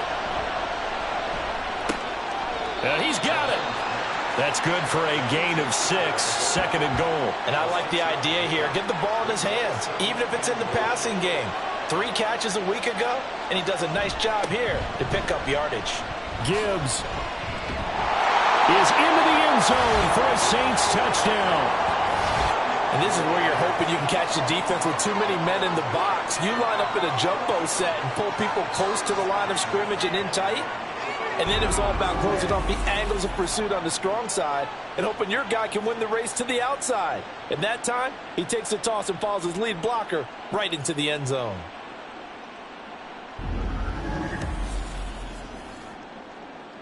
Blake Groupie now for the extra point.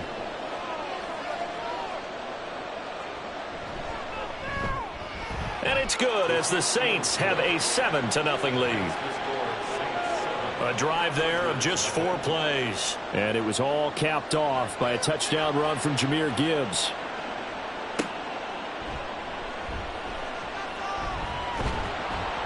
And he'll get it up across the 20 to the 21-yard line.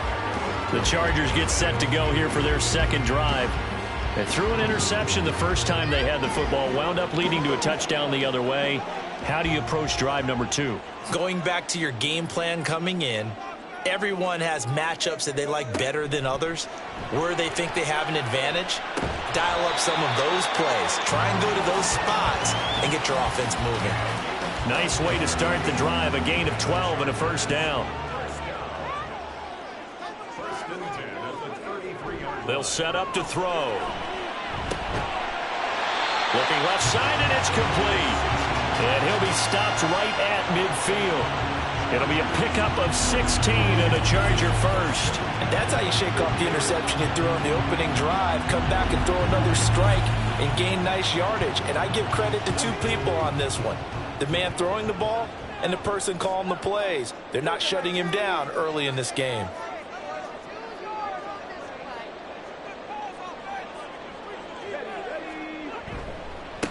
First carry for the Clemson man, Travis Etienne. And he'll go down, but not before getting this inside the 30. That good for 22 and a first down. Would you say this offense is locked in right now? They're having no trouble on this drive. What is it, 3 plays, 3 first downs? Yeah, you talk about on the march. They keep this up, they'll get to that end zone real fast. Here's a throw right side, taken in by his tight end. Stopped at the 24-yard line after a gain of 5. From the 24 now, here's second down and 5. Off the play fake, he'll look to throw. That's complete to the tight end, Everett. Give him a gain of 5 on the completion. And now 1 yard to go on third down.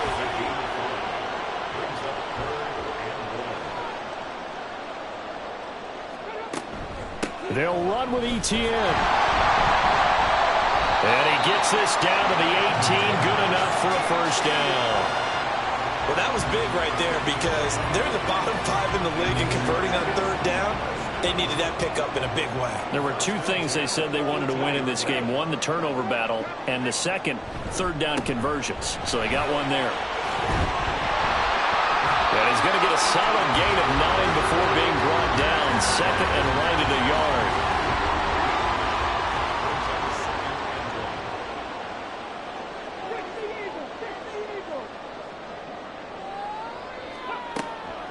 They'll set up a throw. This will be caught at about the 5. Touchdown, Chargers. Jameson Williams. His first touchdown on the year.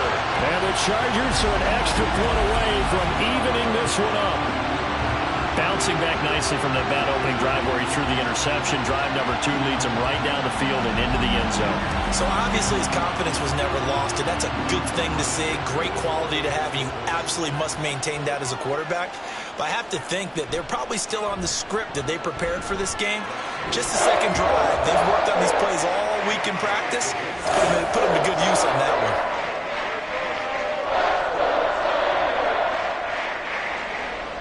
So all even at 7 now as they kick it away.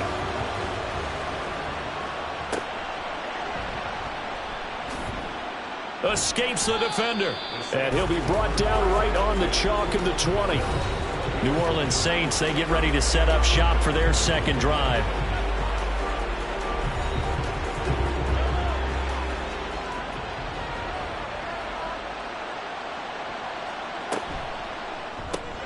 Slant pass complete to Olave.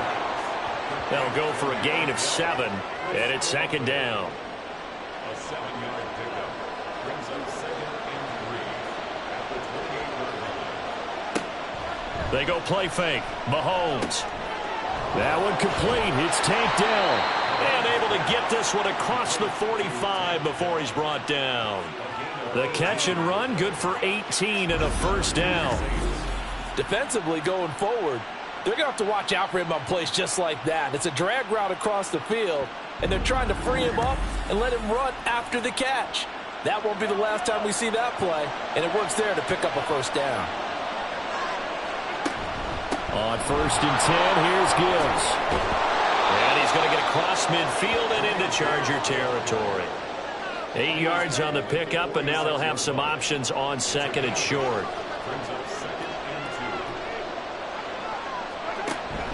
Play action. Now it's Mahomes. That's to the Notre Dame man, Michael Mayer. And he's brought to the ground with another first down at the Chargers' 28.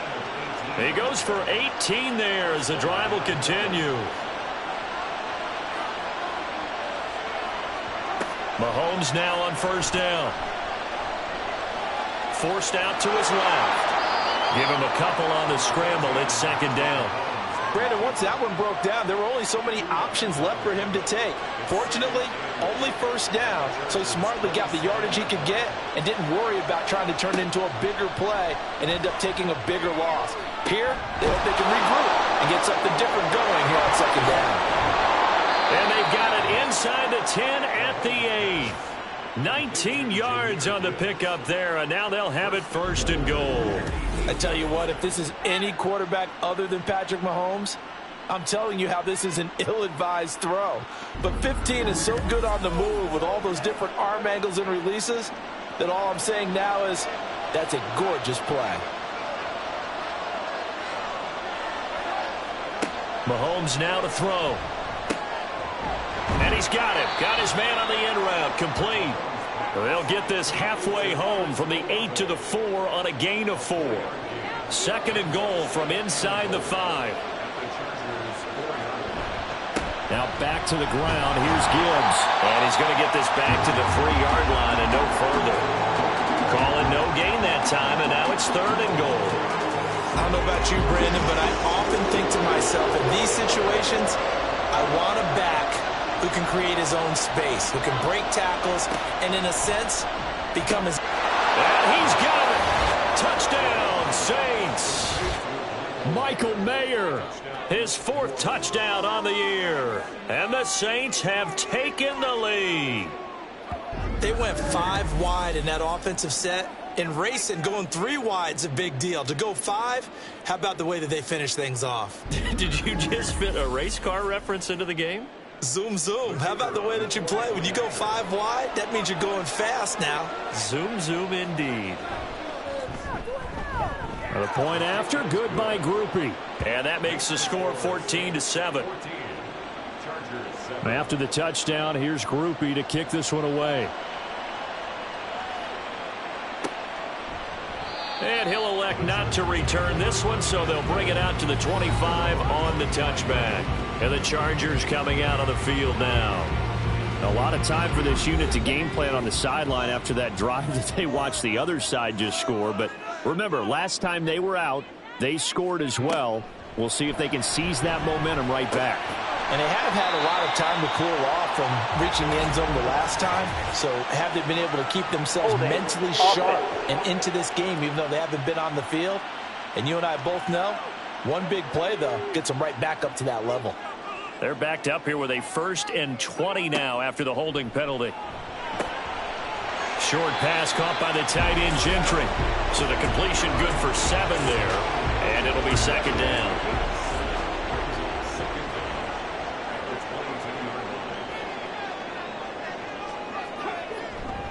Straight ahead, Etienne. And he'll get about 3 up past the 25. You look at this Saints defense. This unit 3rd best in the NFL in stopping the run. Most of their challenges have come in the passing game because against the run, they've been pretty darn good. Now you got to figure out a way to slow down those receivers before they get downfield and maybe make a few more plays on the ball when it's in the air.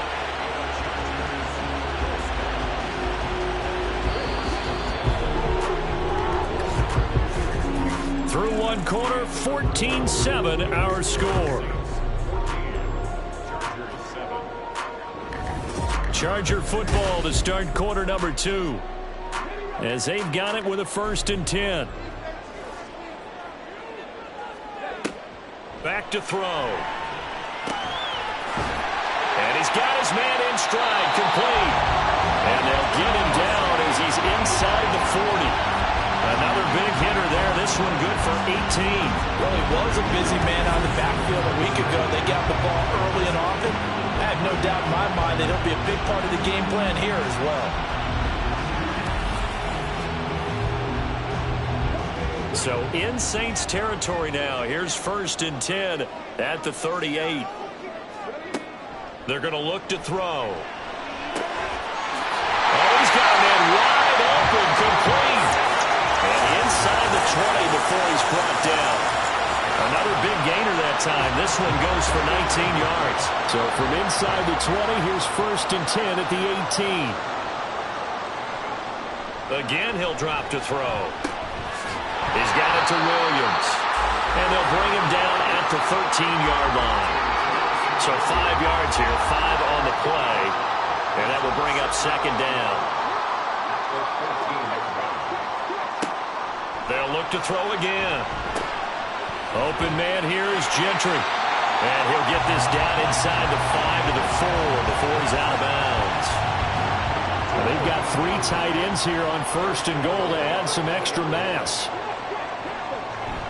Etienne. Oh, he's going absolutely nowhere as he is hit behind the line.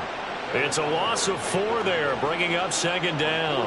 The short field shrinks even more with the type of bodies they brought in on that play. Those extra tight ends, they weren't able to secure their blocks, and that one ended up going backwards. And he is going to lose yardage here. That's going to go down as a loss of 5, and it brings up 3rd down. I like the strategy. Extra tight ends, extra beef. They want to run the football, but that means they probably want to run it inside. If you get strung out on the perimeter, you're in peril. Yeah, we saw the result, negative yardage.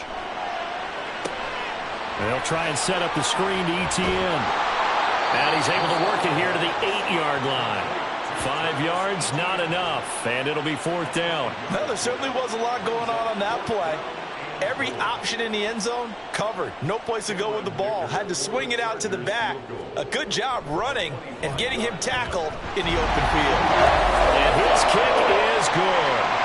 So he's been automatic to this point of the season, and he connects on the field goal there. And what a luxury it is to have a kicker you can depend upon, partner, because he hasn't missed all year long. Converts on that one as well. And kudos to you. You didn't jinx him. And no return here for Perry. That'll be a touchback. Jahmyr Gibbs and the rest of the offense headed back out. The passing game, they've had more success there than the running game. Maybe something they game planned for. How come they didn't tell us about it? Because they wanted to keep it a secret. We did ask, didn't we? But I think what happened in this one is they've realized that they've established the run pretty well, and teams are going to key on that. They thought they could open it up and have success through the air, and that's exactly what's going on. Yeah, they've had success, at least so far, here in the 2nd quarter. In need of only about the length of the football here on 2nd down. Quick throw to Olave.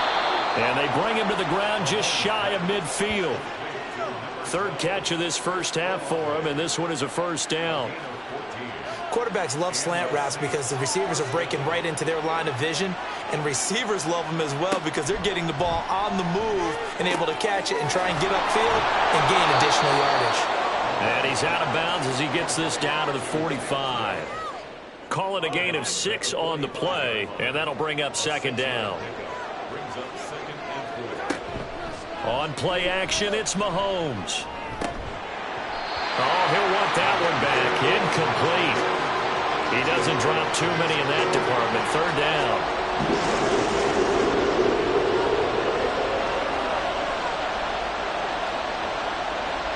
Now it's Mahomes again.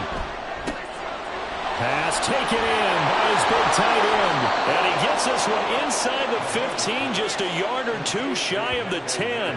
A big play there on the catch and run. 33 yards. Running their plays over and over during the week can often get robotic for an offense, but on game day they can often flow smoothly, as that one just did. So how about this for field position after the big play? Inside the 15 now as they come up on 1st and 10. From the gun, Gibbs will get it. And he is into the end zone. Touchdown, New Orleans. Jahmyr Gibbs. Halfway to 100 now with career touchdown number 50. And they're able to add on to their advantage. So that's now 10 touchdowns for him on the year. He's into double figures, and we're not even to the halfway point of the season yet. Partner, doesn't it speak to how well he works with this offensive line? They know he doesn't need a giant alley to run through. He just needs a little seam. And he's so good at being patient, waiting for things to develop, and then accelerating when it does appear. Groupie able to add the PAT. And that makes it a 21-10 game. After the touchdown, here's Groupie to kick this one away. The return man down to a knee, and this will come out to the 25-yard line. And now out on the field, here comes Los Angeles. Their drive last time, it stalled out. They were forced to take the short field goal. And the key phrase, you nailed it. Forced to, because you know coaches look at these short field goals as a last resort, right? To them, that's not how drives are supposed to end. You're supposed to put 6 on the board.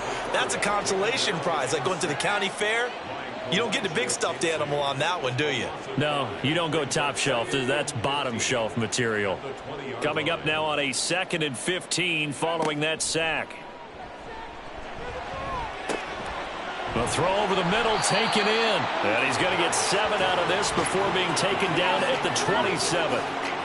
The offense on 3rd down, they've been okay. 2 for 3 thus far. This is 3rd and 8. They'll drop to throw. Flush to his right. And he'll be brought down at the 28, and that is well short of the first. Only able to get back a yard for his efforts, and that leads us to 4th down.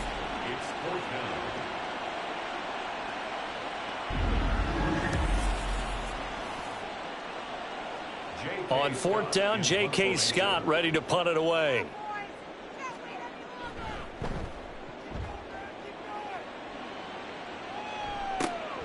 And taken right on the 30. It'll be a 39-yard punt, 4 on the return. And the Saints will take over with a 1st down and 10.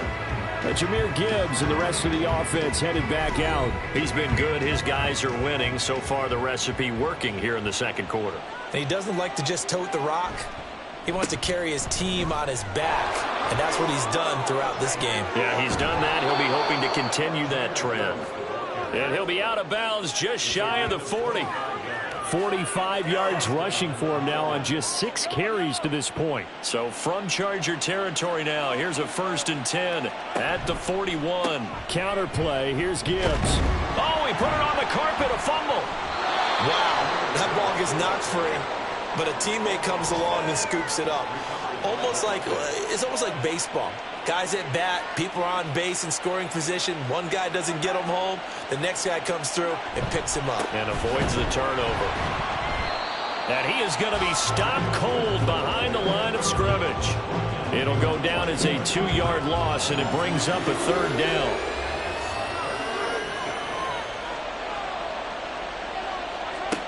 Looking to throw is Mahomes.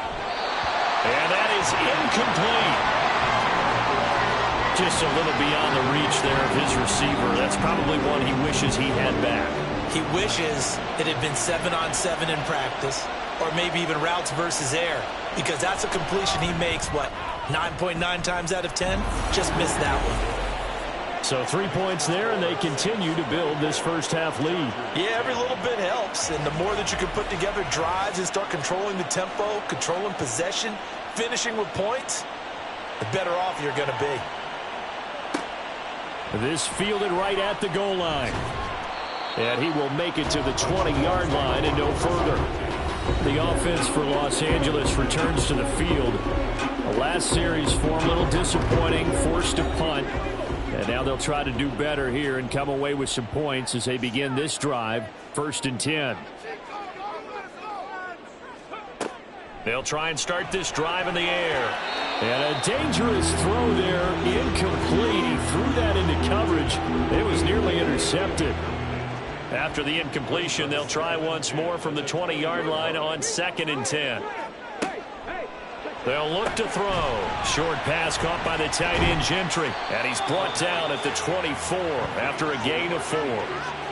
They gave up the completion there, but this is what zone defenses count on. Catching the ball and not much run after the catch. On 3rd down, he'll drop to throw.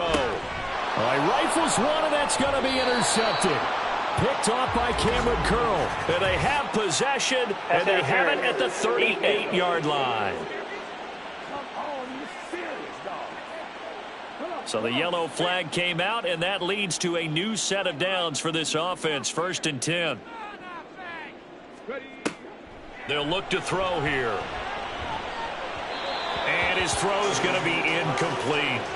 Really good coverage all over the field. It took away his intended read and almost dared him to try for his guy out of the backfield. No surprise on that one. It doesn't connect.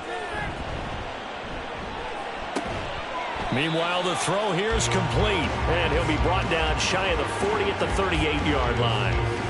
Here comes 3rd down and 7. It's 3rd and 7. He'll look to throw. Work in the middle of the field, and he's got a man complete. And he is going to have the Chargers 1st down as they're able to get the 3rd down conversion. 7 catches for him now, and this last one, a 1st down.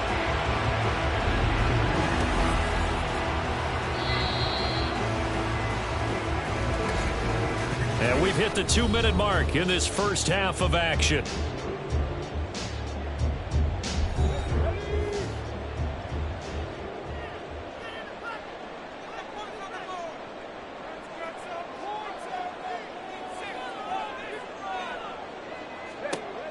Back to throw again. Caught. It's Wilson. And they'll get him down as he's inside the 40. 12 more yards there and another 1st down. Chargers 1st down. 1st and 10 at the 39-yard line. They'll stick with the passing game as he looks to throw. Got a man and he hits him in stride. And they'll wind up getting this one all the way down inside the 20. Good work after the catch. Going to net him 23 and a 1st.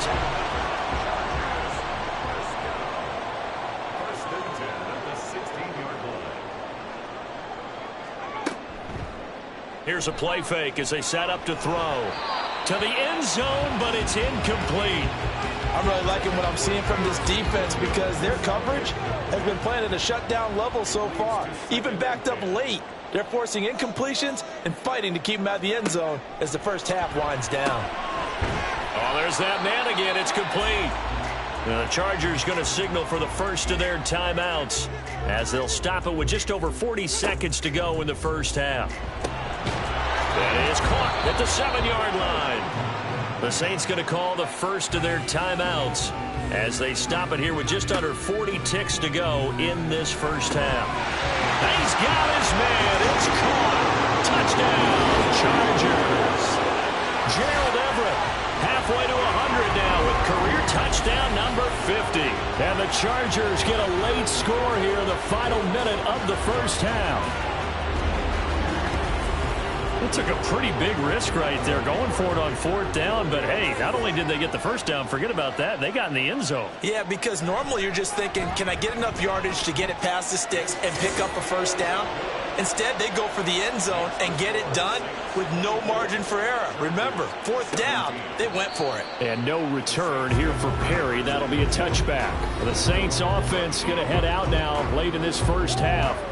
And we'll see how this is played. Offensively, they've got the lead. Not a whole lot of time left. What do you think, Charles? Well, it's tempting to try and add to your lead, but a mistake there, that could change things in a big way. I say go ahead, take the knee, get on out for the half. And now a throw on 1st down there, but it's incomplete. As this old brain remembers, when I see 5 wide receivers on the field as a defender, I know the ball's coming out hot. They expected it and got there and popped it free.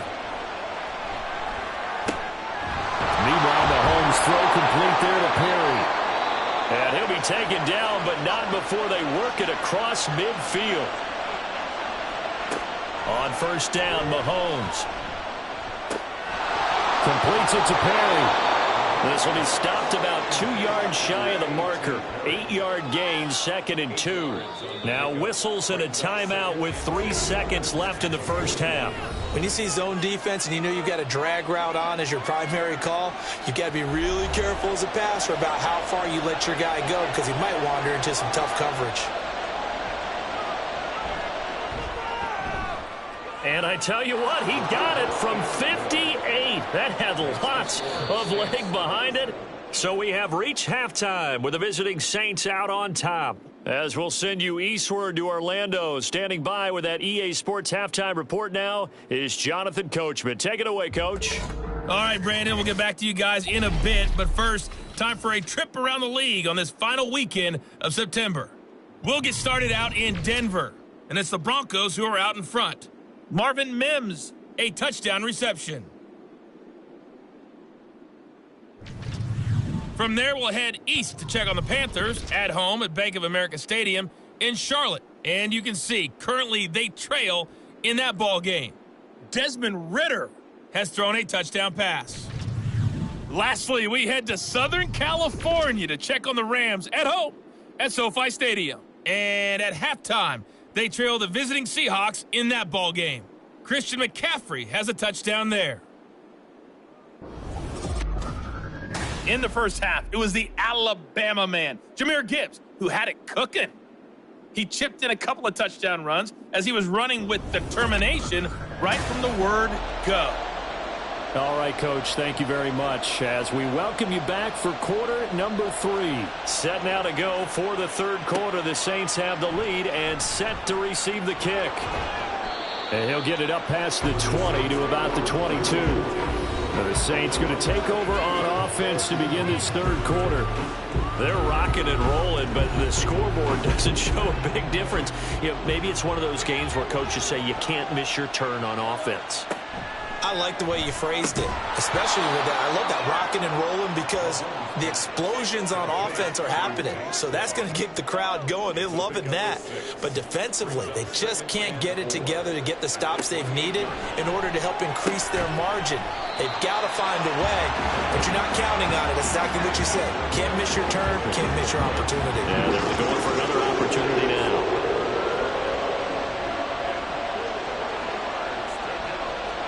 Mahomes going to throw. That is caught. And they work this well upfield across the 45. Nice third down conversion and even 20 yards.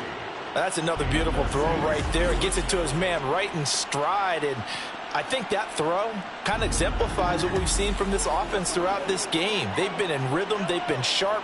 They've been on it. And they pick up another first down there. Mahomes now on first down. It gets it right back to Mayer. And he's corralled, but not before getting it inside the 35. It's another first down as they look his way again, this time 19 yards.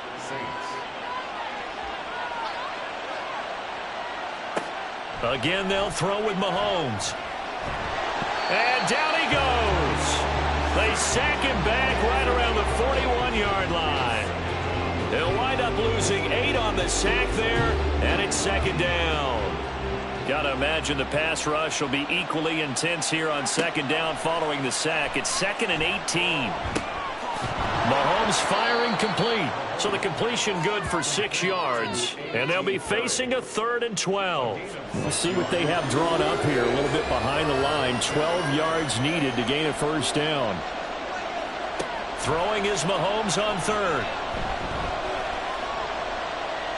And that is incomplete. The frustration evident there because he couldn't find anyone on 3rd down, and he left no doubt that he was throwing that one away.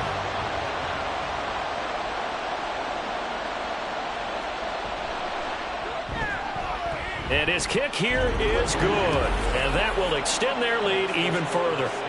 Well, they picked up right where they left off in the first half. First drive after the break, they come away with 3 and increase that lead.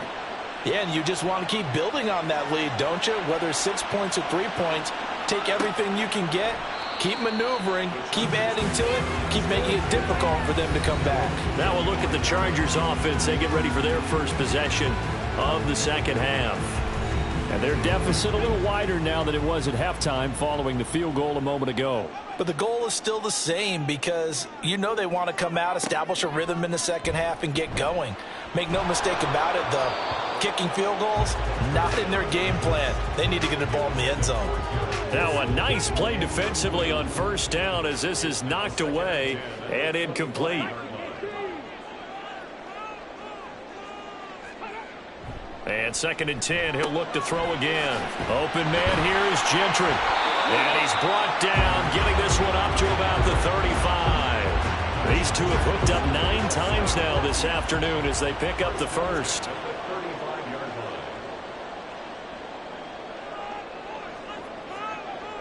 Looking to throw. Wilson's got it complete.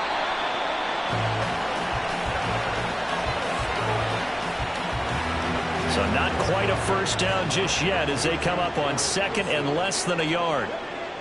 Again, he'll drop to throw. He'll find Williams on the slant.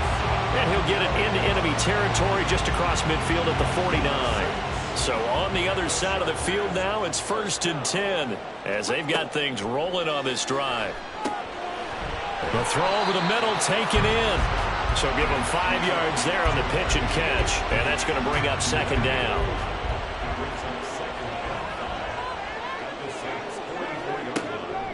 They'll look to throw again. That pass caught. It's Williams. And he'll cross over out of bounds right at the 25. They call his number again. It's his 6th catch and a first down. A little football 101 there. You just see the receiver try to run down the defender, meaning he goes right at him and really trying to move him a little bit towards the center of the field so he can put his foot in the ground and break to the out, to the sideline, and make a catch.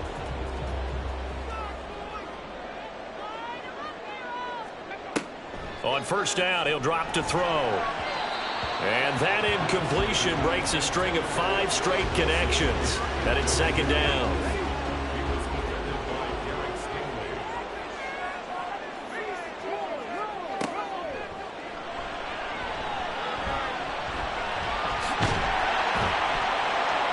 Six yards there off the scramble, but it'll still leave him with a 3rd down.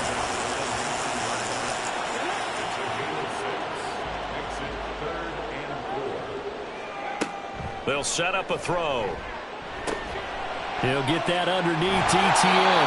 And he is going to have the Chargers first down as he'll be marked down a yard or 2 past the marker following a gain of 6. Well, they certainly had success throughout this contest getting him the ball in the passing game, and there he picks up another first down.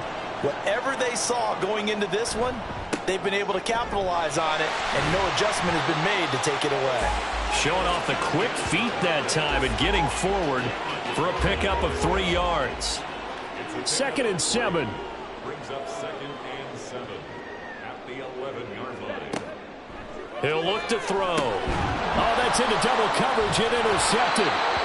It's Deontay Banks with it. And the Saints are going to take over once again, and they'll have it at their own 8-yard line. And that's a great example of ball skills right there, partner. You and I do a lot of games, and I can't tell you how many guys look to run with the football before they've intercepted it. So that's a nice job of focusing on the task at hand and coming away with the interception. Back out onto the field now comes the New Orleans offense. They got the ball now following a big play, keeping the other guys out of the end zone. Now they'll start deep in their own territory, 1st and 10. So after the INT, here's Mahomes. The completion, but they go in the wrong direction. A loss of yards, and now they're dealing with a 2nd and long.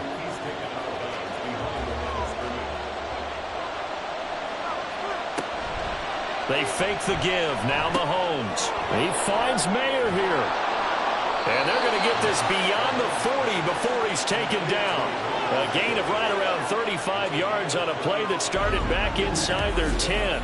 Just more of the same there, partner. Guys have just been running free in the secondary this entire game. No pass rush, a lot of passes completed. It's been an easy day for them. Just like that, out of danger and up past the 40 now for 1st and 10. From the gun, it's Mahomes. And he's going to be intercepted for the 3rd time thus far. Jalen Thompson picks it. That he brings this one back. It's a pick six and a Charger TD. Personal foul, roughing the passer, defense. How big is that penalty? Wipe out the INT. You'd hate to be the teammate that caused that penalty and wiped out the interception. You got to face that guy in the locker room. Not a lot of fun for you, and you hurt your squad. He gets this out wide to Gibbs. And he gets it inside the 35 and just shy of the 30. The Saints first down there on a gain of 11.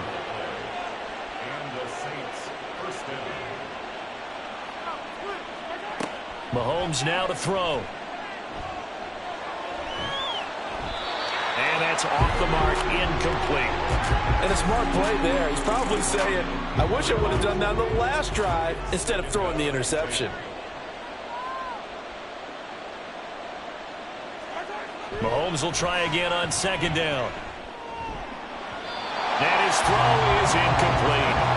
Well, the secondary's really struggled today, but that's a little bit of a measure of revenge, isn't it? And they just followed the basic rules. See ball, knock ball away, turns into a nice play. Mahomes to throw once more. He's going to let this go. Back of the end zone. And unable to connect. Incomplete. Now give them credit. They took their shot, but it's going to bring up fourth down. After what they faced during this game where they've given up a ton of yards downfield, there has to be a measure of revenge right there for the secondary. They've been shredded throughout the game and finally forced an incompletion. And his kick is indeed good, and that will extend their lead even further. Well, they're able to come away with the interception, Charles. They aren't able to move the ball all that much. However, they do get 3 out of it with a field goal. Yeah, and anytime you do force a turnover, you have to come out of it with points. Everybody wants 6. They'll take the 3 there. Now it's their opportunity to do it again. And no chance to get away as they'll get him down at about the 17-yard line. Here's the Los Angeles offense as they get set to take possession. And the last time out, they had the good drive going. You get in the red zone. They throw the interception. Not their first pick of the game either, so we'll see if they're more careful, more cautious here on this drive. Yeah, nothing worse than repeat mistakes, right? You end up coughing the ball up. You end up throwing a pick. Everything goes awry. And now, points don't go up on the board. I just heard a fan scream out, I thought the idea was to score points. Yeah, they're getting a little restless, too. On second down, a run with Etienne. And that one blown up quickly as he's going to be stopped before he could even get started. That's a big loss of 3, and it brings up third down.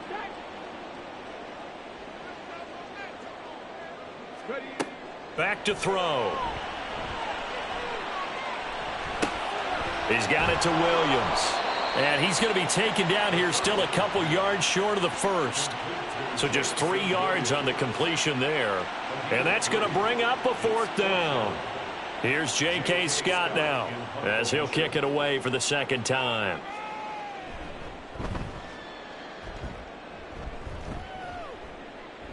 And the fair catch is made at about the 27-yard line. So a change of possession here on the punt. And they will take over 1st and 10. The Saints offense on the field ready to get their drive started. This is sort of what you would call a put-away drive, isn't it? They score here, especially a touchdown. And it's out. He put it on the carpet and picked up by the Chargers. And they have the football and will set up shop at the 33-yard line. Well, you had an offense working with a comfortable 2-score lead here in the third quarter and certainly doesn't feel as comfortable now following the turnover. Yeah, you're right about that because now the nerves start to come into play a little bit. You're a little bit jangled. You don't want to give your opponents any avenues to get back into the game. What you'd rather do, put up signs that say, roads closed. And the L.A. offense ready for this next possession. They were forced to punt last time, and I doubt sincerely that they'll have to punt here because they're gifted with terrific field position. I don't even want to think about the idea that they would end up punting starting with this type of field position. Neither do they. Great starting spot, great opportunity to run your full playbook. If they want to take a shot here, they can go ahead and do it. A good pickup there, 26 yards. 1st and goal, and they got to be thinking a chance to get right back into this football game. And they'll try to run the option here. And he takes it in for a Charger touchdown. his third touchdown of the game, number 11 on the year. And the Chargers are able to capitalize on the forced fumble by turning it into 6 points. And maybe that was just a case of completely overlooking the guy holding the football. It certainly felt like it, didn't it? Because on my checklist, okay, as a defender, QB's last. running back, fullback, heck, jet sweeps nowadays. Before you even get to thinking about the quarterback might actually keep it. They'll try and throw for it. It's complete, and he'll wind up short of the goal line, so they will not be able to get this back within a score as this remains a 10-point differential. I don't know about you, but I can't wait for a few years of 2-point tries and see what the data tells us, because a lot of teams want to throw the ball in this situation, this time unsuccessfully. I just wonder if maybe running the ball might be the way to go. With it moved up from the 3 to the 2, you would think maybe a few more attempts at running. I think stats over time may bear out that running the ball will at least be the equal of throwing it in that situation. Taken at the goal line. And his guys will get the football right at the 20-yard line. Jahmyr Gibbs and the rest of the offense headed back out. He is hoping to find the end zone for a third time, and we sit now in the third quarter. And nothing would excite him more, but I think even more so, his offensive line. Anytime you've got a guy scoring that many times, that means you've done a really nice job in front of him. You're always giving props to the big fellas up front. It's always a good idea. Those are some massive men. From the 26, they'll line up on 2nd and 4. At the 26-yard line. Looking to throw is Mahomes. Tries the left side and finds Olave. A 6-yard pass on back-to-back plays. Picks up the first. First down, Saints. Out of the gun, they'll give to Gibbs. And he is met at the line of scrimmage, and he goes down right there. Officially no gain on the play, and it's 2nd down. And as they come to the line, they will not be able to get off another play as time has run out on this third quarter. We'll return with more after this. This is the NFL, and it's on EA Sports. Back now at SoFi Stadium in Inglewood. It's the Saints. They'll be looking to expand their lead here. They've got the football as we start the 4th. So they'll get 8 out of that completion, and now it's 3rd and 3. Throwing now is Mahomes. Chargers able to get the pressure and bring him down. Devin White with a big-time sack on 3rd down. It's a loss of 7. Here comes the Saints punter now as he's on to punt for the first time this afternoon.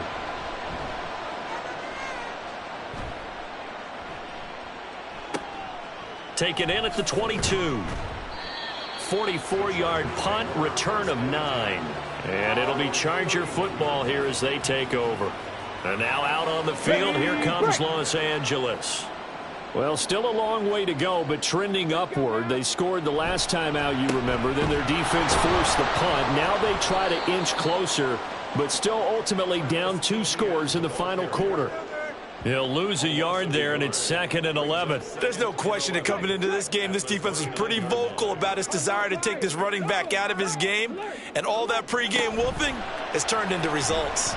Oh, he's going up top for Wilson. It's caught inside the 25. Touchdown, LA. Garrett Wilson, 71 yards. And the Chargers have made it a 1-score game again here in the 4th. No, we're not cheering. No, we're not rooting. But I am excited about this. I know you are, too. We got a ball game again after that big-time strike. Big-time strike, and you are right. Don't go anywhere yet. This thing's not done. Dicker down to tack on the extra point.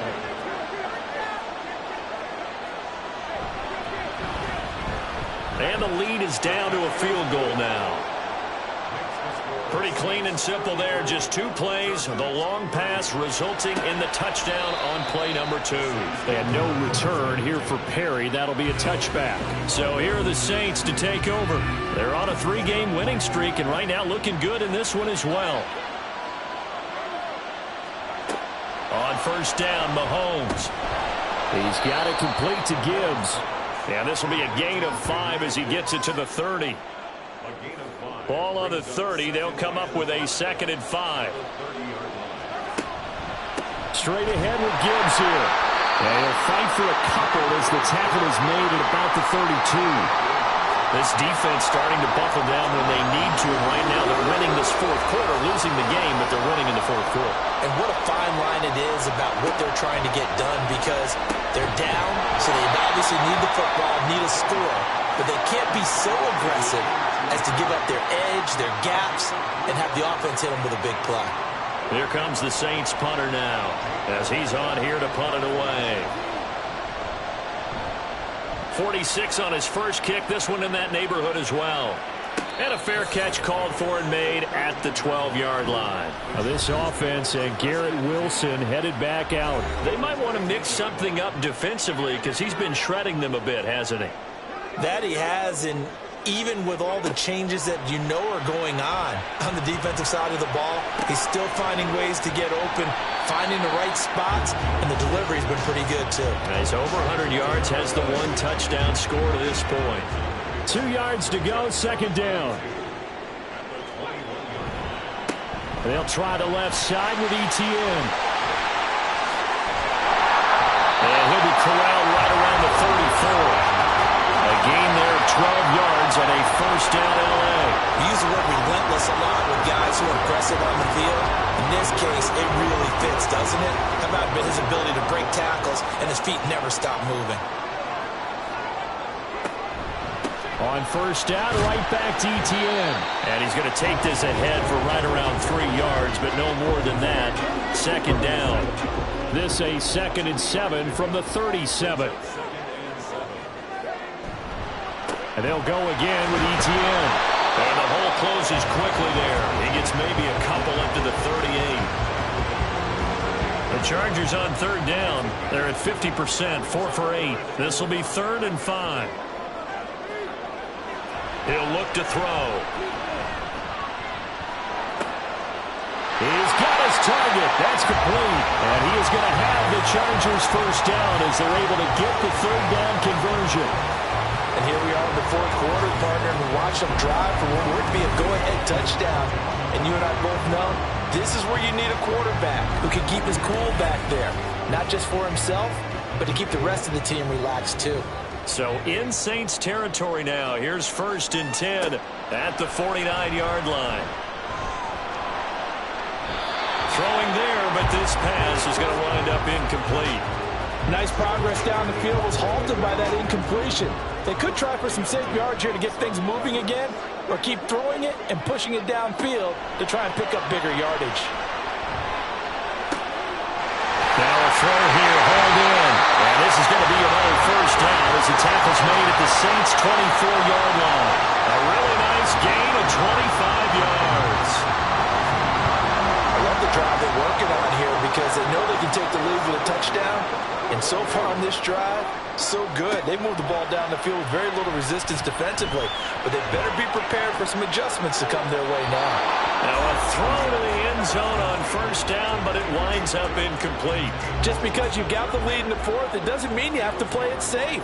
I like the aggressive play call there to push it downfield. That time, it didn't work out. And it's caught. Touchdown! Garrett Wilson with now 2 fourth-quarter touchdowns. And the Chargers have moved out in front here in the fourth quarter. There it is, partner. You see it. 4 fingers. What does that mean? Fingers. That signifies the fourth quarters here. That's right. Who's going to dominate? Usually both teams are holding them up. We own the fourth quarter, what we found out so far. 2 touchdowns here, and now they've taken the lead. Yeah, second one putting them in front. You know what I see on the other sideline, though? It seems like they've tensed up, had that lead. They were playing not to lose it, and they've lost it. That's a great observation. When you play not to lose, you usually don't win. Now, though, they'll have the opportunity to respond. The kickoff team on the field now as they will send this one away. From a yard or 2 deep, here comes a return. And all in all, pretty solid return. Nearly got it to the 35. They'll mark him down officially at the 34. Out onto the field comes New Orleans. And they will be looking to answer the touchdown their defense just surrendered. Still a good chunk of time remaining here in the fourth quarter and a chance to regain the lead in a tight one. Mahomes now on first down. Short throw, and that's hauled in by Mayer. And he'll be taken down, but not before he gets into enemy territory. 19 yards there on the catch and run. When you get a big tight end like this, sometimes it takes more than one man to bring him down. Oftentimes, your best bet, just jump on and hold on and wait for your teammates to arrive to help get him on the ground. Trying to run inside, but nothing there. No gain on the play. It'll be second down.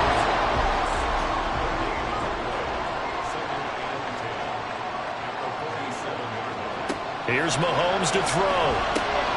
Into the hands of Perry, complete. And he's brought to the ground with another first down at the Chargers' 27-yard line. A good pickup there of 20 yards.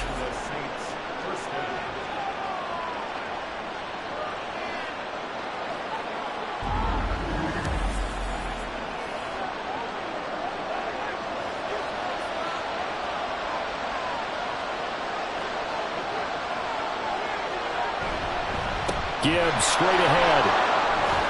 A nice little juke. And some determined running there as he'll pick his way down to the 12-yard line. 60 yards rushing for him now as he's carried it 13 times. From down at the 12, it's 1st and 10. Now here's Mahomes. And he's got him. It's caught in the end zone. Touchdown, New Orleans. Tank Dell. A 12-yard touchdown grab. And the Saints answer back with a touchdown of their own to take a fourth quarter lead. Plenty of scoring here of late, and our lead changes hands now in the fourth quarter. Yeah, they just gave up a touchdown the other end, so they knew that with time getting short, they had to put something together here. And they were able to do so and retake the lead right back. The point after, good by Groupie. And that gives them a 3-point lead. The drive summary that time, 5 plays. And it ends with a touchdown for New Orleans. After the touchdown, here's Groupie to kick this one away. And here comes a return from just beyond the goal line. And the decision to bring it out, not a good one, as he's tackled at the 15. The Chargers getting set to go. We certainly have a good one on our hands. They're trailing after that last touchdown, but now a chance for this offense to try to snag that lead right back here in the fourth quarter. There's a ball thrown right side and complete. And he'll be taken down, but they've got this one up to the 35-yard line. Ball up to the 35 now as they come up on 1st and 10. He'll drop to throw. Finding Williams once more, complete. And getting this just shy of midfield, they'll spot it at the 49. They'll come up 1st and 10 here. Back to throw here. He'll get this out to the flat for ETN. And he'll get it down to the 47 here. 3 points separating these two sides with 2 minutes left to go in the fourth. So it's Charger football as we welcome you back from the 2-minute warning. They come up on a 2nd down now in a game that looks like it's going to go down to the wire. The throw over the middle taken in. Now you're right on the edge of field goal range. You still got time, but get up to the line of scrimmage and get set. Plenty of time. All 3 timeouts still remain. Here's 1st and 10 now. Back to throw. Going right back to Wilson. That completion helps out in a nice way. Now they can take a little bit more time, but guess what? They've got to make sure on their throws that they see it open, not just anticipate it. Now a throw here to his running back. And this is going to be another first down as the tackle's made at the Saints' 24-yard line. He'll look to throw. ETN bringing in another one. Got Josh, given the time and the short game, would he have been better off just dropping that? Yeah, when you look at the clock, you think so. But it's hard to get a receiver to drop a football. They're trained to catch everything. At the 20-yard line. 2nd and 6 coming up. They'll look to throw. Escaping the pressure right. And he can't get a throw away. He's taken down. A big play needed, no doubt. 3rd and long. That is caught. And he will be brought down at about the 6-yard line. Now the Chargers will use the second of their timeouts as they get it with just 19 seconds left on the clock. And the hole closes quickly here. He can fight only to about the 4. Holding. Offense. Here's 1st and goal. That's on the tackle, Braden Smith. Etienne up the middle. And he's going to be brought down just shy of the 5 at the 6. And with just inside of 10 seconds to go, they'll burn their final timeout. 9 seconds left. That's a really nice job by them picking up the run blitz and detecting it and blocking it and turning it into a nice run. And a lot of times you think if you blitz a running play, you're going to smother it. But a lot of the blitzers, they come in a little bit high. They don't have great leverage, and they're easily blocked and turned to the side. The Chargers field goal. A 23-yard attempt. And his kick is right there. It's good, and they will tie this game here in the final seconds. Well, you talk about clutch. That one was right down Broadway, and this game's all even here in the 4th. Yeah, he didn't leave any doubt, did he? Good snap, good hold, dead center. Almost like a big-time golfer in a major, firing at a pin from the fairway, trying to win the tournament going down the stretch. This is 1st and 10.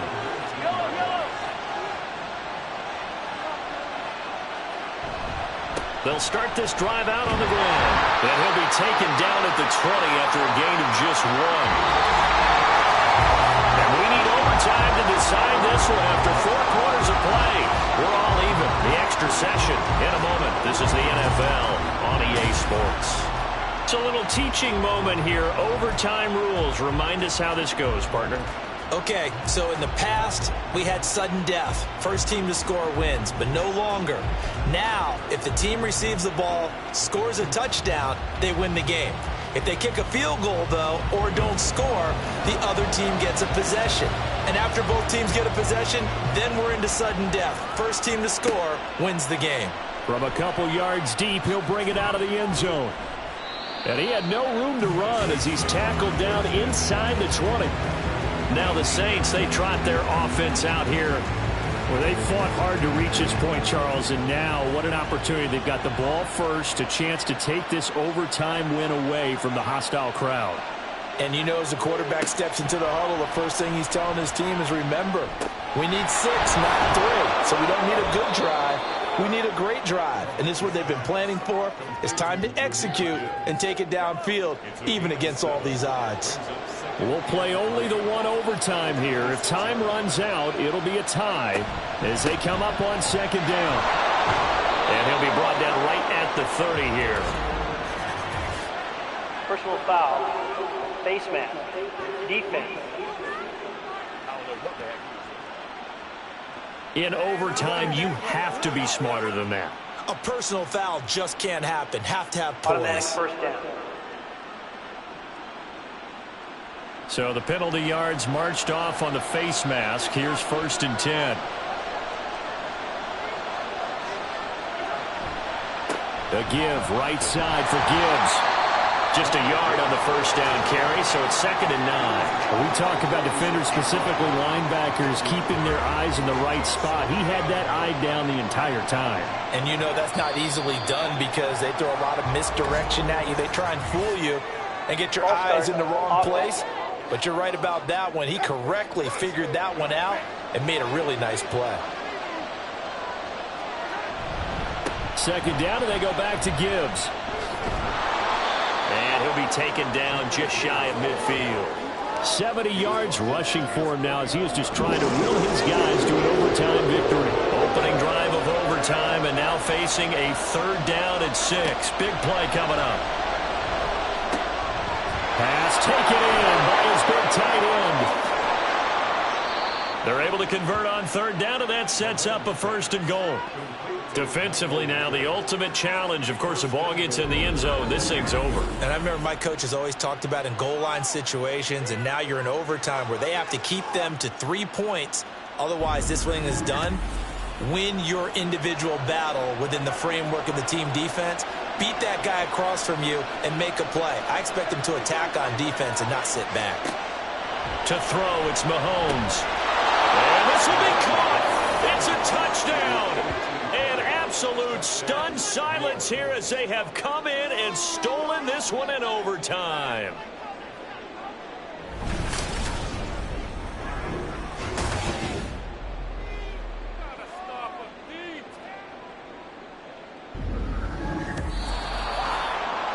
Charles, normally when you see a group score this many points, it's a complete blowout. But instead, they needed every single one of those in this close, high-scoring affair. And, Brandon, I'm still on the edge of my seat after that one because when you have that much scoring and it still comes down to a one-possession game at the end, that's not something we see very often. And in this case, these offenses, they brought it. The defenses, they're going to need some work going forward.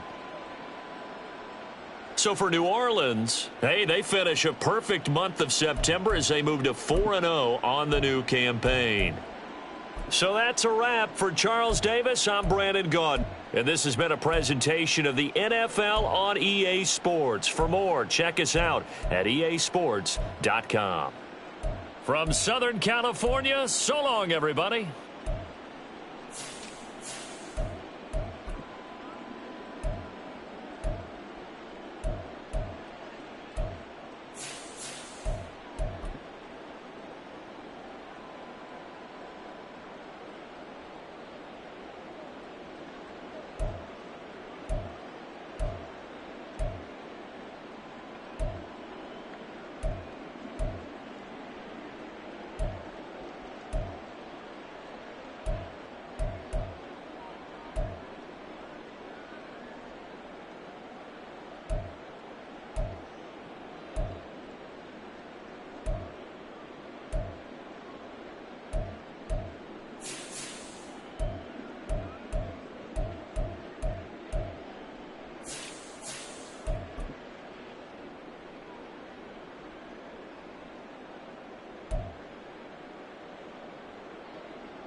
It's week 4 of the NFL, and this one features Chase Claypool. He's going to be a busy man in the passing game. It's the Falcons and the Steelers, and it kicks off next on Madden NFL 24.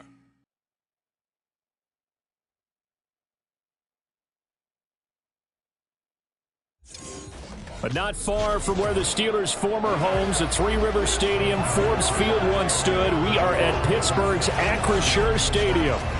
Today it's week 4, and we've got what should be a great one here, as it'll be the Atlanta Falcons taking on the Pittsburgh Steelers.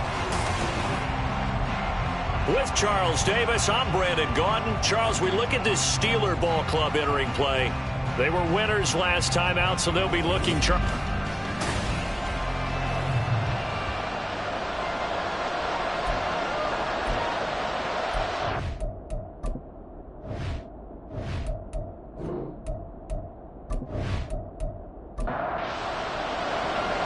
is in the air, and the NFL season is in full swing, and we're underway here in Week 4.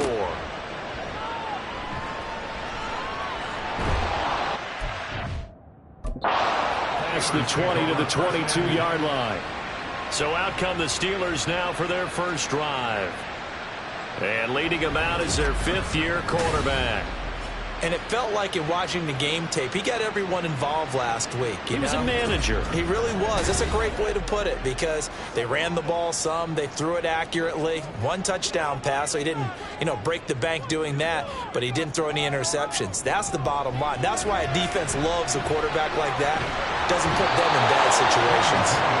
Disrupting that play and dropping him was Arnold Ebiketie.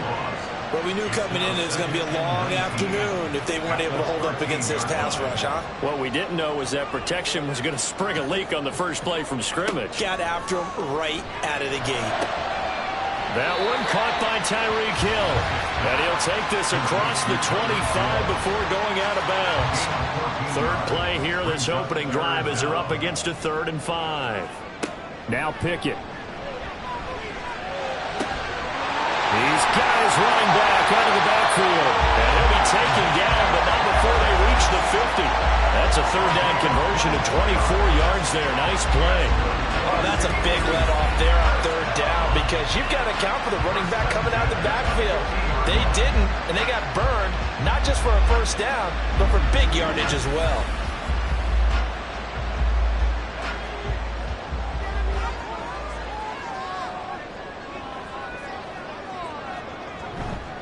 And they'll run for the first time with Najee Harris. And he'll fight forward on the straight-ahead running for just a couple of yards. 2nd down. A look at the numbers for Harris in last week's game. 20 carries, 61 yards, and a touchdown. They've lost a bunch of games in a row now. They've got to start thinking a little bit differently, maybe a little bit outside of the box. Find other ways to move the football. I don't know if you're going to do it through the air or maybe change up how you establish your run game. They try to throw on 2nd down, but this one is incomplete. An incomplete pass on that last play, and that means they'll need to come up with something here on 3rd down. From the gun, here's Pickett. And that will be incomplete. A lot of times it's that first read that you have. Maybe you get it in pre-snap. He locked in on his target, but he was covered quite well, and that one's incomplete. He was called on 3 times in the win last week as his first one here's away. And this is going to hit the goal line and continue on into the end zone for a touchback. So here come the Falcons now to get the football for the first time. And leading them out, their signal caller. Now it is 4th season in the NFL.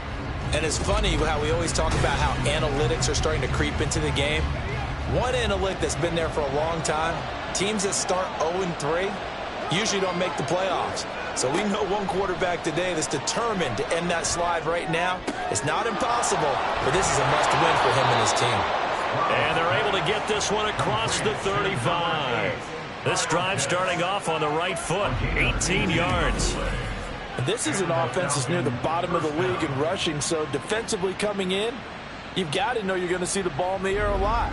And that time, it's a completion and a first down on this opening drive.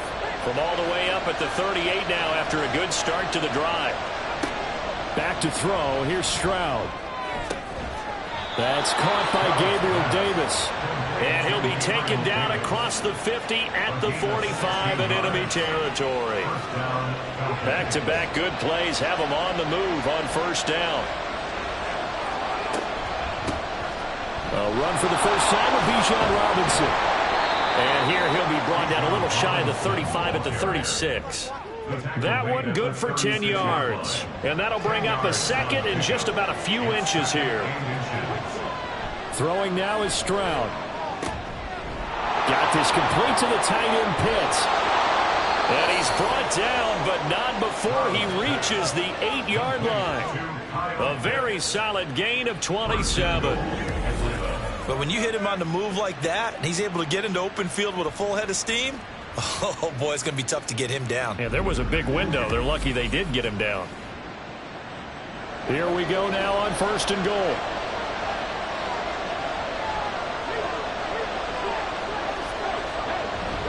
They'll run with Robinson. And he'll be stopped just outside the 5 at the 6.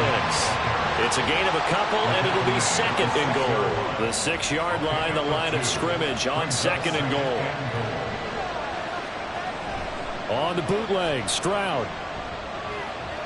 Being chased out left. And he'll take this beyond the line of scrimmage as he slides to a hole. It's just a gain of a couple there on the scramble, and now it's 3rd down.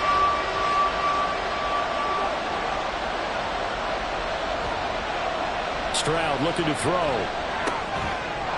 To the goal line, but it's incomplete. Brandon, we saw these defenders flying to the football in their win last week, and nothing has changed. They're still moving around quickly and forcing incompletions.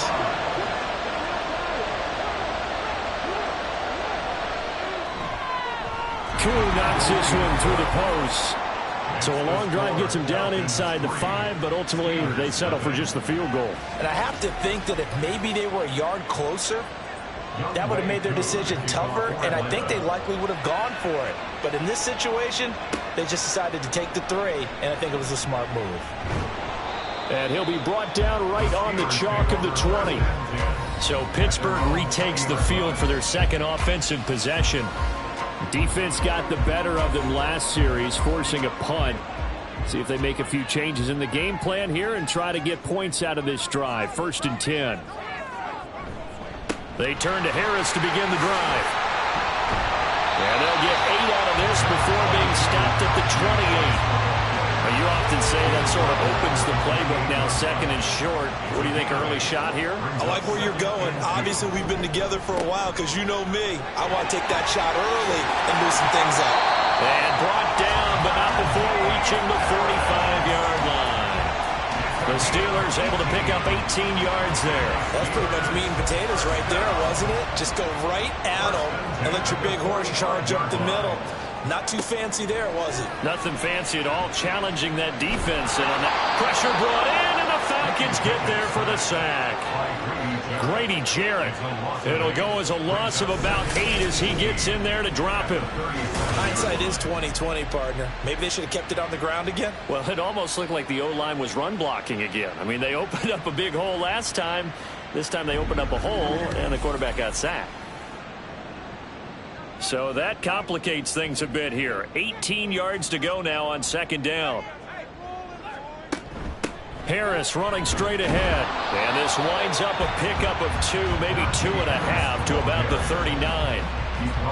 How to approach this. 3rd down and 16 yards to go.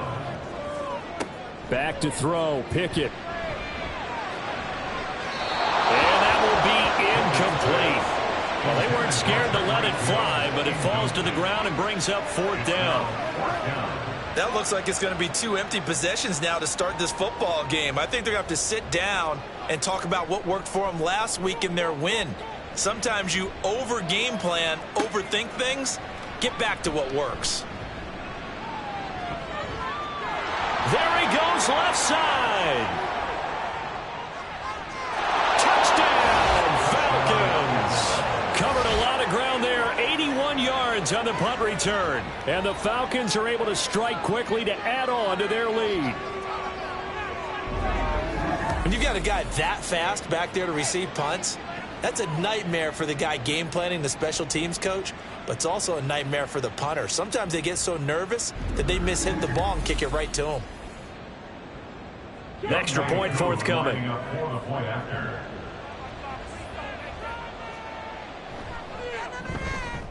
He's got it, and now it's a 10-0 lead here in the opening quarter. Well, it's no secret. That's why they have him return punts. He has the capability to take them back, and he did so there. So an early 10-0 lead for them now as they kick it away.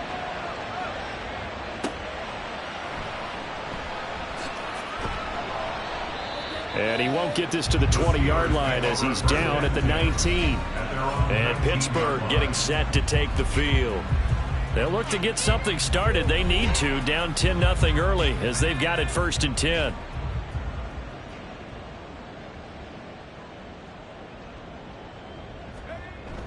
They'll start the drive with Harris. He'll be dropped at the 25 after a gain of 6. A quick burst there, and he nicely bit off a pretty decent gain. This 2nd and 4.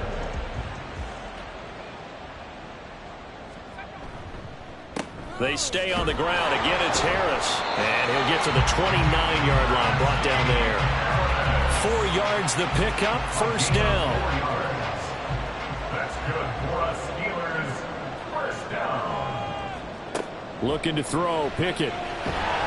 In trouble, and he's taken down. Devin Lloyd. The blitz works to perfection as he gets in there to dump him for a loss of 8. These sacks now, they're starting to pile up, Charles. And that front 7 defensively, they've had their way with this offensive line. And I think at this stage, we have to start thinking about different play calls. We've got to start helping this quarterback out because the entire game he's been under siege. I don't care what the down and distance. They've got to get the ball out of his hands a lot quicker. On 2nd down, this is Harris. And he'll get about 6 up to the 27-yard line. That was another good run, and he's having an excellent day. And right now, I don't think his team can have any more confidence in handing him the football. Throwing on 3rd down, here's Pickett. And going deep for Hill. That's going to be knocked away and incomplete. I like the fact that he took the shot deep downfield. Even if you don't get the catch, maybe you get a defensive penalty and pick up the yardage that way. The Steelers send out their punter now as he's on to kick it away. And he's getting a workout here in this 1st quarter as he gets it away. So possession goes over here on the punt. And the Falcons will be taking over 1st and 10. Kyle Pitts returns to the field along with the rest of this offense for the upcoming series. There's a lot of talk in training camp about him getting off to a hot start this year, saying that they needed that. Well, he's done it through the 1st month. It kind of reminds me of one of those great musical groups where one person has their name out front, then they have the backups, right? He's the guy out front because the backups, they're doing what they're supposed to be doing, but we're going to the headliner each and every time. And that's not easily done because, you know, all the defenses are kicking towards him right now. That means he's fighting his way through traffic, finding ways to get open, even when he's not supposed to. And he's free going down the left side. It's a foot race. And he's going to take this all the way down to the Steelers' 36-yard line. 56 yards rushing for him now on just his first 3 carries. And you talk about great blocking up front. I don't think he was even touched, not a finger on him, until he was brought down to the ground. I think we heard the whoosh as he went by, didn't we? Right through the gap. No one there, as you outlined. No one touched him at all. A free sprint into the secondary. Yeah, that's what you call breaking free right there. Stroud now on 1st and 10. Open man downfield is Davis. And they do get him down, but not before he's able to slip it inside the 5-yard line. That goes for a gain of 31. Despite writing it down on my notes, I never give enough credit to the offensive line, and we have to here. The protection, that's what made this play a success. Quarterback had to wait for his crossing route to develop, and that takes a little bit of extra time. Excellent job by the big fellas up front. So 3 plays already 1st and goal, and they are wasting little time. Stroud. Buying time to his... And he is into the end zone for a Falcon touchdown. C.J. Stroud with touchdown number 7 on the year. And the Falcons are able to extend their lead.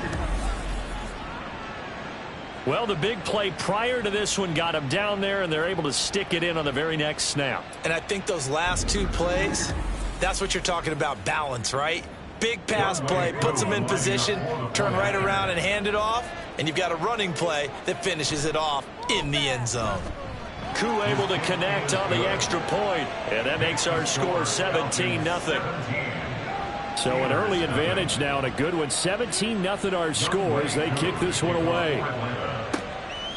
From a yard or 2 deep, here comes a return. And in hindsight, probably should have taken a knee as he only gets this out to the 16-yard line. And now out come the Steelers. They find themselves in a good-sized hole here, and a good-sized hole early on in this game as they come up on first down. Pickett, he'll look to throw it. That is incomplete. No coverage bust by the defense here. They did a nice job accounting for everybody, and that led to an incompletion.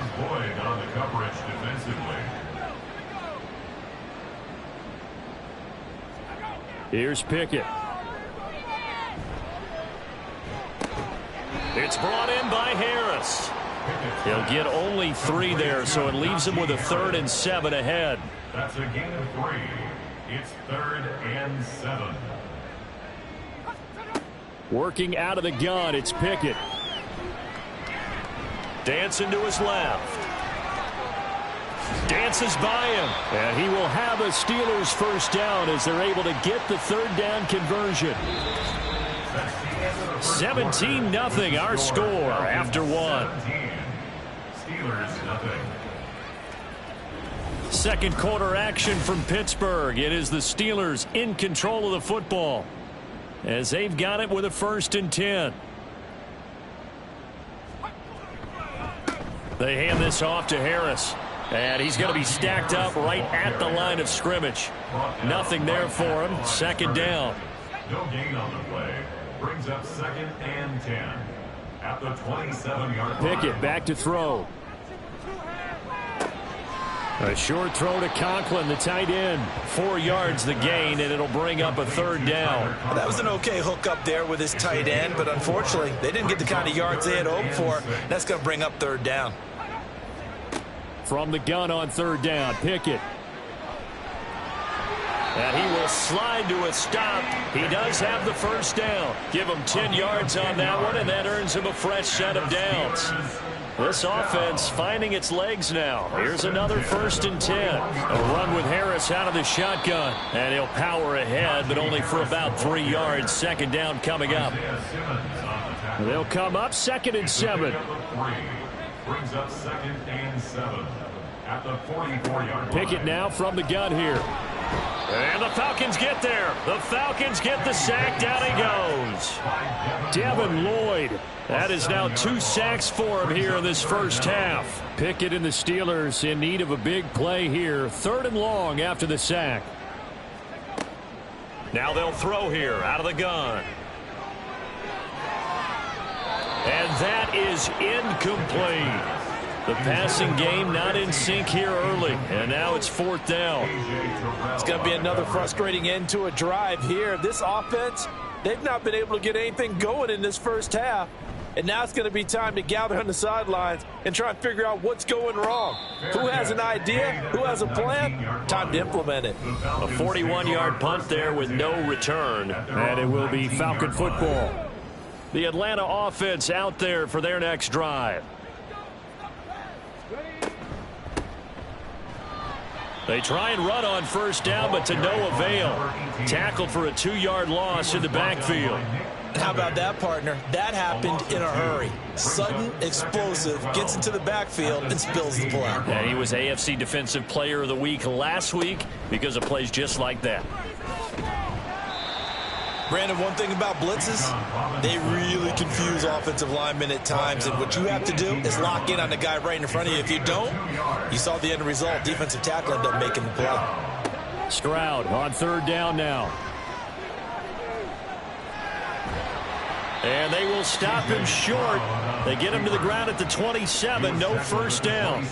So he got 9 yards that time, but he needed 10. And it brings up 4th and 1. That looked great when he first took off because, in my mind, there was room to run, and he had the marker in his sight. But I certainly didn't expect him to close so quickly, and neither did he. They got to him just in time, and now that forced him to make a decision with his 4th down call. Now Hill to return it. They call that a punt of 38 yards officially. And the Steelers will go on offense here, 1st and 10. And Pittsburgh getting set to take the field. And we don't want to call this desperation time, especially in the second quarter, but you're down. You don't want to. No, but let me finish. Okay, my bad. You're down 3 scores already. You've done nothing offensively, nothing on the scoreboard. That's not a good combination. I think you just called it. I think you just called it desperation time. I think you did. But let's face it. You mentioned this to me in a break earlier in the game. The energy level hasn't been there right from the start. We've noticed that they've got to find a way to get on their toes and start punching instead of retreating, to use a boxing analogy. Pickett will look to throw it here. Oh, this is intercepted, intended for Hill. Picked up by Jesse Bates. And the return here will go to the 31-yard line.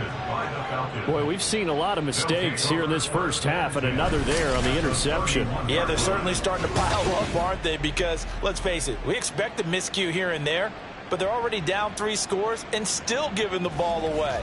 If they want to get back into this one, they've got to take care of the ball, because right now the way they're playing doesn't say a whole lot for their chances. Bijan Robinson leading the offense out for another drive. And he's well on his way to a 100-yard game. He's already more than halfway there. We're only in the second quarter.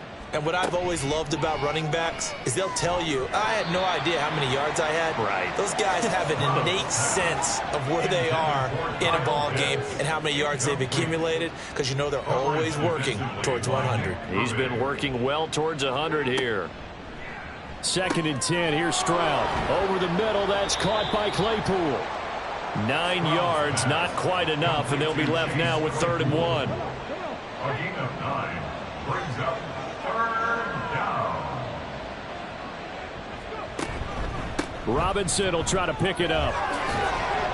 What a great effort there. He's going to get this inside the 15. And they'll spot it at the 13-yard line. Nice run. 68 yards rushing for him now, and he's carried the ball just 5 times.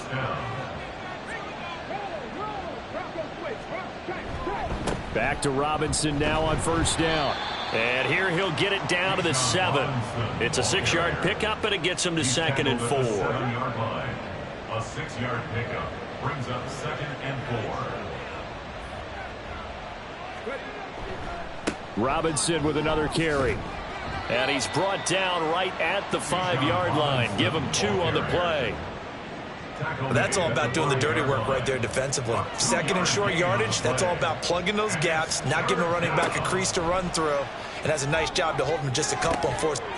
And this is caught for a Falcon touchdown. Chase Claypool, a 5-yard touchdown. And the Falcons are able to add on to their first half lead. An out route there for the score, a quick out route there for the score. Yeah, you're not really surveying the defense on this one. You're just counting on timing, making this play happen. 1-2, ball's out of his hands, knows where he's going, just puts it to the outside. Touchdown. Extra point by Koo, up and good. And the route is on here in this first half. Young Wei Koo to kick off for Atlanta. This taken in at the goal line. And some good special teams coverage as they bring him down just outside of the 15. Najee Harris and the rest of this offense work their way back onto the field. He's doing his thing. He's got some good yardage, but his team right now in the second quarter, 0 points. Just not a complete formula. Half of it's there, being able to run the ball and set the tone. Wonder if they may have to go to some play action, throw off the run game, and try and get the ball in the end zone. I was just going to ask you that same thing. Maybe you use that run now to set up the pass, right? I would think so, because the run has been very effective for them. Pickett. A quick throw there is incomplete. Well, for incompletions at 1st and 2nd down, it certainly seems like a reflection of what we've seen so far in this game. The defense, quicker to the punch so far. Let's see if they can get something going here on 3rd down. And they're going to get this beyond the 40 before he's taken down. A gain of 26 on the third down conversion. That's good for a Steelers first down. First and 10 at the 42. Now a first down carry for Harris. Trying to keep those big legs churning, but he's going to go down in the backfield. That's going to go as a loss of 4, and it'll be second down.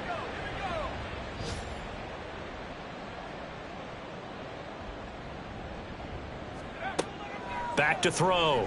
Pickett. And he drops it incomplete. And their struggles continue here. All right, help me out here a little bit, partner, because what I'm seeing is a passing game that's just struggled to complete anything. No rhythm, no timing. Seems like every pass is also contested well. So give some credit to the defense. Oh, he had a man open. He overshot him. It's incomplete. That was a chance for the breakthrough. He's got a man running free, and you've got to be able to put that on him. But instead, led him too far, incomplete. So they're forced to punt on 4th as this one's away. Taking it about the 16.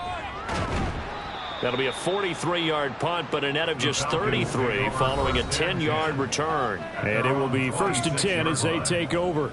So here are the Falcons to take over on offense. They are trying to snap that 3-game losing streak. On top so far with the football here, first and 10. Short throw caught by Pitts. That's good. The completion there for 7 yards, and it's second down. Well, that's always a good place to throw it just because he's one of the biggest targets not only on this team but in the National Football League. And you and I both know the quarterbacks love these large-bodied tight ends, and why not? Nowadays, they're really wide receivers who are just taller and have a little bit more weight. These guys catch the football, make big plays downfield. In the old days, we wanted them to block.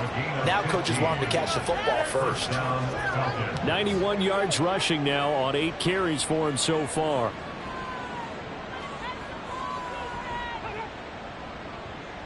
They'll bring the tight end in motion right here. On first and 10, it's Robinson. And he'll work this forward for about 3. It's second down. Not a huge carry there on first down, but not all of them will be. But still, all in all, a positive play for the offense. It's all about picking up at least a few to set up what you're going to do here on second down. And he'll get this down only to about the 46. Just a couple on the ground there. That's going to bring up third and about 6. 2 minutes remaining in this first half of football. And the Steelers now in the nickel here on third down. Here's Stroud. And he fires one, but incomplete. It certainly didn't appear that that's where he wanted to go with the ball initially, so he tried to get something out of it by dumping it off to his running back unsuccessfully. So on now is the Clemson man, Bradley Pinion, to punt this one away. And this one will not be returnable as it sails out of bounds. And Pittsburgh getting set to take the field. See if they can put this drive in the end zone, Charles, because it's been a little bit of a rough go at times. They've had to punt the football a ton in this ball game because of stalled-out drives. So are you saying that you're kind of tired of seeing the punter run out there and do his thing during this game? Is that what you're trying to say? Yeah, well, I mean, I'm okay with it. I have a feeling that this offense, they don't want to see the punter again. And frankly, the punter doesn't want to run out there anymore himself. He would love to see his offense put together a drive and give his leg a rest. Now Pickett. Open man here is Conklin. And he'll take this to the other side of midfield before going out of bounds. 25 yards on the play. And the Steelers first down. First and 10 at the Pickett to throw on first down. Well, he short arms that one just a bit. It's low and incomplete. Well, this defense is certainly organized and playing off of each other because the rush is providing pressure and the coverage is forcing incompletions and capitalizing on mistakes. When you get every level on defense hitting it once, you get first half scores just like this one. Now they face a 3rd and 10 after back-to-back incompletions. Now Pickett. Steps away to his left. And he gets this inside the 35-yard line. Good coverage downfield led to him taking off, picking up the first down on a 13-yard run. First and 10 at the 34-yard line. Looking to throw. Pickett. And this is dropped. Oh, it's incomplete. He had a big gainer in his sights, but he could not reel it in. Here's 2nd and 10. Throwing again. Pickett. Setting up the screen, Harris. 5 yards. Now it's 3rd and 5. Boy, that was certainly well read defensively. And the key to any screenplay is space to work. And there was none to be found there. And they tackle it for just a short gain. And on 3rd and 5, this will be the 8th play of the drive. Back to throw. Pickett. Finding Harris on back-to-back plays. And he will reach the 5-yard line before going out of bounds. They're able to convert on 3rd down, and that sets up a 1st and goal. Pickett, he's going to throw it again. And caught in the end zone. Touchdown, Steelers. A great play there. His first touchdown on the year. And the Steelers are on the board here in the final minute of the first half. Now the scoreboard still does not look good, but at least they polished off that goose egg. Yeah, they've been thoroughly outplayed in the first half. Finally, a little spark of life, but it's going to take a lot more to add to that flame for them to thoroughly get back into this one. Point after, right down the middle. And that'll make it 24-7. This fielded right at the goal line. And he'll go down as this drive will start at the 25-yard line. Bijan Robinson and the Falcons back onto the field. First month of the season, those numbers pretty solid. Does he continue that? I think so, because when you come out of the gate this strong, that means that you have planned for it and you like the results that you're getting. So I wouldn't have any doubt that the head coach, offensive coordinator, actually called him in and said, look, you're our guy, okay? We're going to continue to stick with this as long as we're winning games. You ready for the challenge? And then they presented it to the rest of the team. I think we'll see plenty of that as this season moves on. And I'm sure he said challenge accepted. Meanwhile, Stroud's throw taken in by London. And they get him down, but not before he takes it across the 40-yard line. So we reach halftime in what's been a fairly one-sided game so far. As we'll send you down to Orlando, and we check in with Jonathan Coachman for our EA Sports Halftime Report. Coach. All right, Brandon, we'll get back to you guys in a bit. But first, time for a trip around the league on this final weekend of September. We'll start over at Raymond James Stadium in Tampa. And that's been a back-and-forth game, all tied in the second quarter. From there, let's hop over to New England. Check out the Patriots at home in Foxborough. And they have the lead over the visiting New York Jets. Tua Tagovailoa has thrown a touchdown pass. Finally, let's get to Indianapolis to check on the Colts at home at Lucas Oil Stadium. And at the half, they have the lead over the visiting Titans. Jonathan Taylor, a touchdown run in that first half. This was an extremely one-sided first half. One team showed up, ready to go. The other's been in a daze thus far, but there's still plenty of time left for this one to tighten up significantly. All right, Coach, thank you, and we welcome everyone back for quarter number 3. The Falcons back to receive. They've got the lead, and they'll get this football as the second half gets underway. And we will not see a return to start the half, as this will be a touchback. So we get set to start this third quarter. Here's the Falcons offense now. And they've got the lead, CD. What do you expect from them in this second half? Well, I like what they were able to do on the ground in the first half because they had a lot of success running the ball, and I certainly think we'll see more of that. But I'd keep an eye on that defense, and I think their coaches up in the box will do the exact same thing. If they start to see one or two guys start to creep towards the line of scrimmage, that'll be license to take some shots downfield. Fresh out of the locker room, they hit him with a gain of over 20. And while we may be looking at the scoreboard, this offense certainly is not, because they're showing no signs of backing down, even with a 3-score lead here in the third quarter. I think they keep taking their shots. They've seen blown leads happen throughout this league. They don't want to fall victim to it themselves. On a determined run there as he's going to take this all the way down near the 40. Another strong gain on the last 2 plays. They've moved it a combined 33 yards. Yeah, another good run there. He's been such a big part of their success here this afternoon. And that last carry, it puts him over 100 yards now for the day. Well, they get to Stroud, nowhere to go, and he goes down. Nick Herbig in there to get him, and that is sack number 6 now for him on the year. And they need to work to at least get some of this yardage back after the sack. 2nd and 19.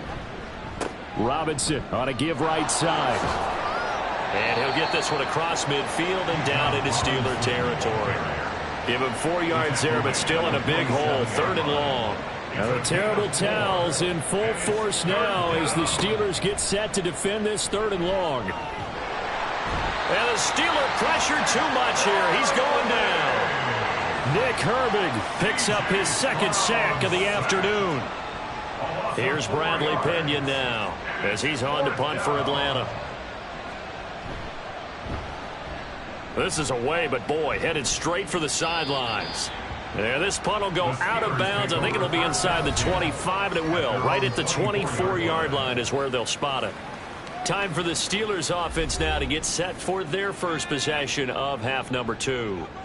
Pickett leads the Steelers up here with a fresh set of downs. At their own 24. Now, meanwhile, a pass that should have been intercepted, but it winds up falling incomplete. Now it's 2nd and 10. Brings up 2nd and 10 at the 24-yard line. On the give, this is Harris. And up to the 35 before they're able to knock him down. A gain of 10, good for a Steeler first down. I don't know what this says about me, but I love successful runs up the middle when the blocking is so well executed like that. And it doesn't matter whether it's zone blocking, whether it's a power scheme. When you have a blocker on a defender and the running back can read it, find the proper hole, and just go, sometimes a thing of beauty. Here now, 2nd and 4. They'll run again with Harris. And he'll be brought down right at the 45-yard line. 4 yards the pickup, first down.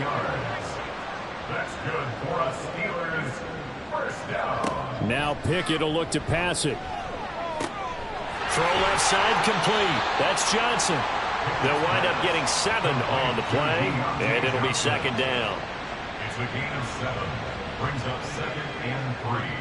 At the 48-yard line. Looking to throw. Pickett. Again, it's Johnson. And that's going to be good for another first down as the tackle's made at the Falcons' 38-yard line. That's another Steelers first down. 1st and 10 at the 38-yard line. They run with Harris. And he'll power his way forward for about 4 yards there on the first down carry. Oftentimes we praise an offense for their variety of being able to hit people with the run and the pass. But in this game, how about what we're seeing from the safeties? They are all over the field. Doesn't matter if they threw it or if they're trying to run it. I don't think we've ever awarded an MVU, most valuable unit, but you're right, it might go to them in this game. I like that, MVU. Well done. This offense in desperate need of a conversion as they come up on 3rd down. Back to throw. Pickett. Work in the middle of the field, and he's got a man complete. And that's going to be good for another first down as the tackle's made at the Falcons' 19. A sizable 16-yard chunk there. The drive continues. It's taken a while for this offense to get going. A little creaky at the start, but they're oiled up now. A nice throw there, and they're really putting together a good drive. They'll run with Harris. And they've got it inside the 10 at the 8. 82 yards rushing for him now as he's carried it 16 times. I hope we give enough respect to the big guys up front because they have been getting it done on this drive. The holes have been large, and they've been barreling through them, picking up first downs. And this is going to be intercepted. And the Falcons are going to get the football here as the ball will come out to the 20. Well, field goals probably aren't going to cut it at this point. This was touchdown or bust, and unfortunately for them, it turned out to be bust. Yeah, they're feeling like they've got to force the issue here, maybe take some chances they wouldn't have earlier in the game. But give credit to this defense. They've really stood tall throughout, and they come up with the interception in the end zone. Now the Falcons offense, they get ready to head back out here.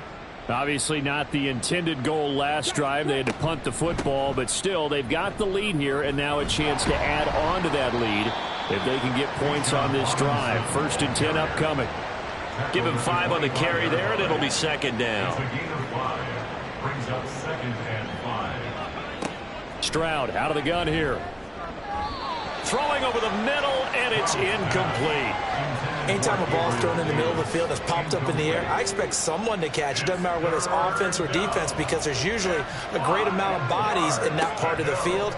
In this case, no one came up with it. The throw for Claypool is intercepted. Picked off by Joey Porter Jr. And they have possession, and they have it at the 38-yard line. Well, still down quite a bit here, several scores, but yeah, at least that's a start, Charles, getting the interception here. And look, we're still in the 3rd quarter, so this thing not done yet.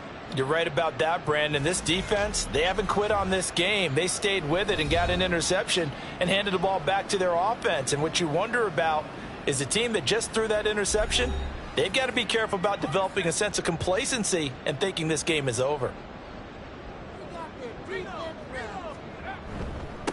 Harris, and they will only muster a yard here into the 38. Defenses always talk about earning the right to rush the passer on 3rd down, and you know what offenses want? Win 1st down so they can set things up for themselves better. And that wasn't helpful there. Not a big impact on 1st down. Now they fake the jet sweep there and a run instead with Harris. Give him 6 yards on the carry. It's going to be 3rd and 3 now. That's a gain of 6. Brings up 3rd and 3. Back to throw. Pickett. Completing it to the right side. Johnson. And he's going to get this down near the 20-yard line. The Pickett finding Johnson there. 1st down, Steelers. And you start to think if it's going to happen for these guys, it's got to start with this drive. Down 3 scores, they need to start making some inroads. And that'll help the cause there as they pick up. And in for the Steelers touchdown. A great effort there. His 2nd touchdown of the afternoon. And the Steelers are able to cut into that deficit. Well, if you've got him in your fantasy league, you like his production, his 2nd touchdown of the game. But right now, his team is trailing. Fortunately, he's playing pretty well and trying to keep him in it. Yeah, they might need a little more from him here. Yeah, I wouldn't be surprised if they continue to call his number. Right now, he needs his defense to step up and give him a chance. No going for 2. They'll kick the point after. It's up and good, so they claw back into it. 24-14 now. Just a 4-play drive that time. And it ends with a Pittsburgh touchdown. And this will not be returned. It'll come out to the 25. Here comes the Atlanta offense now ready to take over here. This now a 10-point game, so things tightening a little bit after that last score.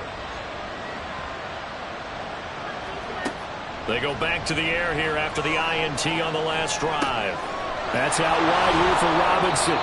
And he's going to be dropped following a pickup of 7 past the 30 to the 32.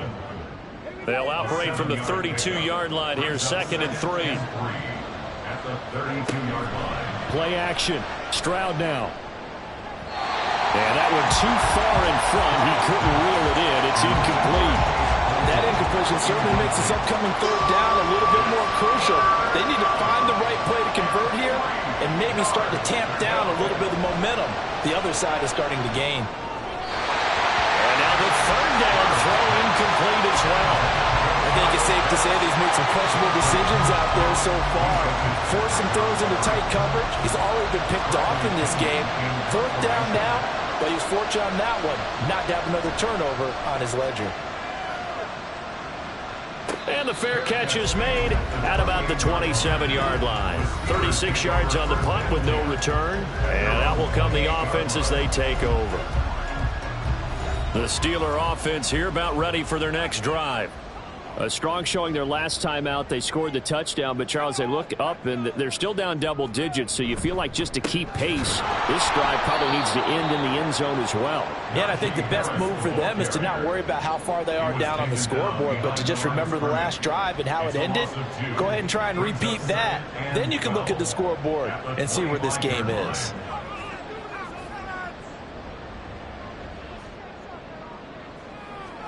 Second down, here's Pickett. And his throw here's incomplete.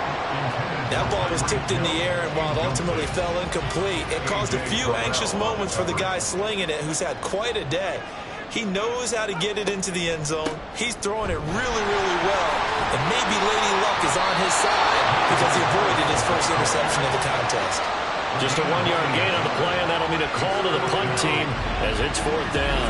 As much as I praise teams for being true to who they are, in this situation, I wonder if maybe they outguessed themselves a little bit.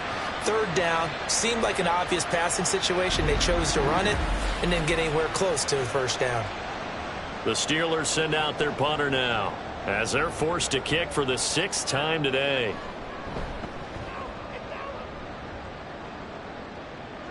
A call for a fair catch, and it's made at about the 23-yard line. So a change of possession here on the punt. And they will take over 1st and 10. About set to begin their next drive, the Falcons offense at the line. And our game's hit a little bit of a lull here, a little bit of a snag. Punts on back-to-back drives. And old school coaches don't necessarily mind that. Didn't turn it over, right? Didn't create a big play for the other team. Right now what you're looking for is, can you gain an advantage in field position? And that's what both teams are seeking right now. Yeah, they'll be seeking to gain that advantage here on this drive. From the midfield stripe, they'll look to throw. Well, they get to Stroud, nowhere to go, and he goes down. More than one defender there, and that's a loss of 5 on the sack. Got to assume this defense will be charging again here. It's 2nd and 15. And Stroud now to throw. It's incomplete. Took a shot, couldn't connect. I know conventional wisdom says, hey, don't get it all back in one play. But sometimes you go ahead and try to. They tried to get it all back on that one. Weren't able to do so. Now throwing on 3rd down there, but he cannot connect. Partner, the way this offense is marched up and down the field during this game, it's almost a surprise to see an incomplete pass on 3rd down, isn't it? Yeah, they have had their foot on the gas all game long, but here finally stalling out. The punt team on now as Pinion sends this one away. Fair catch called for right around the 11-yard line. It'll be a 39-yard punt, no return. And the Steelers are going to take over 1st and 10 deep in their own territory. The Pittsburgh offense at the line to start their next drive. Over on the sideline, hoping to hit that reset button between possessions. Last time out, they had to punt it away. This time, hoping to finish this thing off in the end zone. We have played 3 quarters. We'll return with more after this. You're watching the NFL on EA Sports. Back now in Pittsburgh. So now 2nd and 10 after the incompletion on 1st down. On the delay, here's Harris. They get 6. That'll leave them with 3rd and 4. I really like the vision he displayed on that play because he saw there wasn't a lane to completely break off a huge gain. So he found where there was the most space and got what he could. A nice dirty run that's a positive play for the offense. Pickett. And the throw there going to be incomplete. As a corner, you have to be able to run with guys step for step downfield or man coverage and make up ground quickly in zone. You have to put yourself in position to make plays just like that one we saw there. On 4th down, the punt team is on as this is sent away. Taking it about the 36. They'll call it a punt of 44 yards. The return was for 7. And it will be Falcon football. Atlanta now coming out on the field. Well, there are 2 scores on the plus side. Still time here in this 4th quarter, but maybe you start thinking about playing keep away? Yeah, I think here's the situation. You're not thinking touchdowns anymore. You're just thinking 1st downs. To keep up with your theme there, playing keep away, 1st downs, they can't touch the ball. Pretty good results here on the 1st down run as he takes this forward for about 6. From just shy of midfield, here's 2nd and 4. Back to throw. Here's Stroud. His throw incomplete. I like the calmness of how he played the ball here. No panic in his eyes as that throw arrived. Tracked it from the moment it left the quarterback's hand, and that's just where he needed to be to knock it away. Able to find the open man. That's complete. He's got a first and maybe more. Touchdown, Falcons. Chase Claypool. Halfway to 100 now with career touchdown number 50. And the Falcons use the big play to extend their 4th quarter lead. So on 3rd and medium, they dial up the pass, and it works to hit the end zone. And it's really not a surprise to me. That's a throwing down in the NFL because of how tough it is to run the football. But what offenses like to do is still show run formations to make them respect it and throw out of those. In this case, they took a nice shot at the end zone and made it pay off. Koo able to connect on the extra point, and that'll make this a 3-score game now. The lead moves to 17.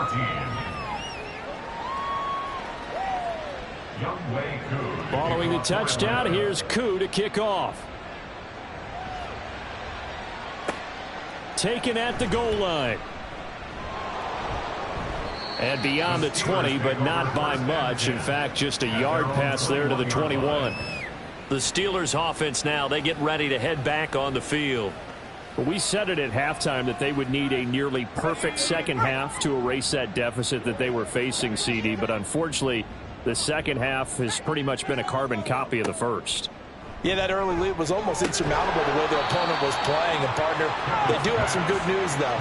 This one is getting close to being over, and they can try and hit the reset button starting tomorrow. Here's a 2nd and 5 now from the 25. Looking to throw. Pickett. They complete it to Hill. And down he goes, but he takes it up to the 40. That one good for 14 yards and a Steeler first. Well, those are the types of plays they probably wish they had made more of in the first 3 quarters. And this deficit going to be tough to overcome here in the 4th. But a nice first down and a pickup on that throw. Yeah, and this is where as coaches, you're looking for effort and execution. Even though the scoreboard is going against you, you want to find out who's going to fight, who's going to scrap, who's going to keep their heads up and continue to play. He gets it complete to Harris. And some strong running. And he'll be taken down, but not before he works it past the 50. Holding offense.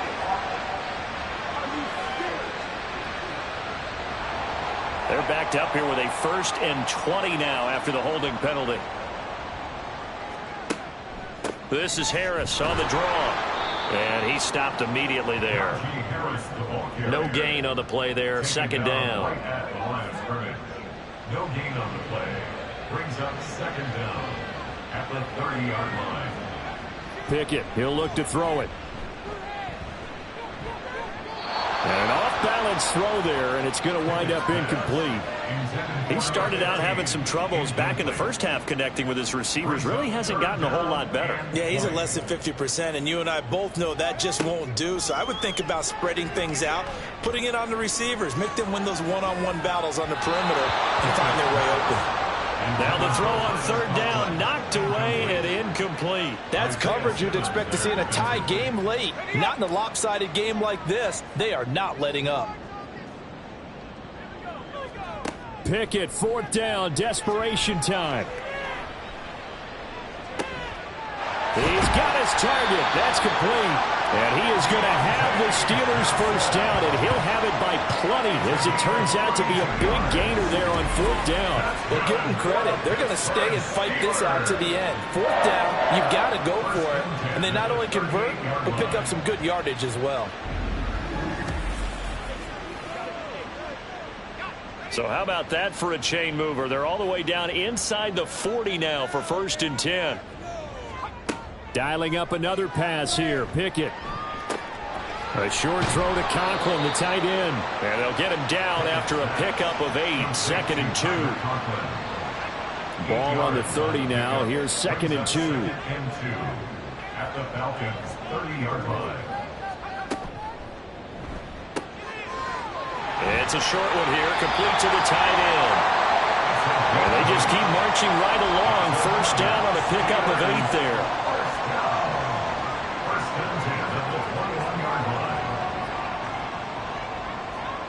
Pickett. And a flag comes in as that one falls incomplete. Now let's see who this is on. Defense. So a PI call going to cost him there defensively. What did you see? Well, I think it's the right call, partner, because sometimes we'll see officials kind of let them play. But by the letter of the law, that's definitely a penalty. And a missed tackle there as he pushes forward for a gain of 4. Now a 2nd and 6. 2nd and 6. They'll keep it on the ground. Harris again. And he'll be dropped at about the 11 after only a yard. Well, they certainly had success throwing the ball on this drive, and not as much running it as we just saw once again on that last play. Stopped after a very short gain. But I wouldn't abandon the run totally, because otherwise, pass rushers just tee off on your quarterback. Makes it very, very difficult for him in that situation. Now Pickett. That is caught. Touchdown! Tyreek Hill. An 11-yard touchdown. And the Steelers have got it back to a 2-score game here in the 4th.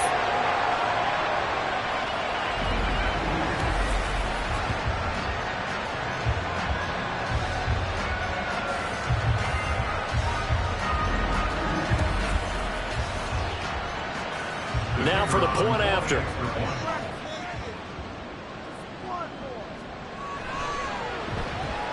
And the lead is trimmed down to 10. A pretty long drive that time. 11 plays all told. And it ends with a touchdown pass to Tyreek Hill.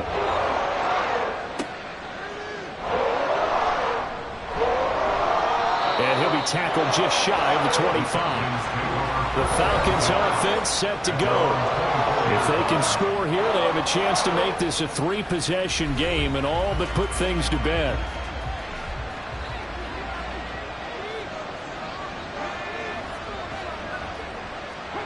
Stroud now on 1st and 10. Able to hit his target, Claypool. That'll go for a gain of 7, and it'll be 2nd down. It's a gain of 7. Brings up 2nd and 3 at the 31-yard line. From the gun, he'll hand this off. And he'll stretch out only about a yard up to the 42. Holding. Offense.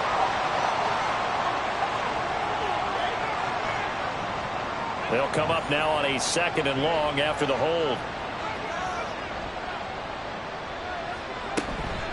Out of the gun, they give to Robinson. And he'll take it ahead to the 28-yard line.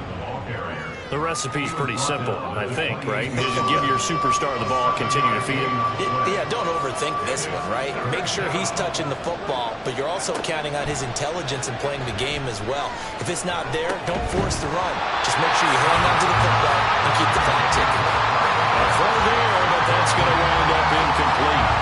Oh, nice defensive effort there, providing the hit as the ball got to the receiver, separates him from the catch, and normally he's a sure-handed target. Now on 4th down, on is the punt team sending this one away. So possession goes over here on the punt. And the Steelers will go on offense here, 1st and 10. And Pittsburgh getting set to take the field. Their defense was able to force the punt. That's the good news. But this is still a 2-score game, and they need points on this drive and in a relatively quick manner. Meanwhile, this one knocked down in the backfield. It's incomplete. An incomplete pass leads to 2nd and 10 from the 25. Working out of the gun, it's Pickett. And going deep for Hill. That is incomplete. And they're at the point of the ball game now where they've got to take some chances. They've got to put the ball in the air and just see what happens. But this defense knows that all too well. Throwing on 3rd down. Here's Pickett. And it's incomplete. Took a shot, couldn't connect. When you're leading in the final quarter, your radar has to be up for any potential deep shots. And probably not the last one they're going to see in this game, not as long as they hold this lead. Here we go. It's Pickett on 4th down. Now he's going to go deep down the left side. Well, this is taken in. It's complete. And he is going to have the Steelers first down as they manage to convert, and that'll keep the drive alive. Pickett, he's going to throw it again. Nice work to get 7 out of that, and it's 2nd down. And they're going to speed things up here. Pickett will look to throw it here. And he's going to be intercepted a 3rd time. It's Devin Lloyd with a pick, and the Falcons are going to get the football here at their own 23. With the points that we've seen scored, neither defense has been at their best, but these guys, they've been a little bit better, Charles, and a nice interception there. Yeah, you're right about that, Brandon. Let's face it. It's not always how you start, it's how you finish, right? So maybe you have a rough game all the way along, but if you make a big play like that at the right time, it can make everything turn out just okay.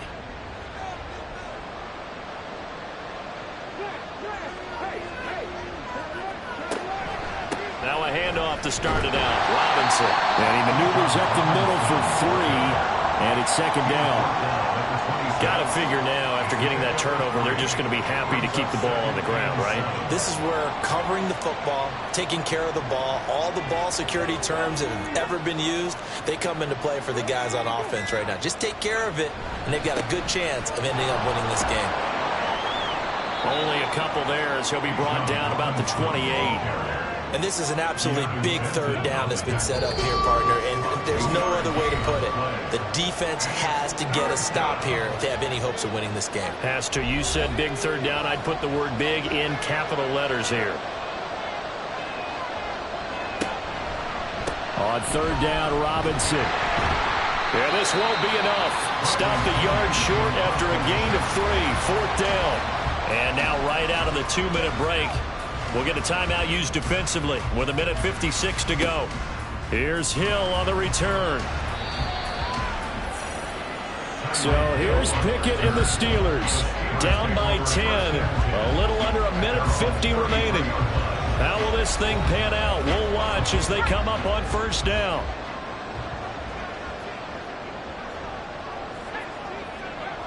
Now Pickett. Connecting with Hill. Here's 2nd down and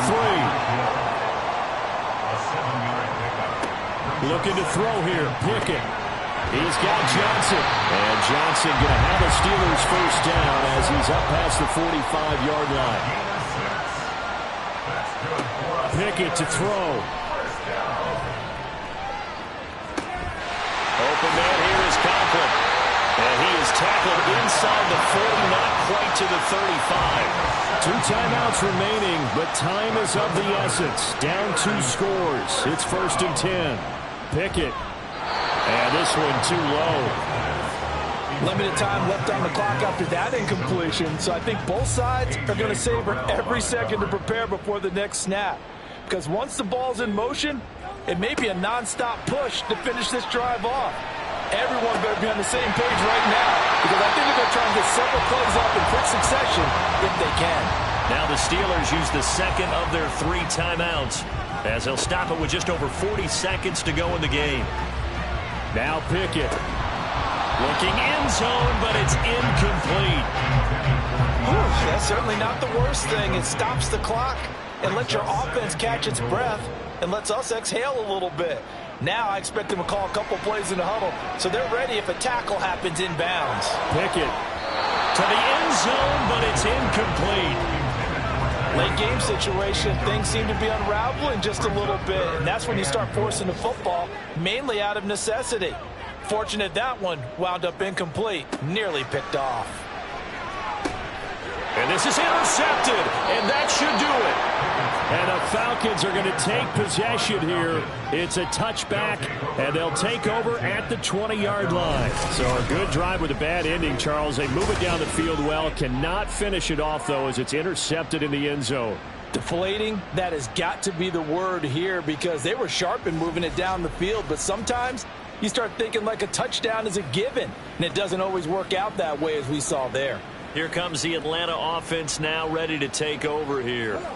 And this one all over but the shouting, you might say. Now, there's one timeout remaining defensively, but probably no real need to use it here. Yeah, the only time they would use it, strictly for pride. Now the Steelers going to use their third and final timeout as they'll stop it with 27 seconds showing on the clock. And there it is, Brandon, taking a knee. They get their first win of the season. They're now 1-3. And I remember when a 1-3 start meant you didn't even talk about going to the playoffs. Nowadays in the NFL, you still got a shot. Yeah, and a big difference between 1-3 and 0-4. I think they're going to practice really well next week, riding this momentum of this win. So time runs out. It's a victory for the Atlanta Falcons. So they came in here facing a very tall task, going against the NFL's #1 ranked defense, but they got the job done. Charles, really an outstanding performance. They certainly showed that they weren't going to be intimidated, didn't they? They took out the best defense in the NFL today, took it right to them, and that's against a group of guys that is used to shutting people down. To me, this is going to be a signature moment for this team season. So for the Falcons, it took a few weeks, but they finally get their first win of the season here in Week 4. And they'll get another road test next week as they head to the Windy City to take on the Bears. Meanwhile, for Pittsburgh, they'll fall back to 500 at 2-2. And they'll get a chance to redeem themselves at home next week. Thanks for tuning in, everybody. Alongside Charles Davis, we thank our entire crew. I'm Brandon Gaudin. This is the NFL on EA Sports.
It's week 4 of the NFL.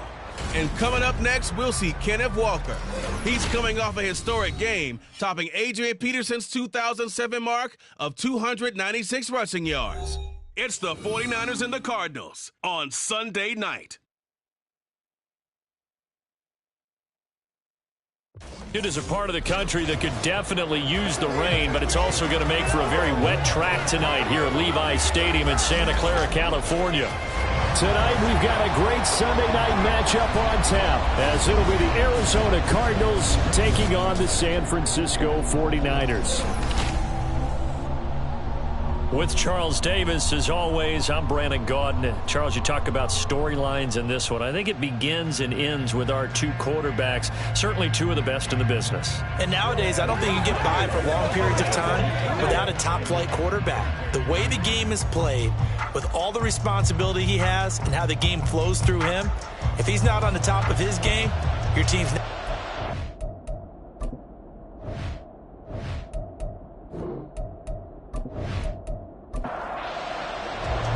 It's 3-0 versus 2-1. A good early season battle as we're underway in week 4. Hill is going to take it out of the end zone. And he returns this to the 22. So here's the first drive now for the 49ers. And a look here now at their fourth-year cornerback. I like this guy. And the reason I do, he tends to stay on an even keel. Doesn't let too much ruffle him. He will manage the game the way it needs to be managed, take what the defense gives him, and then he can strike at times. Had a touchdown pass. Yes, he had an interception last week, but he found a way for his team to win. They'll run with and he'll wind up losing yardage here back at the 21-yard line. After the loss to start out, here's 2nd and 11. Brings up 2nd and 11 at the 21-yard line. Back to throw here. Man open, that's Deebo Samuel. Call it a gain of 6 on the play, and it brings up 35 now. It's a gain of 6. Brings up 3rd and 5. They're going to look to throw. And that is incomplete. That's a pretty good opening possession defensively. And you know the goal is to make something of a statement, especially on the road with your first defensive possession, isn't it? Go right out and establish yourselves and let them know this is going to be tough going all game long. That's pulled in at the 32. A beautiful fake. Nice punt, but good work on the return to get back 11 yards. And the Cards will take over 1st and 10. So out comes this offense to take over for the first time.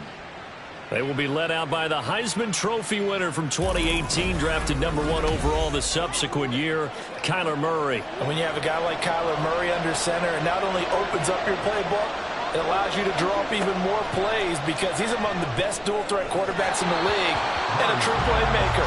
If flushed out of the pocket, he might even be more dangerous. The next step for him, being able to throw on rhythm and deliver from the pocket. Back to the air on 2nd down, it's Murray. And he overshot him there. It's out of bounds, incomplete. You look at this Niner defense. They've shown the ability to play tough against the pass, currently ranked #9 in the NFL. And I'm struggling a little bit trying to really categorize this crew. They're top 10 in the league against the pass, but the bottom half of the league in sacking the quarterback. That doesn't make sense. Imagine if this group ever put pressure on the QB, they'd easily move into the top 5. On 4th down, on is Logan Cook to punt. He was only asked to punt once in the victory last week as he sends this one away. It'll be 37 yards there on the punt, and the Niners will go on offense. 1st and 10. Back out there comes the 49ers offense ready for their second drive. Early on, you know, Charles, every game could be called a measuring stick game, but I think when it comes within your division like this, it's a measuring stick game with a little extra intrigue. I would agree with that totally because all division games have a little extra to them.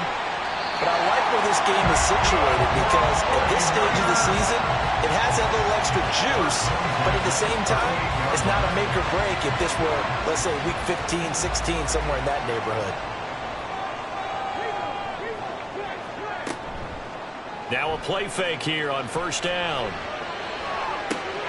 Here's a diving catch right side. Another big play as they get 28 out of that one. There's simply no sense in wasting a great catch like that on a short gain.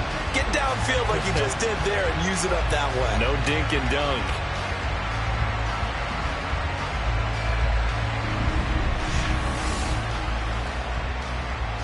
So into Cardinal territory now. It's 1st and 10 at the 35-yard line. They'll set up to throw.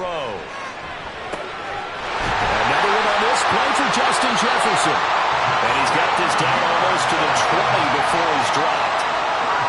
13 yards as they've got the connection working. His second catch in a row, 1st down. Up the middle, here's Walker. And he'll take this inside the 20 and down to the 18. Stop made there by Brian Asamoah. Here's 2nd and 7.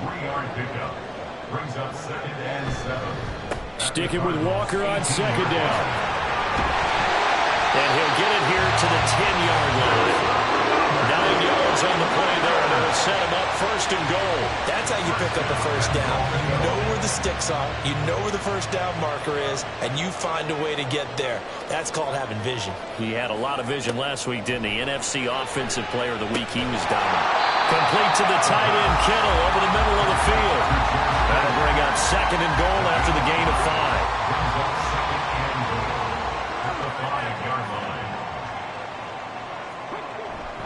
They run with Howard. And he's able to break out of one tackle, but then quickly brought down. Give him right around 4 on the carry. We'll see if they want to keep pounding here on 3rd and goal. Oh, how about this call down near the goal line?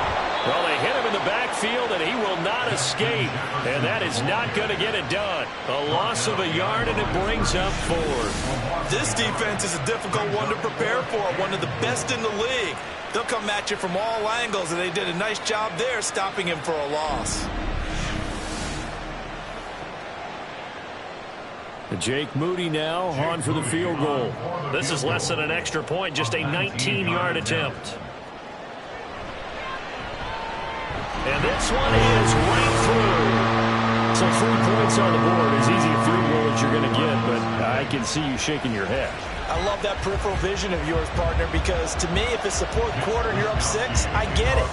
But now, even if you run and don't get in, you're still setting them up to go a long field, 98, 99-yard drive. How do you look at your defense and not give them that opportunity? So the Cardinals offense back onto the field here for their 2nd drive of the game.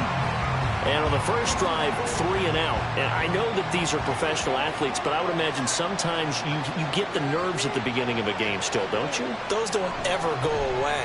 And typically what I've heard from guys and what I remember from playing, if you don't have nerves at the start of a game, it's not going to be a great day for you. You're not really ready to play. So finding a way to harness those nerves and not let them affect you in a negative way, that's what all the guys are looking for. Murray's throw here, taken in by Knox. 9 yards, not quite enough, and they'll be left now with 3rd and 1.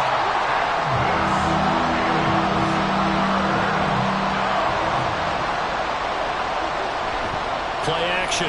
Now it's Murray. Pass taken in by his big tight end.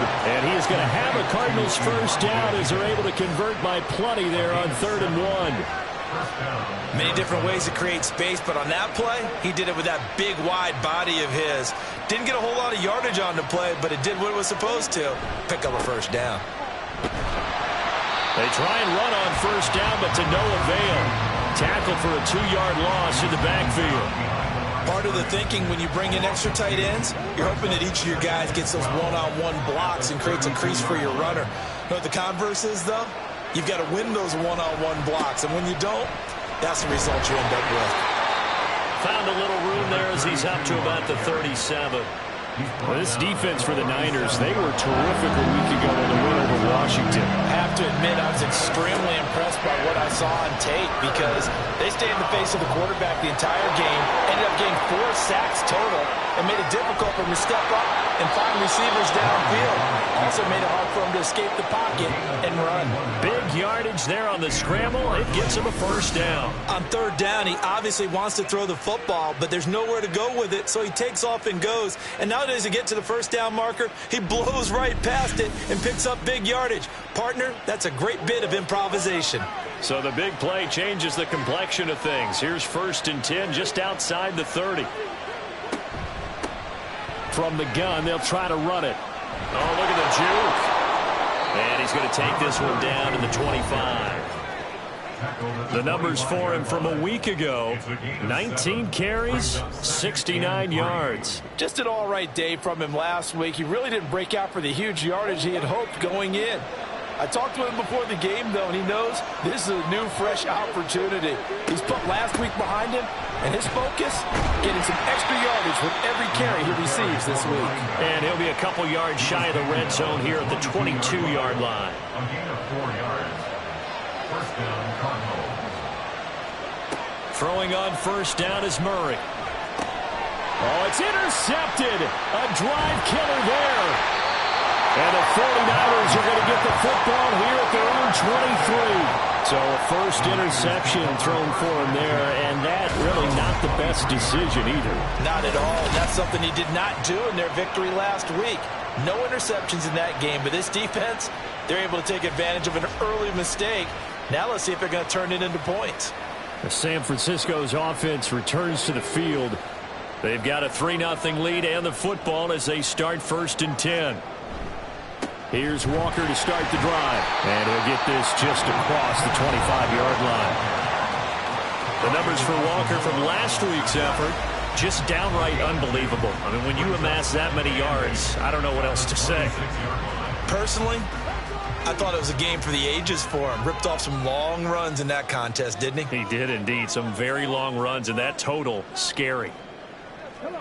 Here's 2nd and 8. He completes this to Walker. And not much to speak of. Call it a 1-yard gain up to the 26. Now 3rd down and 7. Brings up 3rd and 7. He'll drop to throw.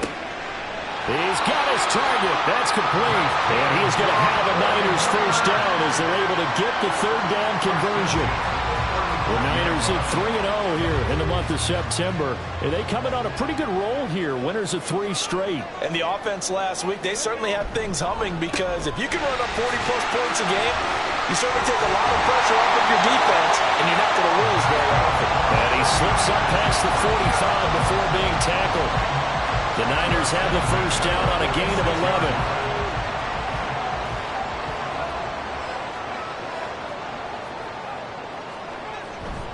Walker with another carry. And they'll get this just to the 47. 1-yard gain. Well, these two teams, they met up way back in the season opener. And it was the visiting Niners who won that ball game, so they'll look to make it a clean sweep here at home in Santa Clara. Meanwhile, the throw here is complete. And they're going to have another first down as the tackle's made here at the Cardinals' 35. 18 yards, first down Niners. 3-0 after 1 on EA Sports. The 49ers with the football here to begin the 2nd quarter. This offense finding its legs now. Here's another 1st and 10. Straight ahead, Walker. And he'll work his way inside the 30 now to the 28. A solid run on first down. Gain of 7 leaves him with a 2nd and 3.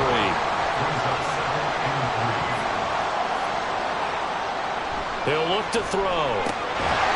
This one into the hands of Kittle, the tight end. And Kittle going to have a 49ers first down as the tackle made at the 18. What a methodical drive this is turning out to be. That time 9 yards, and the sticks move again. Walker now on 1st and 10. Shifts by at the 15. And a really good show of force there as he gets through for 4 tough yards. 2nd down and 6 now.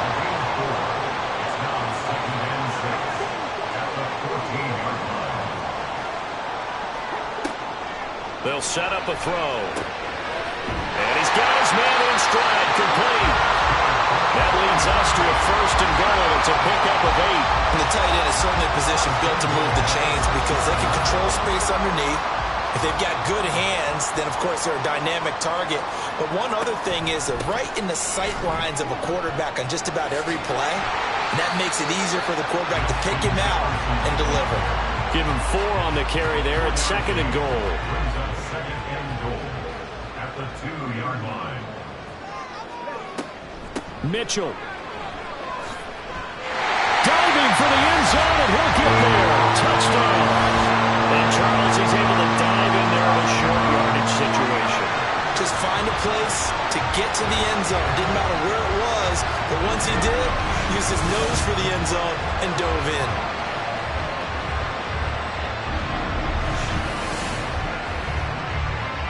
Jake Moody now for the point after.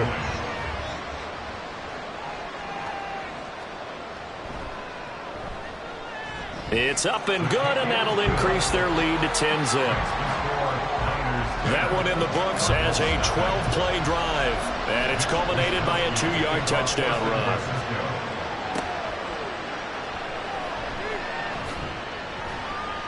And able to get this across the 20, but not much further as he's dropped it to 23-yard line. The Cardinals offense now works their way back onto the field.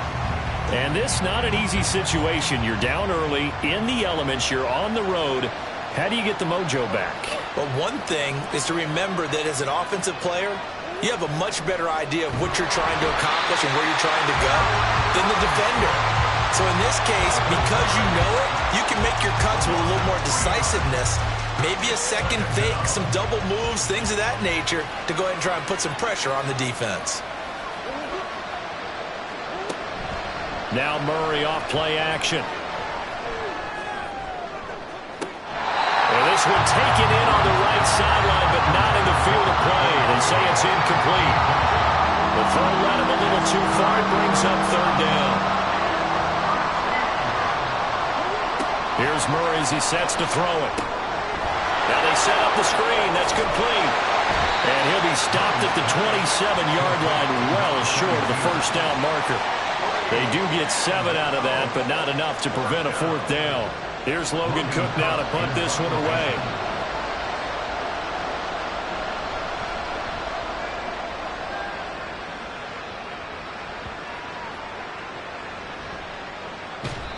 .33 yards is the distance on the punt there.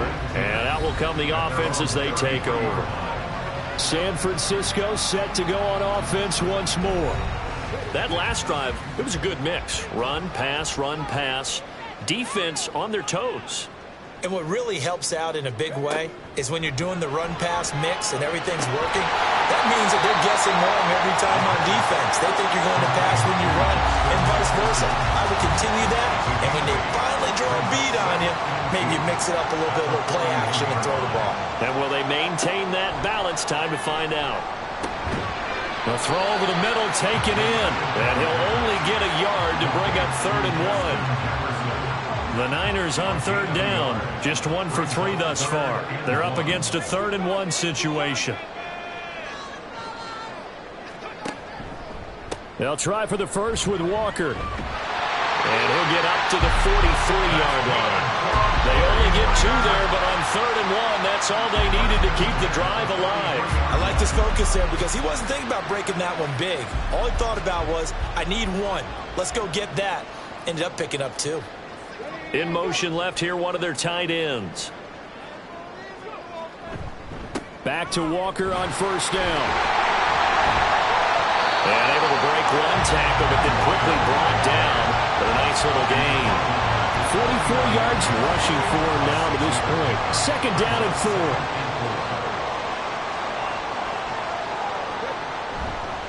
Again, it's Walker. And he'll be taken down at the 44-yard line. 6 yards the pickup, and that's a first down.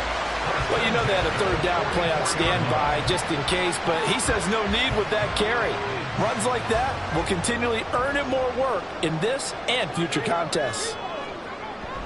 Now they'll switch it up here and look to throw. This one brought in by Jefferson. And he's got this down a yard or two shy of the 40 before he's out of bounds. 2nd and 7.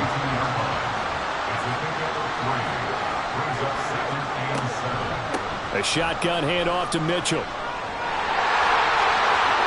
he's got some breathing room. And they'll wind up getting this one all the way down inside the 20. 23 yards on the pickup there and a first. Well, fun to have to say they called him in the right defense there. Nickel set. 5th defensive back on the field, and they love to run against that because now you typically get a bigger blocker on a smaller defender. Yeah, because those DBs like you, they want the interception. They're not as worried about the running play, right? Not at all. And I still remember being in school, and one of my offensive line teammates used to say, boy, I'd love to come downfield and hit you little people. Good run there. 17 more yards on that one as they keep the drive rolling. And he is the NFC reigning offensive player of the week. You got to think, all the guys that take the field each and every week, that's not an easy award. Always has to feel good to grab. It has to feel great because it's... And he'll take this into the end zone for a San Francisco touchdown. Kenneth Walker with his 9th rushing touchdown on the year. And his guy's now an extra point away from taking a 3-score lead. In as many coaches' meetings as we sit in, we hear the word finish all the time, don't we? And on that play, the back actually finished getting into the end zone, breaking the last tackle. Tried to wrap up, tried to use the proper technique, just wasn't able to get it done. Now Moody for the PAT.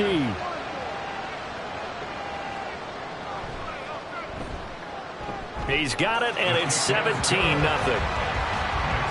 A good drive that time as they go 9 plays in all. And it was Ken Walker finishing things off with a touchdown run.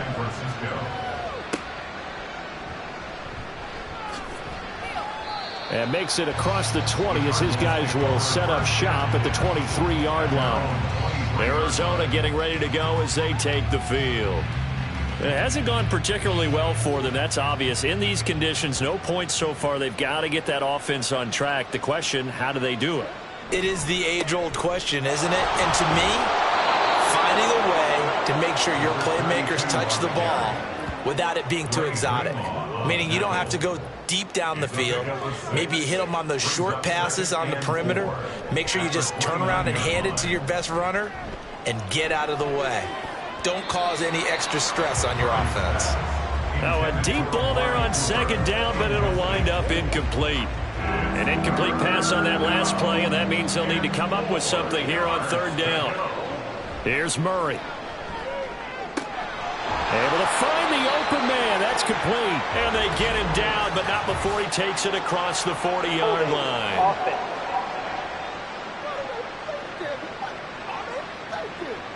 And this 3rd down looking very tough after the holding penalty. 3rd and long. Out of the gun, here's Murray.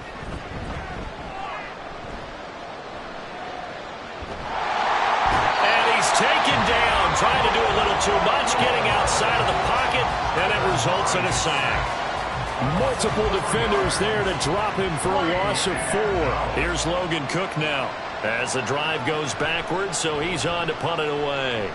He's been a busy man here in this first half as he gets it away. 37 yards on the punt with no return. And it will be 1st and 10 as they take over.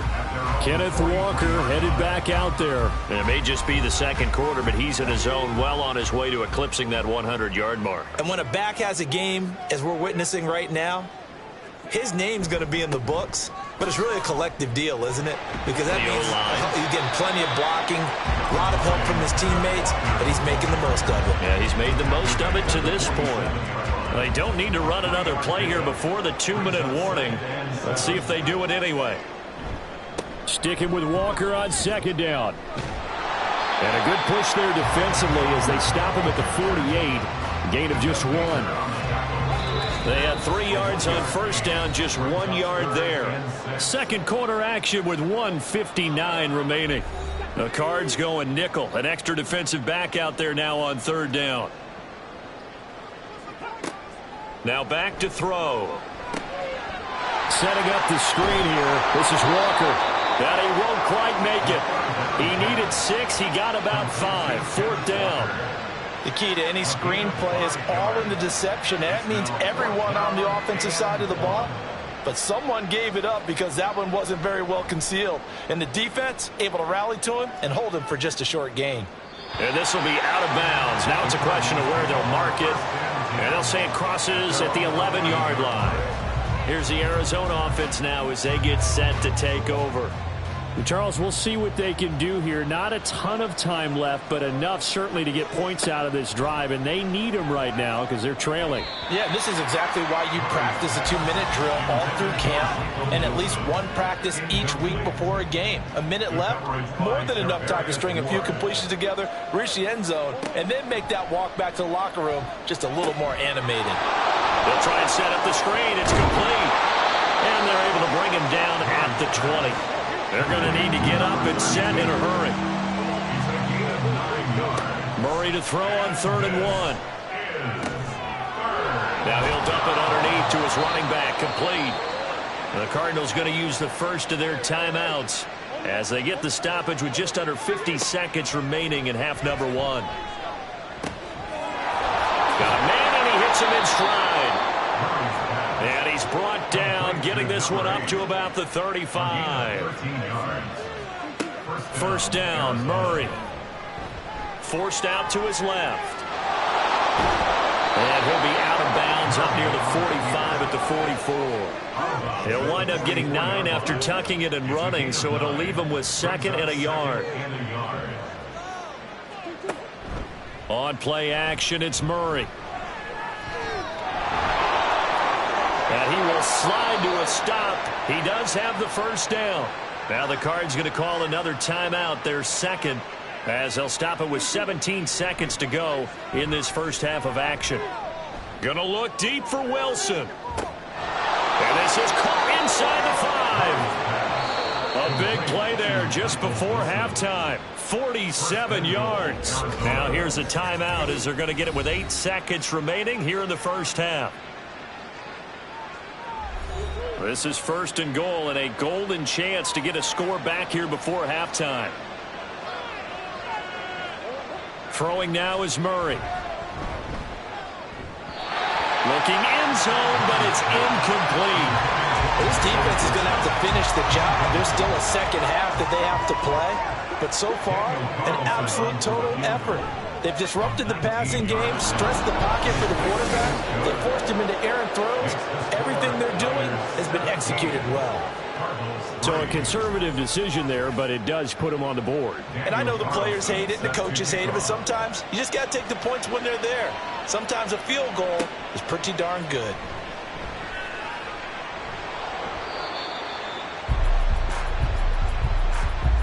So we have come to halftime in what's already a 2-touchdown game. As we'll send you eastward to Orlando. Standing by with that EA Sports halftime report now is Jonathan Coachman. Take it away, Coach. All right, Brandon, thanks very much. We'll get back to you and Charles in a minute. But first, time to give the folks at home a look at what's going on around the NFL.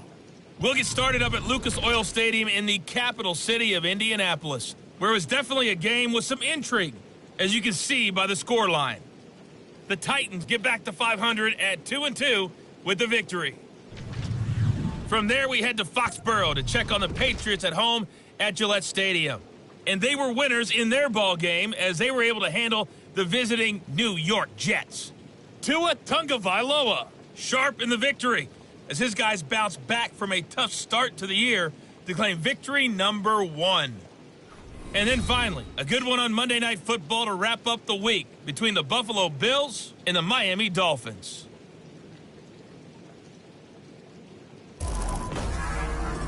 It was a strong first half for the former Spartan, Kenneth Walker. He wound up finding the end zone on a touchdown run to help give his guys the advantage here at the break. The highlights are fairly one-sided to this point. It's a 2-touchdown difference here at the break, but I wouldn't call this one over just yet. I think there could still be some fireworks yet to come.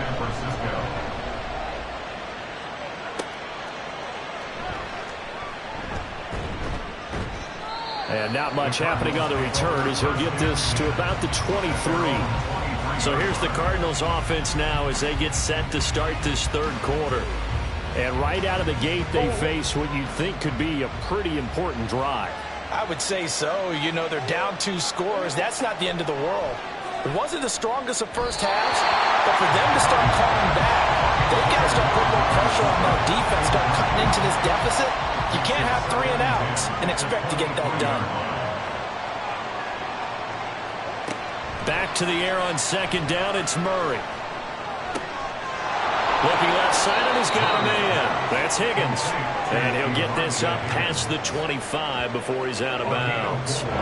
This offense in desperate need of a conversion as they come up on third down. Someone moved, flag is out. That's going to be 5 yards. And that'll drive coaches crazy. You work all week on dealing with loud crowds, on dealing with motion, and then you have a guy jump. Oh, moving from his tight end spot there. Do you think that perhaps the play call was for him? So the false start certainly doesn't help matters as they'll try again now, third and long. That is caught. And out across midfield down to the 45. They chalk that one up as a gain of 34 on third down. That's the kind of play this offense desperately needed. They've got to be saying, our defense has kept us in the ball game. We're down, but we're certainly not out. And maybe that was the spark that they've been searching for. So the big play moves them all the way across midfield. It's 1st and 10 from the 45. Murray now. Going right back to Knox, and again a completion. And this will leave him a yard short. Nice pickup of 9 yards on first down. From the 35, here's 2nd and a yard.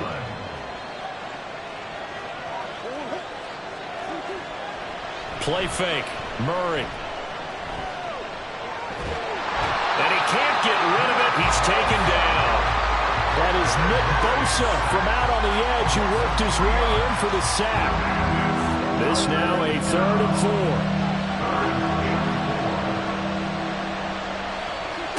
To throw is Murray. He had a man open, but he missed him, and it's incomplete. Throwing the football, he's not as sharp as he was last week when he was over 70%.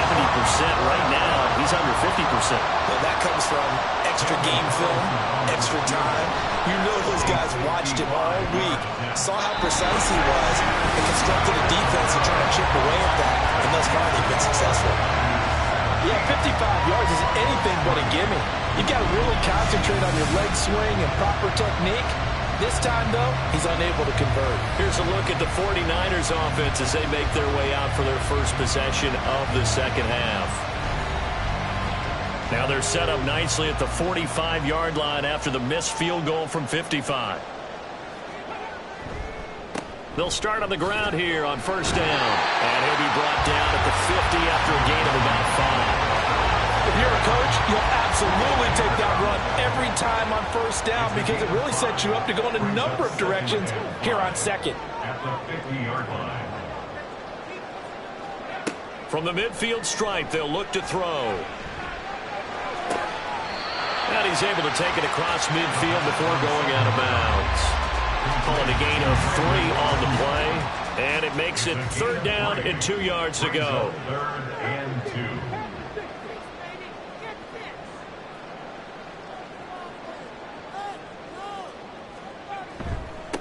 2. Running with Howard. And boy, he is very close to a first down, but from where they're spotting that football, he's going to be a foot or so short. I bet they thought they had picked that one up because it was a 3rd and 2 call, and they got awfully close. Now we're 4th and inches. I wonder if they think they're feeling lucky here and maybe want to go pick it up. So look at this. Here's the field goal unit coming out, and he is going to need to bomb this one. And I don't think this has the carry. It does not. It's no good. And this will remain a 2-touchdown game. That would have been from way downtown. Pretty big roll of the dice, and he comes up a bit short. Yeah, you knew when you saw the holder setting up on the other side of the 50 that this was going to be a long shot. But to me, there's really no loss here because you've shown confidence in him. Kicking it from a long distance, that'll pay dividends. And the miss, you can shake that one off. He wasn't likely to make it in the first place. Murray now on first down. And he's corralled at the 40, but not before picking up 8. Well, this has certainly turned into a showcase game for what he can do on the ground because they're just continuing to give him chances to run it, and he's earning every additional carry by putting up positive yardage on each run. A gain of 5, good enough for the first down. 2nd and 2 is prime time for a little bit of a gamble, isn't it? Open up the playbook, go play action, toss that bad boy deep. But in this situation, go ahead and give it to your back. Let him pick up a first down. Keep the sticks moving. And now a throw on first down there, but it's incomplete. 2nd and 10. Murray going to throw. And the timing a bit off that time as that one falls to the ground. At this point in the game, in the situation they're in, partner, these incompletions that we're seeing, they need to turn into positive snaps, and soon. Now yet another incompletion here as they fail to connect on 3rd. 4th down now as San Fran's defense is strong in coverage. Out is Carlson now for the Raider field goal. But he's spotted on the right hash, a 52-yard attempt. The kick by Carlson is good. And a second field goal here gets him back within 11 now. It's 17-6. These kickers now, it used to be that a 50-plus yarder was cause for celebration. Now seemingly automatic. Yeah, isn't it funny when we prepare for a game, when you look at the backgrounds of these kickers, it's interesting, isn't it, to find out they were all-state quarterbacks, receivers, defensive backs, all-state wrestlers, right? Baseball players. We're finding athletes all along, and now they're just specialists putting it through the posts. The 49ers offense now, they get set to head back on the field. And they've got to be a little bit frustrated about that last drive, missed field goal. Always hurts a team because, you know, you've put something out there, you've given yourself a chance, you're in range, and the ball doesn't go through the post. But it's not something to panic about, Uncle Lee. Just keep playing and keep going. 84 yards for him on the ground now. He has been a tough man to bring down all night. One play has him up past the 40 already, and another 1st and 10. They'll look to throw. And Walker with it over the middle. And the result here, a pickup of 8. Leaves him with 2 to go on 2nd down. Ball right on the 50-yard line. Here's 2nd and a couple. At the 50-yard line. Up the middle they run. It's Walker. And he'll take it down shy of the 45 at the 46. They'll get 3 as the drive continues. It's a 1st down.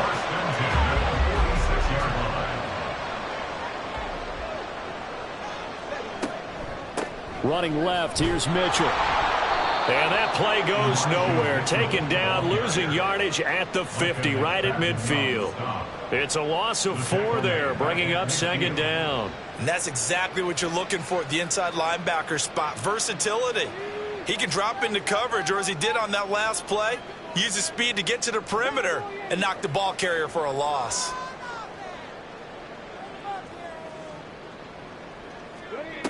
Second and 14. Connects with Kittle underneath. So 5 yards here, 5 on the play. And 3rd and 8 now. That's a gain of 5. Brings up 3rd and 8. Back to throw here. A bullet throw, but incomplete. To give you an idea of how accurate he's been throwing the football, we're in the second half. That's just his 2nd incompletion. Well, if he's that locked in, that means everyone's locked in, because to me it's like throwing a no-hitter in baseball. The pitcher may get the credit, but a lot of people making plays behind him in the field. Well, And still a good-sized lead, so they haven't necessarily needed him, but this is now 2 missed field goals for him in this game so far. Yeah, and the question now is, will he be prepared when they do need him? Whether that's later in this game or sometime down the line, having a kicker you can count on is definitely imperative. Arizona getting ready to go as they take the field. And, Charles, they're certainly still right in this game, but they need that offense to wake up and in a hurry. Yeah, I like the way you put it. They certainly did seem to sleepwalk a bit in the first half. Now that their defense has done its job, it's their turn now to go out and try and get some points. Line of scrimmage, the 37 on 1st and 10. Murray now to throw. And a quick throw here, that's complete. The result, only 4 yards there on the play. And that's going to bring up 2nd down. 2nd and 6 at the 33-yard line. And here's a handoff out of the gun. Works his way inside the 30 on a pickup of 4. Well, they still have time to get him established, but in my estimation, they've got to pick up the urgency here. They've got to get quickly in and out of the huddle and run off a bunch more plays. Third down throw, but it misses the target, incomplete. Not sure what happened there, but he just didn't get the right read on the coverage that time. Pass wasn't where it needed to be, and that'll send them back to the drawing board.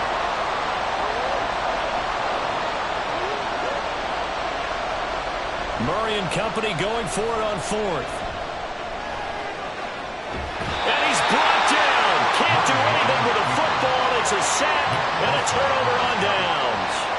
The Cardinals unable to convert there on 4th down. And the 49ers are going to get the football back. So an interesting decision at this stage of the game to go for it. You think maybe that missed field goal earlier had anything to do with it? If it did, I'm really surprised, because usually one miss is not enough to alter your game plan. My only thought is maybe he got hurt, or maybe they just understand that it's not his day for some other reason we don't know right now. But in general situations, you run him back out there and let him have another chance. They'll get this to his tight end, Latu. This will be stopped about 2 yards shy of the marker. 8-yard gain, 2nd and 2. 2 yards to go, 2nd down. Brings up 2nd and 2 at the 38-yard line.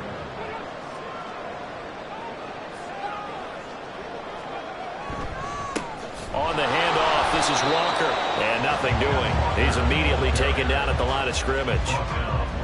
Calling no gain that time, as it's going to leave him with a 3rd and about 3 to go.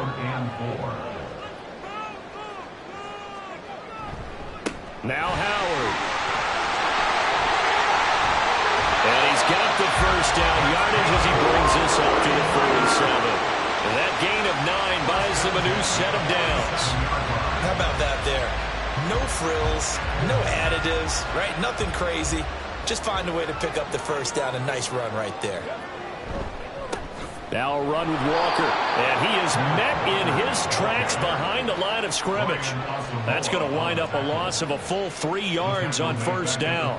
And that's exactly what offenses try to avoid by using motion and throwing different formations up. They hate when he can draw a bead on the play, get a running start, and make a big play behind the line of scrimmage as he did just there. And he'll be taken down at the 44-yard line. 95 yards rushing for him now in the ball game. This is 3rd and 1. Very likely 4-down territory, even if they don't get it, though. Work in the middle of the field, and he's got a man complete. And he is going to have a 49ers first down as they're able to convert by plenty there on 3rd and 1. 1 quarter remains here on a Sunday night. You're watching the NFL on EA Sports. Back now here in Santa Clara. It's 49er football here. They've got the lead as well as we get set to start the 4th and final quarter. Now on 1st down, he'll drop to throw it. And this one's incomplete. Well, they've been back on their heels a little bit here in this drive, but a chance to exhale just a little bit there with incompletion on 1st down. Now they have to gear up, try and get 2 more stops, and escape this drive. On 2nd down, here's a keeper by the QB. Takes this to the 32, maybe the 31, and then the defense Niners rallying quickly after that broken tackle. So 2 of 2 on third down conversions on this drive, and now they face a 3rd and 3 here. Back to throw. Able to find the open man. That's complete. And he'll be taken down, but he does have first down yardage. A strong 8 yards will keep this drive rolling. That's a catch of some significance. It's number 631 of his career, and why that's significant, it ties him with Hall of Famer Raymond Berry, who was one of the most precise route runners at any position during his time in his career. So I think that we're seeing something very similar here. He may not have known Raymond Berry, but he goes about his business the same way. Understands how defenses are going to play, understands where the leverage is, and goes away from it to the tune of 631 catches. An excellent pickup of 20 yards. Well, that should be a reminder defensively, and I think it's a reminder to myself because you just can't sell out to stop the run. There's still enough time that this offense can move the football through the air, even on 1st and 2nd downs, and they obviously picked the right spot to throw the ball there. They're going to look to throw toward the end zone, but that's going to wind up incomplete. He'll definitely say that that's one he should have held on to, but when you're playing in elements like this, sometimes those bullet passes, those ones with a little bit of pace on them, they can be difficult to hold on to. They'll look to throw again. To the end zone, but it's incomplete. All right, Captain, it's batten down the hatches time defensively. Dodged 2 pass attempts to the end zone. Now what do you think they're going to try and dial up on 3rd and goal? Well, knowing them and knowing what we just seen, I think they're throwing it again, don't you? I think you have to. I think in this situation, you've kind of run out of your running plays. Fire another one into the end zone. And he is out of bounds here. The decision to tuck and run gets him 3, but that's not enough. Now it's 4th. He didn't like what he saw downfield, decided his best course of action was to take off and run. And that ended up being a gamble that did not pay off for him. Now they would have to gamble again if they want to keep this series going. And no move to take the offense on the field. They're going to stay out there and go for it on 4th and goal. They'll run for it. It's Walker. And across the goal line into the end zone. Touchdown 49ers. Ken Walker, his 10th touchdown of the season, 2nd of the game. And the Niners are going to be moving to 4-0 as they extend their lead. This defense held out as long as they could, but ultimately the running game wears them down from the 1-yard line. And that gets set up throughout the entire drive, doesn't it? And when you put those big bodies and determination into that carry, the end result, touchdown. Here is Wisnowski to boot it away following the touchdown. Oh, a good-looking return set up here. He's past the 30. And he won't quite take it all the way, but still what a return. He gets that to the 10. Similar to golf, you never want to count a score before it actually happens, but you have to figure. They thought they were going to get 6 on that play. Great effort to keep them out of the end zone, but a big-time return. Here's the Arizona offense now as they get set to take over. Their mini 2-game win streak appears it might be going by the wayside unless they can pull a rabbit out of their hat. So now, just like that, things change dramatically. It's 1st and goal. To throw, it's Murray. And he'll take this one in for the Arizona touchdown. Kyler Murray, his 6th touchdown of the season. And the Cards are finally into the end zone here in this 4th quarter. I wonder if he changed anything on his play sheet, or they just executed better. Because they had 2 previous drives that ended in field goals. Before this one, they finally were able to put into the end zone. Well, whatever he did, speaking of the offensive coordinator, might be using that formula going forward. It worked there. It worked very well. He and his field general in pretty good sync right now. They're starting to move the ball well.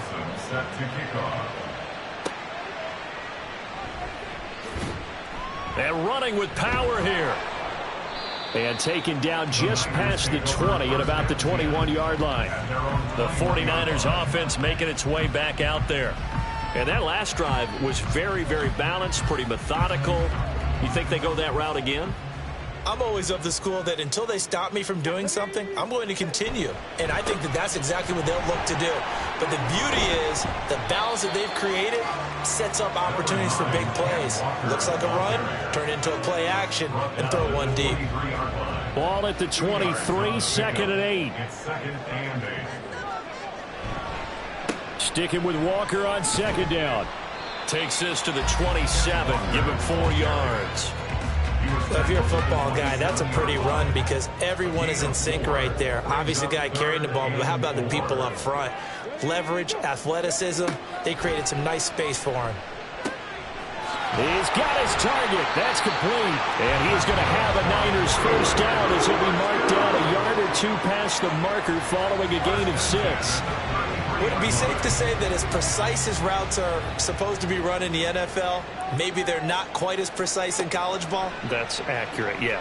And I think we saw a college route in the NFL there. Just find the soft spot, find the dead zone, and find the first down. And that's what he just did. So after the incompletion on first, now second and 10. Looking to throw. Setting up the screen here. This is Walker. And he goes out of bounds just shy of the 45. The Niners have the first down on a gain of 11.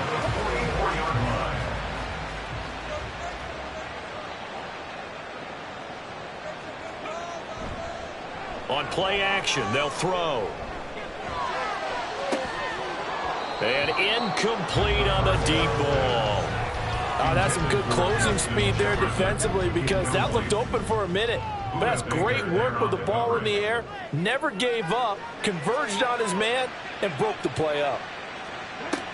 Again, he'll drop to throw. And his throw is incomplete.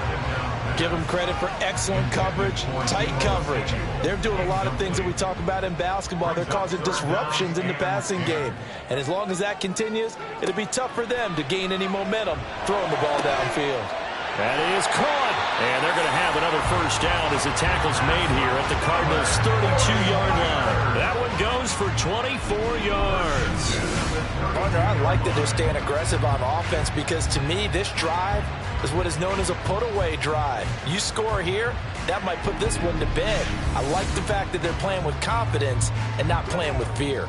So into Cardinal territory now. It's first and 10 at the 32-yard line.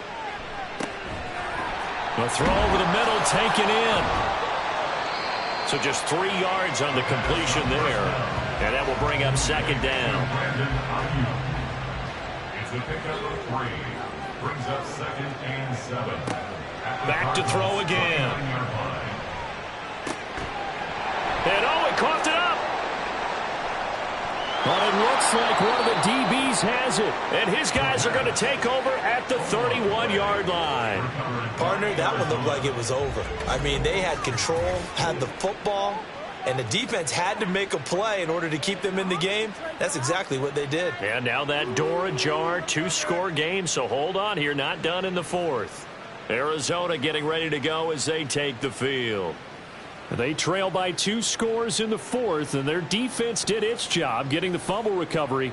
And time to see what this offense has left in the tank. And now, as with every potential turnover, they're going to take a second look at this just to make sure.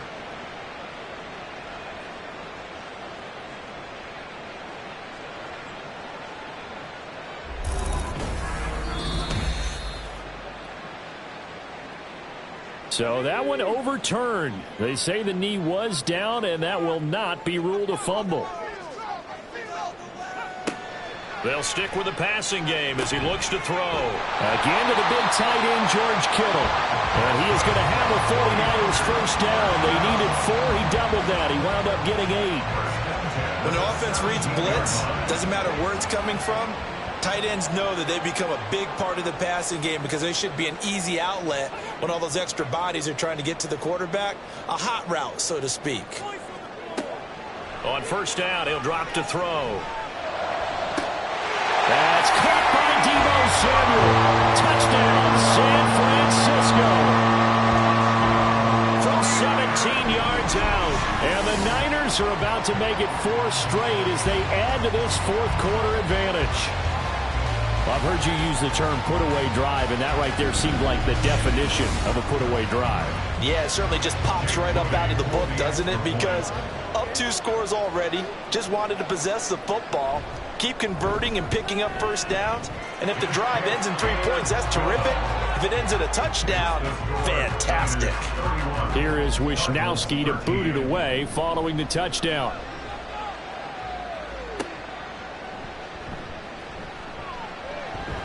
And he brings us out past the 20 to the 24. Here's the Arizona offense now as they get set to take over.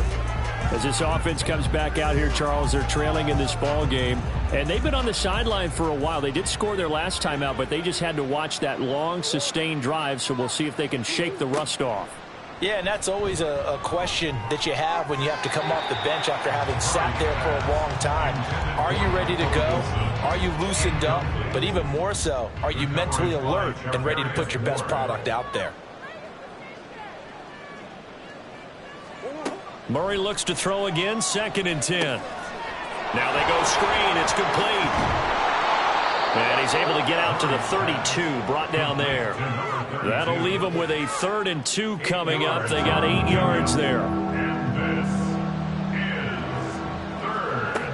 Here's Murray as he sets to throw it. He's going to get that to his running back out of the backfield. And he is going to have a Cardinals first down as they're able to get the 3rd down conversion. And a Cardinal first down. Now Murray again.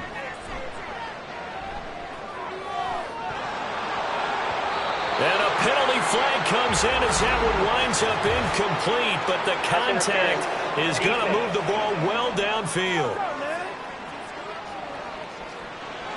So the yellow flag came out, and that leads to a new set of downs for this offense. 1st and 10. Murray going to throw. And he's got his receiver, Cooper. And they'll work it inside the 15-yard line before it's all said and done. From the red zone, here's the Heisman Trophy winner, Murray. And they'll get him down after a pickup of 8, 2nd and 2. And quickly, they get to the line. Shotgun now from Murray. And it's caught. Touchdown, Cardinals. Amari Cooper from 6 yards away. And the Cardinals have got it back to a 2-score game here in the 4th. Carlson on for the PAT.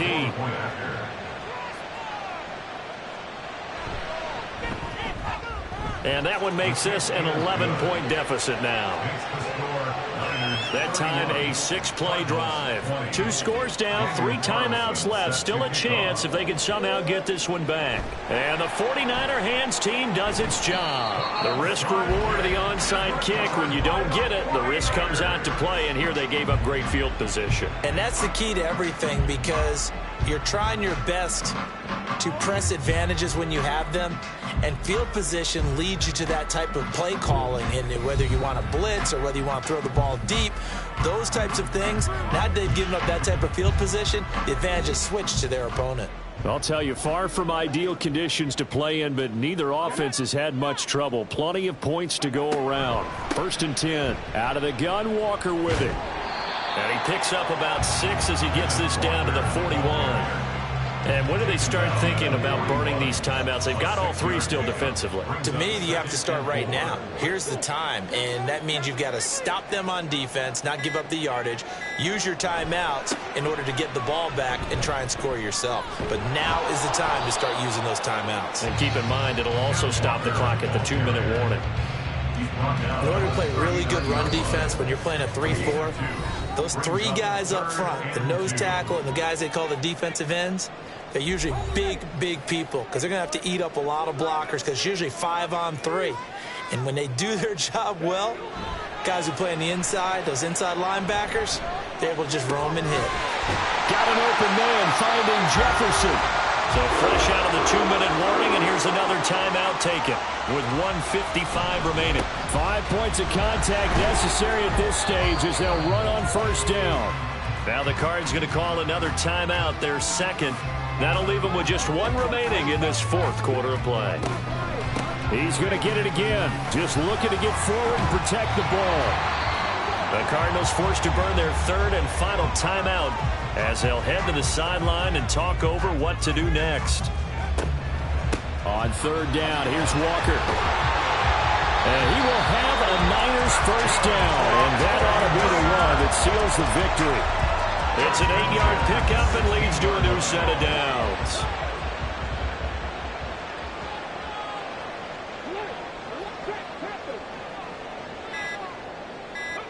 Down to a knee for the 49ers. This one about to be on ice.